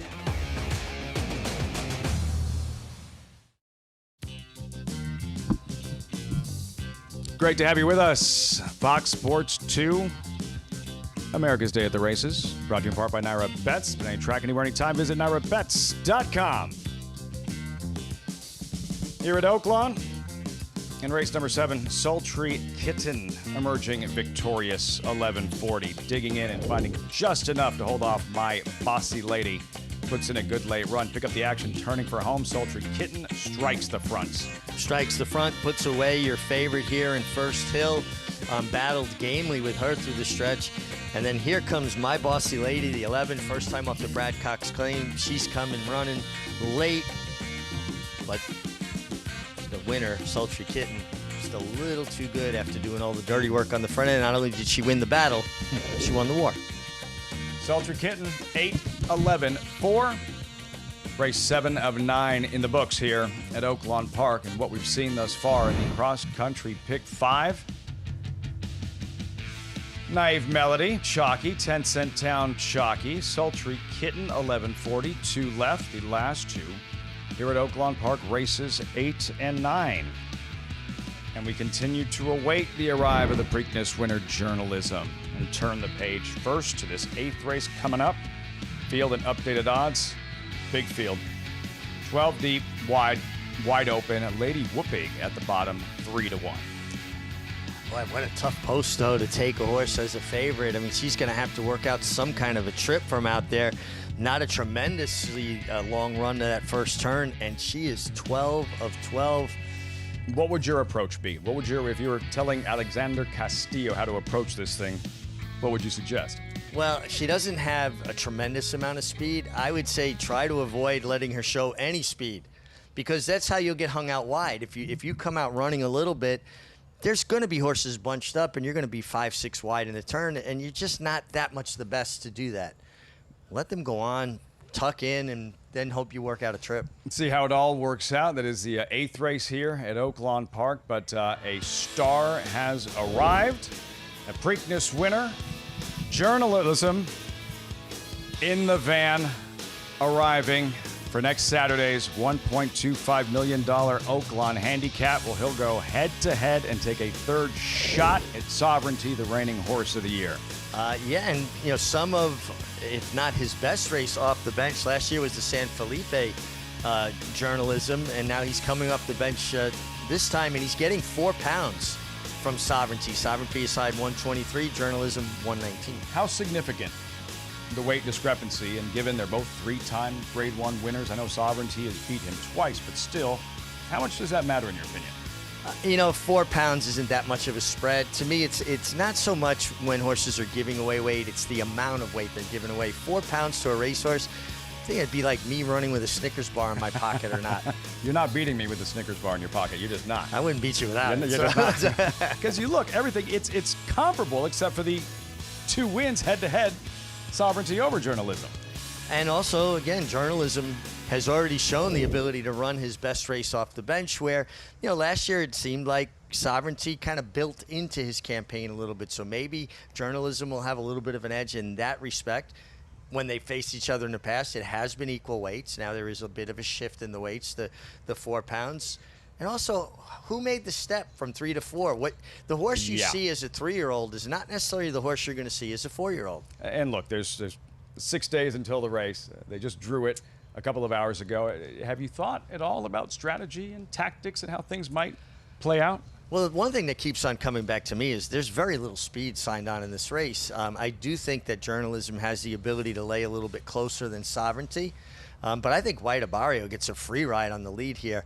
And I will say, I applaud the connections of both journalism and sovereignty. To have the 2 best 3-year-olds from last year making their comeback as 4-year-olds and facing off against each other, that's sporting. And that's the kind of things that are going to garner attention, get people's attention, and potentially create fans. Maggie Wolfendale on Journalism Watch. Maggie, what can you tell us? He's here. He announced his presence, too, as he is aboard this big Brookledge van that has taken him from the airport in Memphis, the 3 and change hour trip and van ride here. And he pulled down in front of the Closed Hatches barn and definitely announced his presence. So they're going to get the chute set up here for him to walk down it. He's got a nice box stall that he's ridden to Oaklawn Inn. And as far as I can see, he looks as though he's full of energy and such a bright-eyed horse. He's always been that way when we got to watch him throughout, that road to the Kentucky Derby. And a lot of people have shared the sentiment that in any other year, journalism had the potential to be a Triple Crown winner. Unfortunately for him, Sovereignty was also born in the same year. This horse has always amazed me in the way that he is moved on the racetrack. It looks as though Michael McCarthy and his team have, trained him and fine-tuned him leading up to this 4-year-old debut. And I mean, even going back to the Breeders' Cup Classic, a horse that ran well and valiantly behind some older rivals, finishing 4th last November. So his groom there in the North Face t-shirt is going to get him off momentarily. We'll take a look at him here. It's a nice curbside service for journalism arriving here at Oaklawn Park. Yeah, guys, I can't wait to see what we're seeing from him. What they do is they're going to roll this kind of carpet, if you will, down so he's not walking on the steel there of the chute. Makes it a nice cushier type of walk down so he doesn't slip as well. And you're going to see him. He's got the 4 fleeces all over his halter so he doesn't get any rubs. We're going to see his head here in a moment. There he is. Hi, journalism. Such a handsome individual. Love what we're seeing from him here arriving at Oaklawn. He'll have a few turns of the barn here just to walk, stretch his legs. They'll put him in, give him a drink of water, take his temperature, make sure that he's shipped well, doesn't have any shipping fever to deal with. So it's all systems go here for journalism. And I think I share this same sentiment as many people when we saw Eclipse Thoroughbreds and Partners and Aaron Wellman announce that they were going to come here for the Oaklawn Handicap. We were all just thrilled. We knew it was a potential spot for him to come back in, but to have him here at Oaklawn taking on Sovereignty once again, they have not shied away from the horse of the year at any point. Look at him. He looks magnificent coming off the van here. You see his feet wrapped. That's what they'll often do when shipping, especially in the plane and onto the van. Wow, he's filled out nicely. Check out that hind end to him. They're scanning him just to get his microchip. Obviously, that's what we do to identify horses here on the racetrack. But Lafitte, all things looking good. Journalism here in fine form for next Saturday's Oaklawn Handicap. How cool is this, Richie?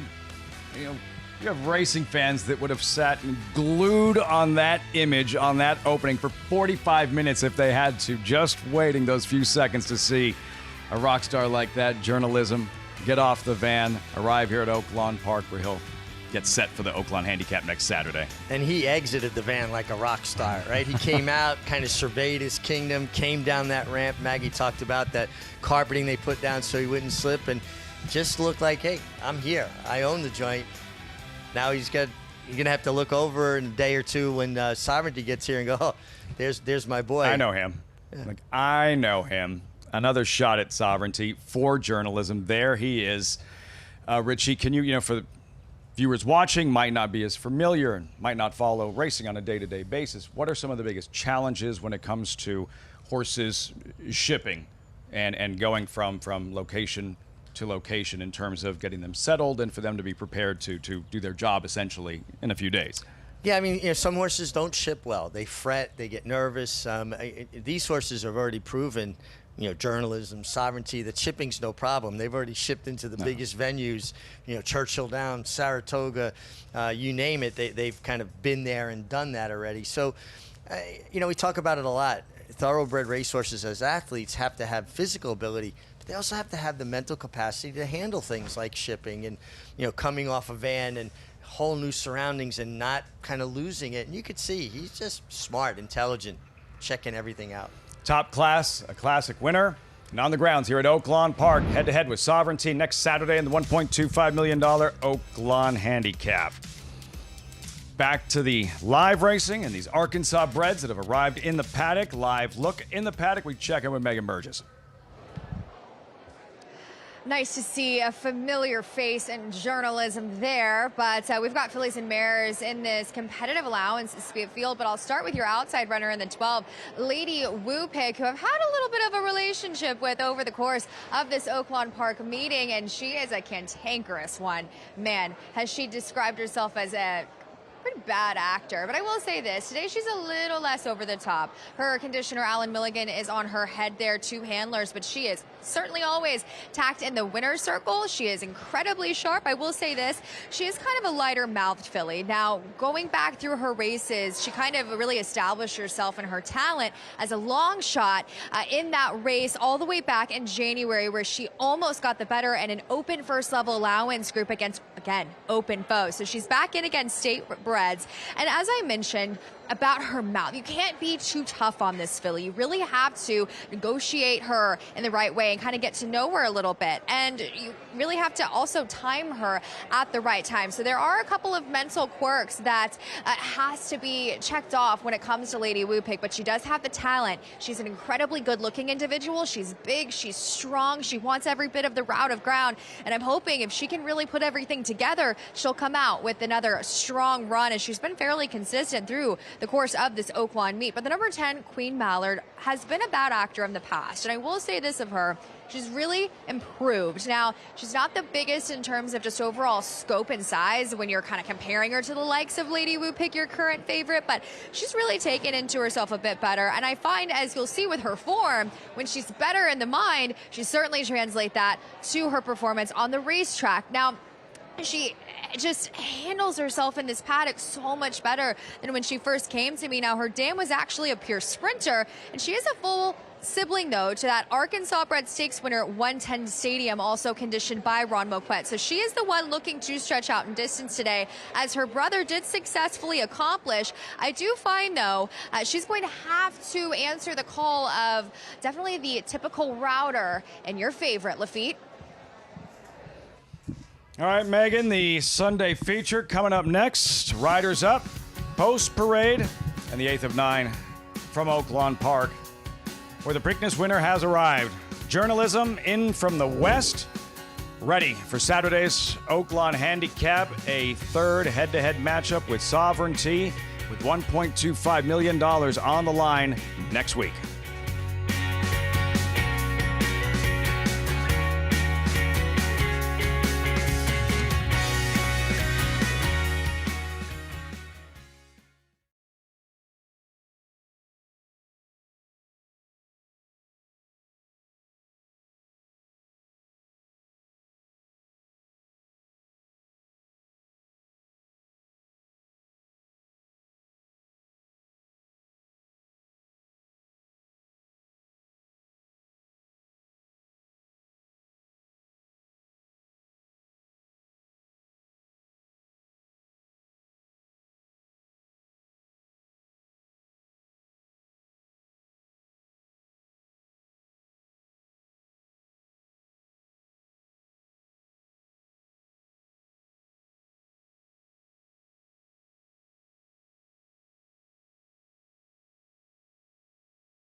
Time for the Sunday feature, Oaklawn Park.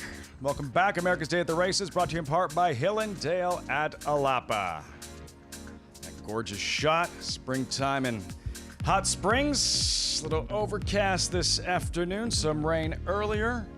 Clear for the time being. And a post-parade, a chance to meet this field of Arkansas breds, fillies, and mares, mile and a 16th the distance, wide open. And despite that daunting outside post, which he touched on, Lady Whoopig, still the lukewarm favorite. At 3-1, we'll see her in the post-parade. We start with Melania T, who is 1 for 22 lifetime, 12 of those losses here at Oaklawn. Yeah, 0 for 12 at Oaklawn and hasn't been seen since August and not taking any money. Nagala stretches out. Yeah, another one. Just feels like she's going to have to run faster than she's ever run before to be competitive here. Gold strategy. Dan Ward trainees will break side by side. I think she's a little bit interesting, and this is her third start off the layoff, and she's got races in her past that make her competitive. 17-1, CC Harbor. Yeah, absolutely no speed. She'll be hoping they go fast up front. Principal Anita blinkers on. Blinkers on after a nice effort last time. She has a tendency to kind of run a bit even through the lane. Maybe the blinkers will help her finish. Street painter Christian Torres. Makes a lot of sense here. Only time this mare ran a mile and a 16th on dirt. One of her better races, 1 by 5. Y City bouncing. Really on her toes, and usually when they act like that, coming off a sprint, they show some speed, Lafitte. Saw some of that from Clarette Beret yesterday in the post-parade. There's Lady Astrid. Yeah, another one. You know, her last race was, I thought, a little bit of an improvement, but she does kind of run even. John Ed Anthony's Woodruff at 11-1. Queen Mallard currently 7-1. She has speed. I have a hard time seeing her stay out the mile and a 16th, though, because she's a little bit on the keen side. She's either really small or Keith Asmussen looked like he was 6'5" in that image. There's Stephanie Starfish. And finally, Lady Whoopig to the outside. She's the favorite despite that challenging draw. Well, I think, you know, you're brave if you want her as your favorite. And not that she doesn't have the ability to win, but what kind of trip does she work out from out there, Lafitte? That's something I'm having a hard time wrapping my head around. This is eye-crossing, this Sunday feature. Coming up next, Arkansas Breds. At Oaklawn, we are 5 minutes out. You won't miss it. We promise. You're watching America's Day at the Races on FS2. Saturday on America's Day at the Races, Kentucky Derby and Belmont Stakes winning Horse of the Year. Sovereignty makes his 4-year-old debut in the Oaklawn Handicap, his first race since the Travers and very first start at Oaklawn Park. And we are witnessing greatness. Join Lafitte Pinkai, Richard Bigliori, Megan Burgess, and Maggie Wolfendale for our special live coverage from Oaklawn Park in Hot Springs, Arkansas. The Oaklawn Handicap and more. Coverage begins Saturday, 1 p.m. Eastern on FS2. Justify comes roaring home. He's just immortal. Justify is the 13th Triple Crown winner. An Arabian Lion claws to the front here. Arabian Lion to win the Grade 1 Woody Stevens.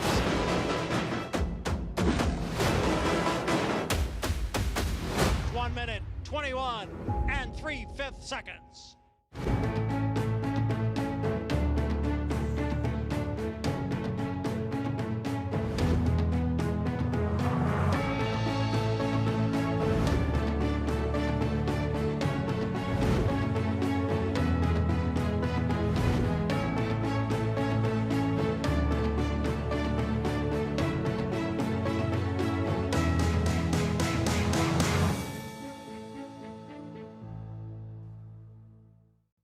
Definitely the best horse I've ever had in training. Sierra Leone has won the Whitney.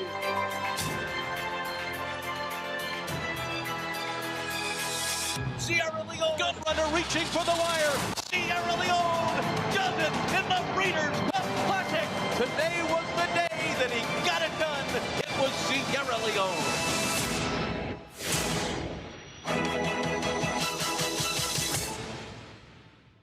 Gratefully and Saratoga Special nose and nose for the wire. Gratefully Saratoga Special. Gratefully would not be denied.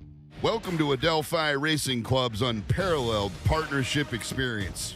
Exclusive access to the backstretch at Belmont and Saratoga, premier accommodations on race day, and of course, experience excitement like no other. Contact us today to get a taste of the Adelphi difference.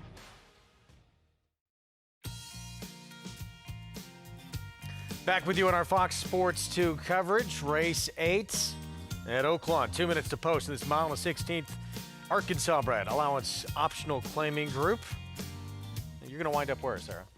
Well, with the horse that is now your current favorite, the number 3, who is one that it's been a race where she has been defeated by a lot of these other types in the past. We see a lot of these horses rematching, but I think this horse getting to some more distance might be beneficial today, and it seems as though there should be more of an honest pace than there was in Gold Strategy's last race. I think that a couple will want to be forward in here, and she could end up getting a much better trip and setup than she did last time out.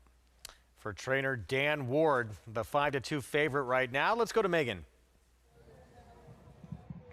That's right. I am also surprised alongside Sarah that that horse is taking some favoritism, but we'll start with the horse that is vying for favoritism and will likely go off, I believe, as favored, the number 12 Lady Woo Pig, who I described as a cantankerous sort in the paddock, and she's continued to bubble over periodically as she always has. It's very typical of her.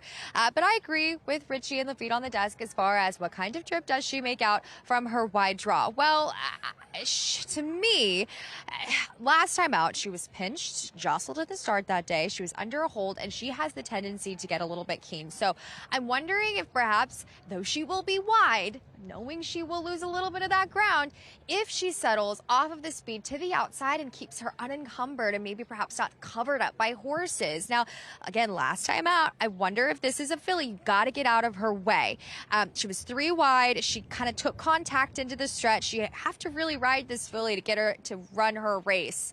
Have to ride her right. That's the key with this cantankerous mare is she has talent. You have to extract it. And I agree, she will have to find the right kind of trip, but I do believe she has the right kind of, first of all, route game and ability and form. The number 5, Principal Anita, which I did agree this horse was going to be 4-1, as the morning line suggests. The blinkers do come on. And last time out for Tammy Hornsby, who has been searching this meet, wore that shadow roll. She is a kind of a bicycle horse. You have to keep at her, and she's a little petite. So I often wonder if she's going to actually achieve this route of ground, but I kind of thought that she boded the consistency, and maybe her grinding style, perhaps that's what she needs, is maybe a touch more distance. So I thought she was interesting underneath. She's going to have to work for it as far as a win candidate, but I thought she was interesting to perhaps layer under a stronger opinion with perhaps more tactical speed. But the 6th Street Painter, I think, is, to me, one of the primary horses to beat in this spot. You're fetching an incredibly fair 9-2 price. She has proven, despite her pretty teeny tiny size, that she can get this 8.5 furlong distance, which she has in the past. She's one for one at this distance, where last time out she kind of sat the perfect trip and galloped out in front. So I anticipate that she will be able to stretch out just fine, Lafitte. As we've seen from her a while back, Street Painter, your top selection. Yeah, I mean, just the fact that she has that win here at Oaklawn Park, a mile and 16th. She won by better than, 5 lengths there. And look at the company she's kept recently. 2 back, Hall and Ice. Yeah, of course she's going to get beat 22 lengths to Hall and Ice. She's only the all-time winningest Arkansas bred as far as money won. And then last time, a more appropriate spot sprinting, a good second, a good runner-up. I like her stretching out, and you get Kristen Torres back in the tack. Trainer Dan Ward has 2 runners in here with Nagala and Gold Strategy with Amir Mendoza, number 3. Amir Mendoza has made steady progress throughout this meet. He's an apprentice jockey that, to me, just is showing that maturation you look for. He's gotten stronger. He sees the race better. He has a win already on the card, and he's really put together a nice meeting and continually progressing and improving. Okay, again, and to revisit this topic, where should Lady Woo Pig be? What's a win going into the first turn? If she's no more than 3 or 4 wide, that's a huge win. Right. I'm not convinced she can do that, but we'll see. She's the favorite, and she's parked outside Lady Woo Pig, the 12 at 2-1. Matt Dinnerman with the call, post-time race at Oaklawn. And Lady Astrid. Here's Lady Astrid. Has gone in. Lady Woo Pig. Outside post. We're ready to go. And fire off. Slow break from CC Harbor. No problems from Ngala, who's on the lead with Street Painter, and Queen Mallard on the outside right there, too. Street Painter taking control of things. Queen Mallard going to press from the outside second, Ngala third as they corner into that turning couch, trying to get out here. Ngala in that third position. Principal Anita running in the fourth spot. Stephanie Starfish to the outside. Two back to Lady Woo Pig. Then Lady Astrid, Melania T to the inside, and Woodruff, who's tugging. Two clear of Gold Strategy. Wise City second to last now, and CC Harbor at the back as the 12 runners approach the backstretch. Street Painter setting the pace. A half length in front of Queen Mallard there, the presser. Gap of 2 lengths to Stephanie Starfish. Principal Anita racing with her to the inside. Another 2 to Lady Woo Pig. Ngala has lost position already, plummeting back. Woodruff about to join her. She's running 9 from the lead with a half mile to go. Then comes Lady Astrid. Melania T plodding along in place. CC Harbor out of last is joining Gold Strategy, and Wise City has given way to the back. Into the turn they go here. Street Painter has been hounded throughout by Queen Mallard. They are right together. Rounding the far turn run, there's still 2 lengths clear of the third place duo. Stephanie Starfish in third. Principal Anita fourth, and now Street Painter drops anchor. Queen Mallard kicking on. Queen Mallard hitting the quarter pole with a 3-length lead and says, come and catch me if you can. At the top of the lane, Queen Mallard is clear. 3/16 to go. Queen Mallard switches leads professionally here. Opens up 4 now. Principal Anita in the second position with Gold Strategy, who's coming on into second with a 16th to go. Queen Mallard has to finish. Gold Strategy second, 3 behind. Queen Mallard coming to the finish. Did she like the route? The decisive answer is yes. Queen Mallard successfully stretching out in distance. Gold Strategy second, Principal Anita third, Woodruff fourth. Asked to negotiate added distance, does so beautifully, creates separation, and there would be no catching a Queen Mallard in the feature at Oaklawn Park, 7-1 in the end. I questioned if she'd want the mile and the 16th. Well, she did that very nicely. Great job, Ron Moquette, owned and bred by Bill Sparks, and Keith Asmussen did some job, Lafitte, getting this filly to settle. And you could see he was just so quiet on her. He wasn't in her mouth. He wasn't fighting her, but he was just really, really quiet. He kicked away, put some separation. She was getting a little bit leg weary late, but he had already made the winning move and had more than enough, ample enough to hold off the 3 Gold Strategy, who rallied well, but I gotta tell you, I was shocked Queen Mallard stretched out as effectively as she did. Flew the coop. You're waiting for somebody to close in the end, about a length victory, but she just kept finding and finding, and it was clear with about a 16th to go that, yeah, she was home and dry. But it was her settling as well as she did, because she's been rank at times. I mean, she'll open up 3-4 lengths and still get run down. Well, today she used her energy more efficiently, cooperated, with her rider, and Keith Asmussen, really nice hands on this filly. Queen Mallard. Ford trainer Ron Moquette, 10-3-5-9 results when we come back. Queen Mallard, the Sunday feature at Oaklawn Park.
Back on our Sunday coverage here on Fox Sports 2. Queen Mallard, stretch out and the win. Our winner circle lead-in brought to you by Fasig-Tipton Digital, North America's #1 digital platform for thoroughbreds. Learn more about our auction schedule at digital.fasig-tipton.com. Let's get digital. So $16 for the win. Ron Moquette, Keith Asmussen. Let's go to Megan. Well, joined by Keith, and I had told him we had to get an interview in before the end of the meet as Queen Mallard stretched out beautifully. Ron's assistant said to your father, it's not many can sit that quiet on one. You really handled her so professionally. Thank you. That's quite the compliment, and huge congratulations, Team Moquette and Mr. Sparks, for the opportunity. What have you learned from her that's kind of encouraged you now coming into this route track? Yep. Her brother's actually 110 Stadium, a horse that probably prefers 2 turns to 3/4. Her being seemingly like a 5/8 horse and kind of a short fuse, she stumbled a little bit away from the gate, just tried to sit as chilly as possible, and she really got comfortable down the backside sitting off the 6 horse, and when it went to go, she had more than enough. You've obviously been riding for years now. You were the regular rider for 110 Stadium, which you delivered a beautiful ride on to win a stake routing. Now you're aboard her. How do they obviously compare, but what's it like now being able to kind of compare and contrast siblings and develop those relationships with these kind of connections? Absolutely. That's why I enjoy working for Moquette. I love giving my 2 cents and my opinion. I'm probably err on the side of arrogant trainer's son, but I do have an opinion, and I do like sharing it, and I do think he appreciates the feedback, and I believe it's a productive relationship. So absolutely. Well, congratulations here, Keith. Great job. Thank you very much. Lafitte. Keith Asmussen, innovative ride, taking down the Sunday feature here at Oaklawn Park. You can tell he is a taller rider, Richie. What are some of the bigger challenges? You were a taller rider. He's really a taller rider. What are some of the bigger challenges? Just being able to layer yourself. You had to fold up. You almost got to accordion your body a little bit, right? So everything is angles. From your toes are in the stirrup, but your heels are down, up to your ankles, your calves, your thighs. I mean, it's just layers. And he really gets low on a horse. But what impressed me about that ride was just how sweet she ran into his hands quietly. He didn't get in a fight with her. And that's an art. To be able to do that, to get a horse to cooperate. They're 1,000 pounds. If they really want to go, they're going to go. But that's when we talk about good hands. That was a perfect example of it. As we look at the results thus far in the cross-country Pick 5, how has he improved most, in your opinion? Well, I think absolutely he sees a race terrifically. His confidence level's rising. Now, you got to remember, too, Steve came off a tough injury. Keith came off a tough injury. You know, he broke his pelvis. And for a rider, you need to be limber. He had to, break up those adhesions, kind of get things where they were a little more comfortable. And over the last 2 weeks, I think he's really hit his form. I think he's riding in terrific form, and I think he's past all of what you have to work through from an injury. Talented, young, classy rider, and a win here in the feature on a Sunday at Oaklawn Park, where we have one left. Race number 9 looks like this. Of course, we close it out with Arkansas breds, these filly and mare sprinters. See the field. 11 deep, another wide open, challenging handicapping endeavor. Texas Sequoia, JJ's True Bet, both at 5-2. Yeah, but we've seen chaos reign a lot in these last races. Lower level horses, they're not always the most consistent types. All right, that's 19 minutes out, 9th and final here. Oaklawn Park yesterday, the 2 graded stakes races. You had the Grade 1 Apple Blossom, and then the most important race for sprinters every season at Oaklawn, Grade 3 $500,000 count Fleet. Roll on Big Joe is the favorite. He had won 3 straight. All he does is win, but he has to catch Madhouse and Paco, who has the lead and doesn't want to give it back. Well, Lafitte, he caught him. He just couldn't put him away. Right? Such a good race. Well, Madhouse just kept finding, and I think this is a case where horse and rider, Paco Lopez and Madhouse, really fit. He responded so well to him. Paco likes to ride with that kind of loose rein. He responded well to that. Was trying to get out or bear out, drift to the right down the backstretch. Paco did a good job there.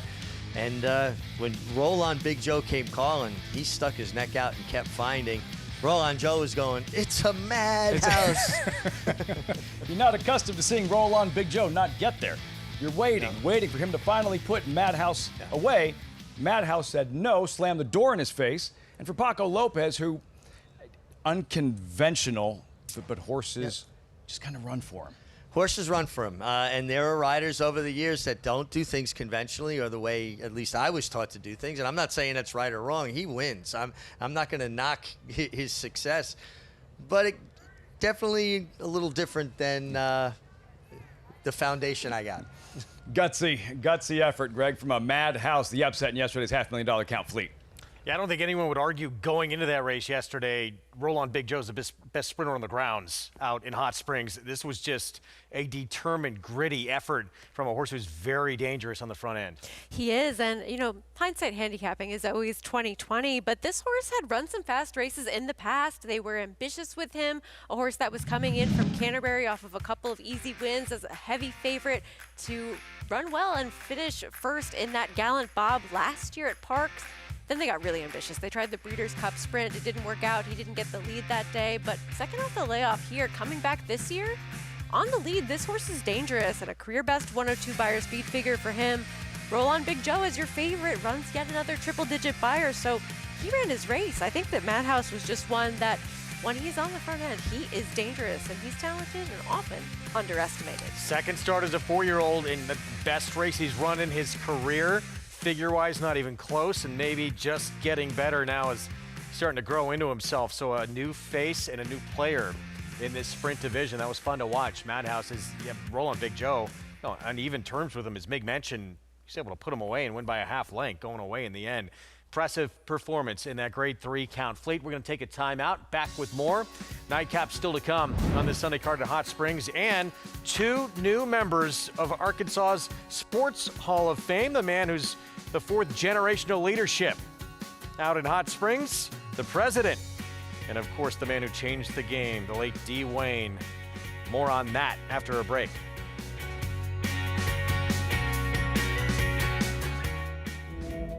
Deep in the heart of horse country, from these Kentucky hills has sprung a legacy rivaled by few. From the all-time greats of yesterday to the breed-shaping bloodlines of today, our roots hold strong with the promise of tomorrow.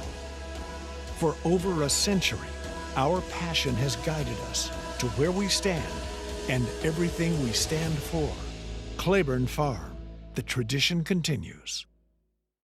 Nobody wants to fall into a safety net, but when adversity or hardship presents itself, it beats the alternative. Since 1943, the Jockey Club Safety Net Foundation has been serving those individuals and families in need across every facet of the thoroughbred industry. Help us continue to be the safety net and catch those most in need. Visit tjcfoundation.org to learn more.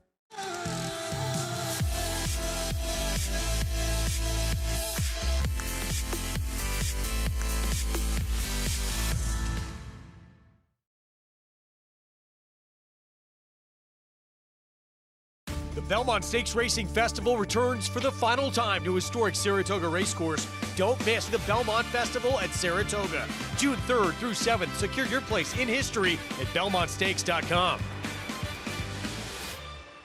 A provision in a bill passed this summer reduces the tax deduction for wagering losses from 100% to 90%. This unfair change would tax horse players on a percentage of their losses, could cost over $1 billion in handle, and threaten thousands of jobs in the racing industry. That's why the NTRA is fighting to pass the Wager Act, a new bill that would restore the deduction to 100%. Tell Congress to pass the Wager Act. Visit ntra.com/wager. Racetrack Television Network brings you every race, from every track, on every screen, every day.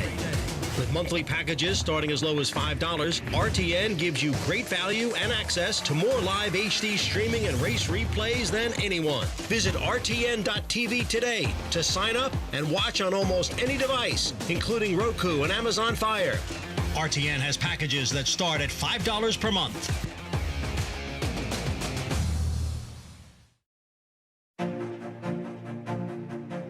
There's nothing like being there at the race and having the horses go by and your horse is at the front of the pack. Nothing better. We provide an inside look at the game. If people were to do this on their own, it would take years to develop the kind of relationships that we have with Hall of Fame trainers and horsemen. Here, you get to cut the line, so to speak, and you are in the thick of it at the highest levels of the game, and that's something that we really want for our partners. We want them to be dealing with high-class horses, have the chance to run in really big races, and we take care of the rest. I look at spreading our placement of horse equine purchases as just a wise investment. They don't all work, but you're going to have ones that work because of the caliber of people at West Point that go through the horse selection vetting process. It's very thorough, super impressive. Everybody here at West Point strives to provide a really comprehensive educational experience. We want you to be behind the velvet rope. Our partners get to know the trainers, the jockeys, obviously the horses. This is a real immersive experience to really get your feet wet and just feel like you're part of the action at the very front row. I think it starts with the top, Terry and Debbie, ethics, this industry, having the right leader sets a tone for an organization. And they bring all that in every interaction, as does the entire West Point team. You know, there aren't that many investments where you feel like part of a team, part of a family, but that's really true here, and that's what makes West Point Thoroughbreds so special.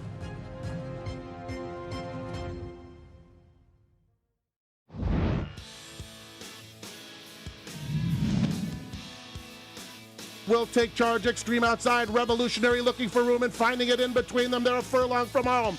Will Take Charge takes off on the far outside. He now shifts in just a bit. Carve is going with him. Between those two, it's Right to Vote, but Will Take Charge starts to assert himself late. And it's a confident Will Take Charge, handridden to score by a length in the Oaklawn Handicap. Massive Will Take Charge at 3, a Travers winner, a 3-year-old champion at 4. Oaklawn Handicap winner, trained by a legend, Dwayne Lucas. One of the best all time, and on Friday, posthumously inducted into the Arkansas Sports Hall of Fame, Richie. Well deserved. Sorry that Wayne wasn't here to enjoy that moment himself, but what a legend, and feel so blessed and privileged that last winter I got to spend so much time with Wayne Lafitte. I never considered us friends. You know, we knew each other, always liked him, got to ride for him, but I felt like our relationship took a turn to friendship last year, and I cherish the moments I would spend in his tack room at the end of the morning, talk about horses, talk about racing, and more. Talk about being a father, a grandfather, and really felt like, you know, again, that I was just beyond blessed to have that experience last year. Compared to what you thought you knew about Dwayne Lucas, and then that time spent around Dwayne Lucas, what was your biggest takeaway, or that something you learned that you didn't know or believe prior? Well, far deeper than just being one of the most legendary horsemen of his era. He's so intelligent, super smart, and the way he would approach things and talk about things, you know, it actually would inspire me almost to do better. You know, I would leave there and think about some of the things he said, and it really, to me, was like life lessons. You know, one of these people that, you know, we talk about it. What do you do when you wake up in the morning? First thing, make your bed. And he would even say it. You've already accomplished something. That's the way to start your day. His stable, always meticulous, and that was always part of the process, where that level of professionalism was expected and all part of a winning approach, a winning strategy. And that was Friday night in the Arkansas Sports Hall of Fame, part of the induction. Dwayne Lucas, so many great moments here at Oaklawn Park. Also inducted Louis Sella, the president of Oaklawn Park, given everything he and his family have contributed to Arkansas racing, innovative, and making Oaklawn Park what it is today. The boss, well-deserved, and congratulations to Louis Sella and his family, the newest member of the Arkansas Sports Hall of Fame. Yeah, well-deserved. Congratulations to Mr. Sella, their family, the Lucas family as well. And one thing that he did tell me that I never knew, Wayne Lucas and Clyde Rice, Linda Rice's father, would go buy Mustangs, wild Mustangs, off the truck, break them, train them, and sell them at a profit. And we're not talking about unbroken horses. We're talking about feral horses from the prairie. That's some kind of horsemanship. And obviously Clyde Rice, one of, you know, tremendous horsemen, getting 2-year-olds ready. And Wayne, they grew up together and did that together. Story time with Uncle Richie. There is nothing nothing better as we get set for the 9th and final here at Oaklawn Park. You hear the call to post. We'll meet the field in a post parade as we wind down Apple Blossom Week. So much excitement here for what will take place next weekend with the Oaklawn Handicap. Journalism has arrived where he'll meet Sovereignty for the 3rd time next Saturday. We'll have it for you right here on America's Day at the Races. Sovereignty Journalism. This 9th and final for Arkansas Breds. Wide open, though the money coming in on the 11 towards the outside. And JJ's True Bet here, Richie, at 8-5. Yeah, she's turned into your favorite now. She should be well placed from the start under Rafael Bejarano. Who did you like the 9, yes? Yeah, I went with the 9, Texas Sequoia. I just thought she made some sense. I've got the race 9, 6, 11. Obviously, the 11, a major player.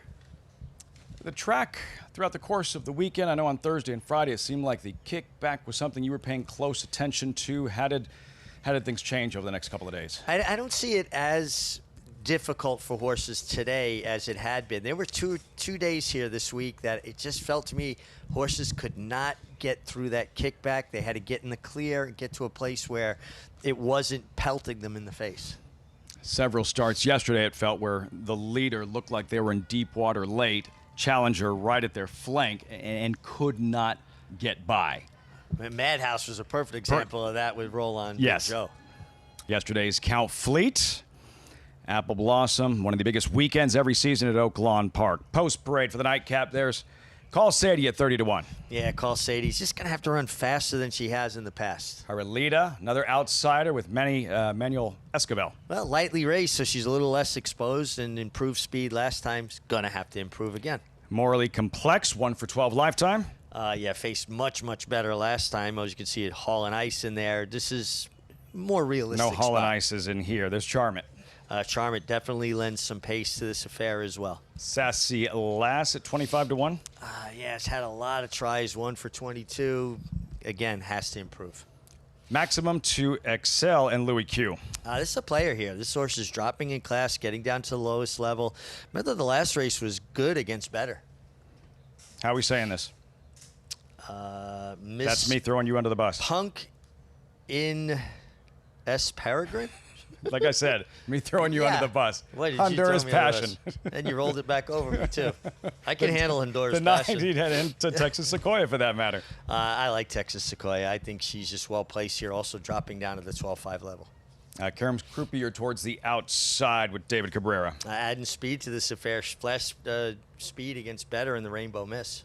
And finally, the favorite. Look at that, 8-5 with JJ's True Bet and Rafael Bejarano. Well, she's 8-5, and Texas Sequoia is 9-2, and Texas Sequoia outran her last time, and I didn't see much excuses for her. Texas Sequoia, the 9. Greg and Sarah, both of you in her corner for this 9th and final. And we got the rematch coming up between the 9 and 11 in this spot from that March 27th race. JJ's True Bet has that big effort breaking her maiden at Oaklawn back in January. How does she turn the tables today? Well, I personally don't think that she does. I think that Texas Sequoia is going to benefit from what looks like it could be an honest pace coming up in this race. Texas Sequoia is one that is dropping in class like a couple of these. Christian Torres is already having a monster day in addition to the monster meet that we've seen from him as well. And I think that she's one that should sit the right kind of trip just off of what could be an honest pace up front. Able to pounce, hopefully, and end up turning that second place finish last time out into a victory. Those two defeated by Lady Bell last time out. Not a whole lot separated them when they met, about 3/4 of a length. We'll see if the story's different today, but that one, Texas Sequoia out finishing JJ's True Bet, who is your 8-5 favorite. Let's go to Megan. And I'm on the same page as you both there in the studio in New York. And by the way, I miss you both. Excited to see you as we wind down what's been a fantastic meet at Oaklawn, just 3 weeks remaining.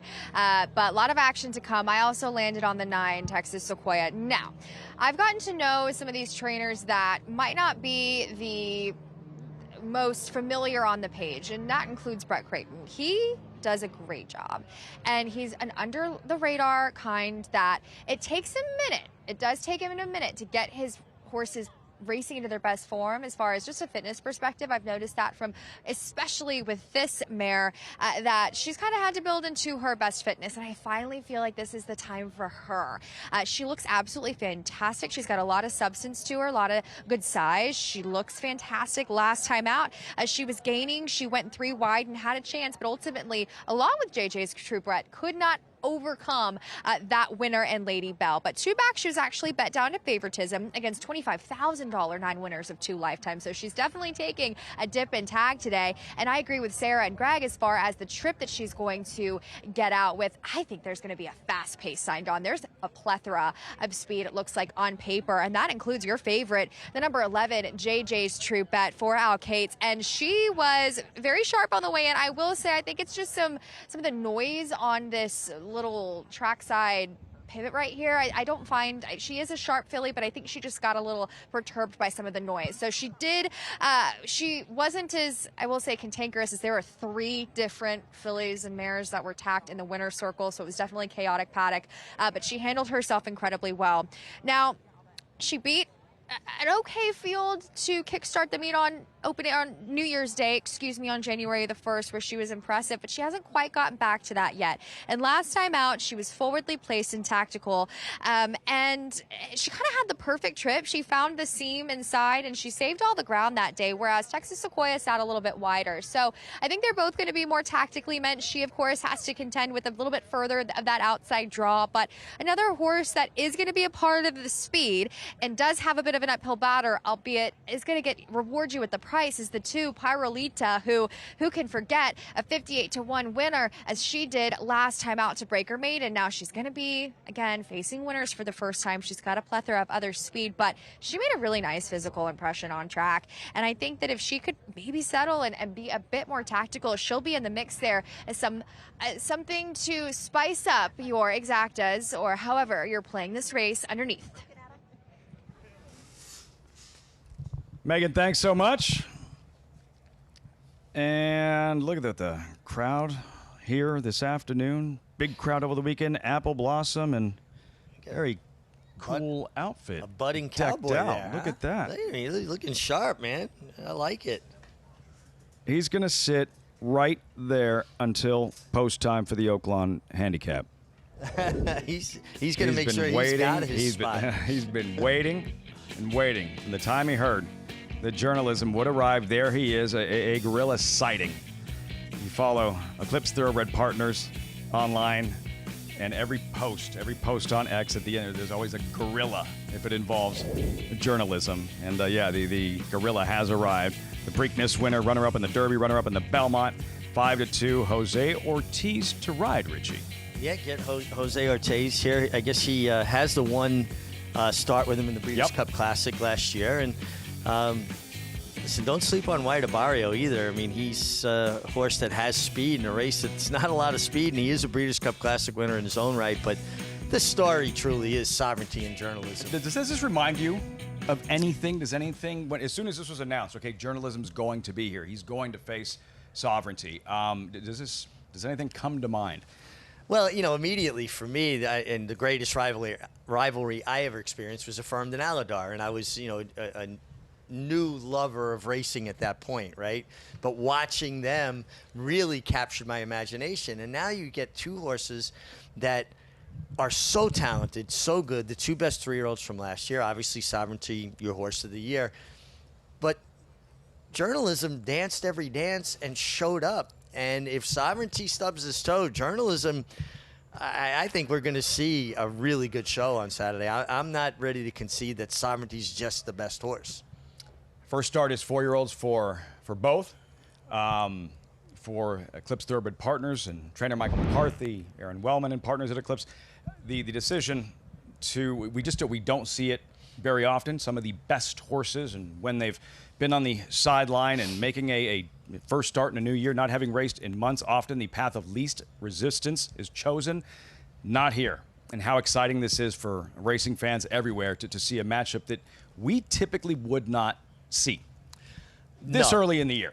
but I think it's a sporting gesture, and I think absolutely Aaron Wellman gets that this game needs these kind of rivalries, needs to see the best horses compete against each other, not dance around each other all year long and then just meet at the Breeders' Cup. Settle it on the racetrack. You know, Wayne Lucas used to say it. Horses, you know, people have opinions. Horses have the answers. Let them answer that question on the racetrack. Is the longer layoff for Sovereignty, in your opinion, how much of a factor is that versus journalism? Well, that's one thing I look at. I thought that Sovereignty ran well off the bench last year, but it wasn't his best. He built into his best. Where journalism in the San Felipe off the layoff ran as good as he's ever run. Can't wait. You'll see it right here next Saturday, $1.25 million Oaklawn Handicap. And you'll see this nightcap from Oaklawn as they file into the gate. Live, Fillies and Mares sprinting 6 furlongs. One final time this Apple Blossom weekend. Here's Matt Dinneman. Charlotte, post position number 4.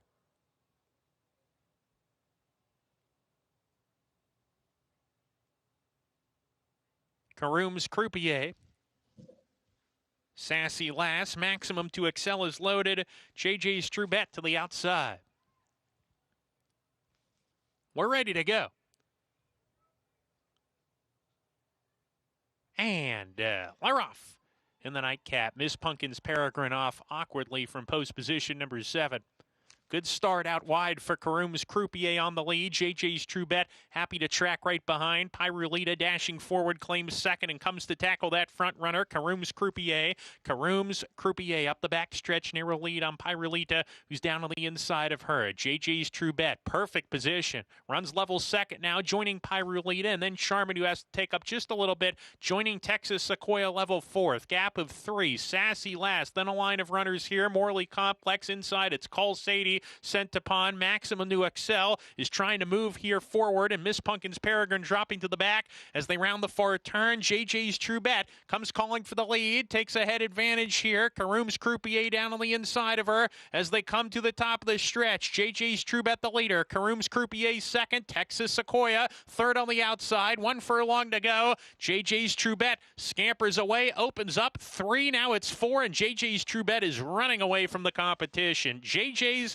Trubet and Rafael Bejarano will win as the favorite and wins the nightcap convincingly by about 3 lengths in the end. Sassy Lass rolls in late, gets second. Texas Sequoia third. Karoom's Croupier fourth in the finale. Really good Apple Blossom weekend for Rafael Bejarano in the saddle. Closes things out with a win aboard the odds-on favorite, JJ's Trubet. Public was all over JJ's Trubet. She was decidedly best. She was dragging Rafael Bejarano out of the tack around the turn. He didn't want to make the front too soon, but when he did, gave her head, and she just kicked away. This was a really nice effort, and a big late run by the 5-horse to round out your exactor in Sassy Lass. No doubt about it. Performance 11, 5, 9, 10 as we wind things down on America's Day at the races. A minute or so to recap the week that was, the Apple Blossom. As much as we look forward to this event every season, most important race for fillies and mares at Oaklawn, and a trip to the Breeders' Cup this year, and a new star in the filly mare division, Claret Beret, stealing the spotlight from the championship Nitrogen yesterday. Yeah, and listen, Nitrogen has nothing to be ashamed of. She ran big. She was just second best, matched her highest buyer figure ever, but Claret Beret just found another gear, and to me that was just a breakout performance of the year so far.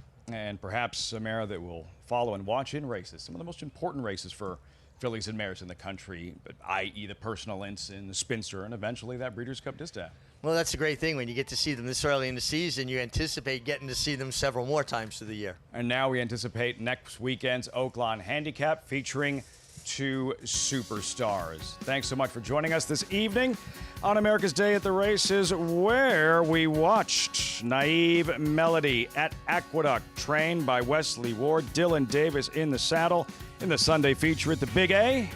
Sunday feature here.